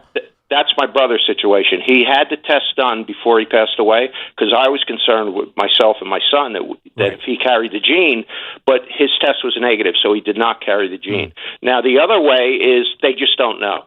Right. Okay, so I heard you guys talking maybe physical contact. Actors get it. Right. My brother was a contractor. He got it. We just don't know how you get it. And it's so bad. You just basically waste away to nothing. It was absolutely horrible. Yeah. It was horrible. I'm sorry to hear that. Sorry you had to go through that as well. And unfortunately for Chris Johnson and his wife and his 4 kids at 40, just under 40 years old. 39. Yeah. 39 years old. That's gonna be his existence. And look, science is always improving. There's always, new discoveries, but this is one of those ones that for decades now, there hasn't been a lot of progress in it. And it really makes me sad, because he's a contemporary of mine. I think I only crossed with him for a year or so, but it feels like Chris Johnson, who was as dynamic an athlete. I told this to Shaun when we first found this out this morning. He's probably the most dynamic, fastest player I've ever seen. He could fly. It was like he was a sprinter playing football, and he was damn good too. And I just feel bad for him, for the Titans family. You heard Amy Strunk-Adams talk about this as well, how he just connected with the community in Tennessee, and it's just sad. It really is. It is. And I'm looking up his career because I was actually curious. You just missed him. Right. 2008, rookie year, right away goes to the Pro Bowl. It was 2009 when he rushed for the 2,000 yards. That's right. And became CJ2K. But, man, you forget 6 or 7 straight years? I think 6 straight years, at least 1,000-yard rushing. Right. Between 2008 and 2013. And then you forget he was a Jet. He was a Jet? That's right. Yeah. 2014 Jet. He plays in 16 games, only rushes for 663 yards, and then he goes to Arizona, gets the 814 yards. Wow, I had completely forgotten he was a New York Jet. I don't remember him being a Jet at all. That was 2014. Yeah, so right off those Tennessee years. But those years in Tennessee were, it was unbelievable because we come off the era of you and Sean Alexander, and we're kind of in this like hybrid time. That was just an insane run he had with the Titans. Just terrible shit. Good point. Does Tennessee retire his number? Do the Titans have any number of times? Eddie George, Steve McNair? I'm sure Eddie George is definitely retired. Steve McNair, definitely. But I don't know their history. Yeah, I know. Their rings. Because remember, I don't know if everybody calls it the Ring of Honor, but they I don't were know the if he's Oilers in the Ring of Honor. But he was a great player. Yeah, and that was crazy, man. Chris Johnson. So well, they have the best team. It's combined with the Oilers. Yeah. So they have Warren Moon, Steve McNair, Eddie George, Earl Campbell, Jim Norton. Okay. Mike Munchak. Yeah. Alvin Bethea and Bruce Matthews. Wow. Right. Bruce Matthews, too. That makes sense. Yeah, I could see that. The years he gave the Titans, how could you not? Mark on Long Island. Mark, what's up? Hey, how you doing, guys? Good, What's man. up, How Mark? are you? I'm good. I just wanted to talk about my Mets. I have been a diehard Mets fan since I'm a little kid. Right? Wednesday, the game was the rainout game from the day, a couple of days before, and I went.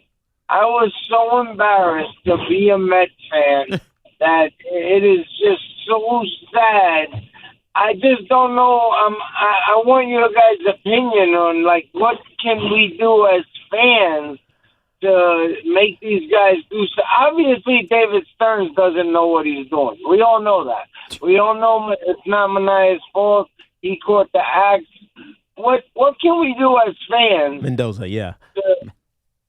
What can we do? Yeah, well, I mean, as fans, hope and pray. Well, it's not even. I think more. It's just you got to put so much faith now in the youth that's going to come up. I mean, one of the big issues that David Stearns championed was building the farm system. And look, this farm system, these guys that are up now, most of them predated him, and he got rid of a couple of them, right? Acuna,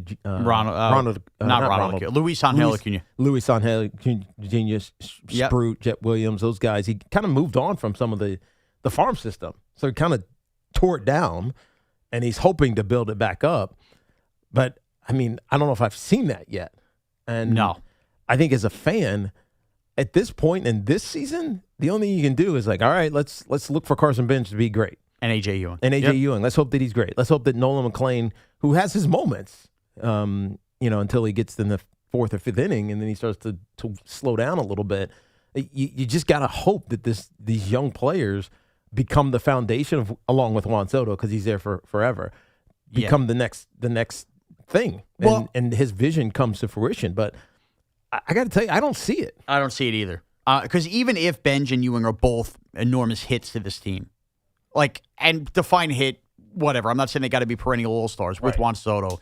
The team is still lacking, ultimately, whatever that, running mate's going to be. Or even if that's fine for your lineup, what's the pitching plan that's going to go? You don't have enough balance there whatsoever. And I think the challenge with that, just real quick to jump in on you for a second, Shaun, is that David Stearns doesn't want to spend the long-term capital for elite starting pitchers. No, and even if he did, in terms of identifying, Freddie Peralta has not been this slam dunk ace that they traded for, and thank God they haven't given him the extension before the year. So even his eyeball on trading the short term, why would I even trust him if he did make a long-term commitment on a pitcher? It doesn't feel like they've had the pitching thing figured out. And they got by 2 years ago with using the term pitching lab that everybody rubbed their hands together. Jeremy Hefner, the pitching lab, the pitching lab. And they fired him.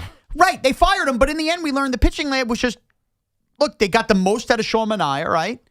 Luis Severino was pretty good. Yep. And they kind of Senga had a great his second year. And then, of course, you saw the beginning of last year, which it has worked to an extent with Clay Holmes kind of being transferred over.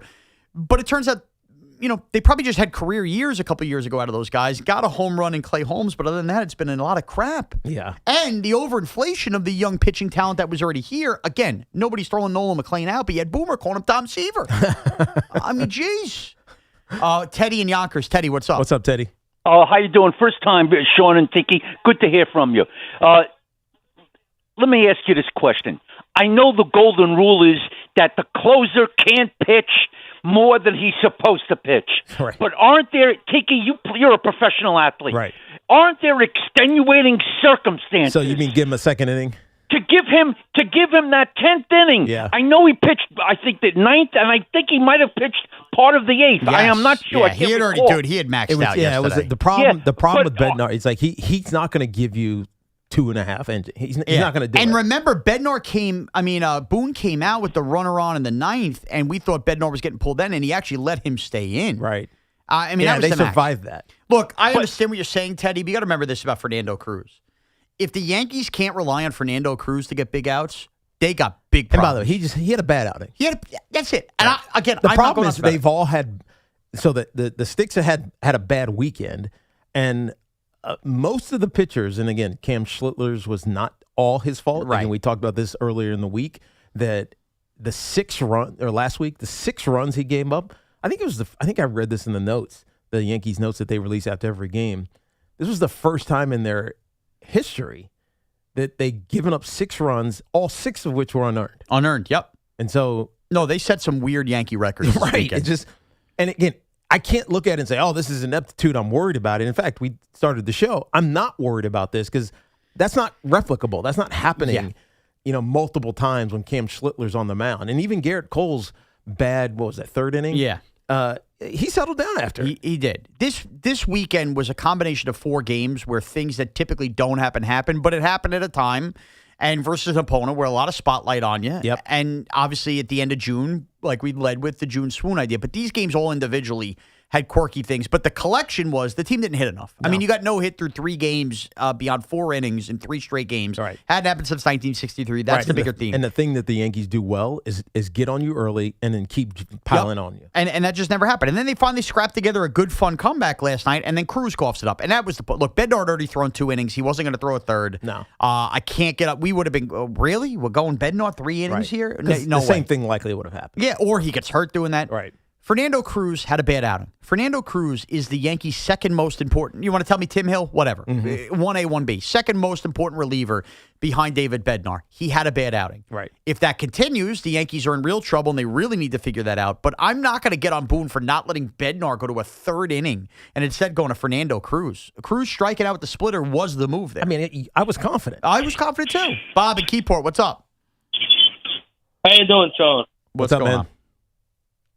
Yeah, I just want to know, maybe we can have the MLB, like, have every team required to give the Mets 1 win per series so they get a few more this season. We get that? I like that. I mean, maybe. I like that. That's a good quirk. We need a New York team. We need the other New York team to be relevant. Yeah, let's pick the win. And then you know what? Let Steve Cohen know which win it's going to be so he can alert the fan base to pay the $40 for parking and show up. And that's the ultimate. All right, what will look, happen. this is what we've come to with the Mets. I mean, it's just bad. And it felt good. You took one from the Phillies, and it's like, all right, maybe. And then they lose the next day. Again, it was a tight game. What was it 5-4? The second game. Like you want to believe in them. You want to believe that eventually they're going to turn it. But every time they have a good outing, they fall right back down to the same team that they have been all season long. I'm at with the Mets where the fish steaks from the head down because you keep going from the tail up. You've now fired Mendoza after you fired the staff. I think you have a guy like Eric Chavez who speaks some truth when it comes to David Stearns. And above that, you have an owner that can't help himself anytime there's something fan-related taking to social media while completely hiding from the fans' requests and answering for what has been an abysmal year. And I think to me, it starts at the top. Right. I think the biggest thing you don't take it to heart, like the criticism from the fan base, obviously from WFAN, us, the sports talks people of the environment. I don't know, they're not disgruntled. I don't think Eric Chavez is disgruntled. I think he's just speaking his truth as he experienced his truth. His truth. You don't take it to heart, but you can't ignore it. You do have to listen to it because you have to find what truths you can take out of that and help make your team better. And I think, unfortunately, David Stearns has been this way, and Steve Cohen has just been ignoring it. They're ignoring it. Like they're not taking it. They're not with any kind of weight. You have to put some weight into what people are saying about your team because it's not me talking. It's not me saying these things. These are people who know what they're talking about. These are guys who are in that organization who are coaching in Eric Chavez.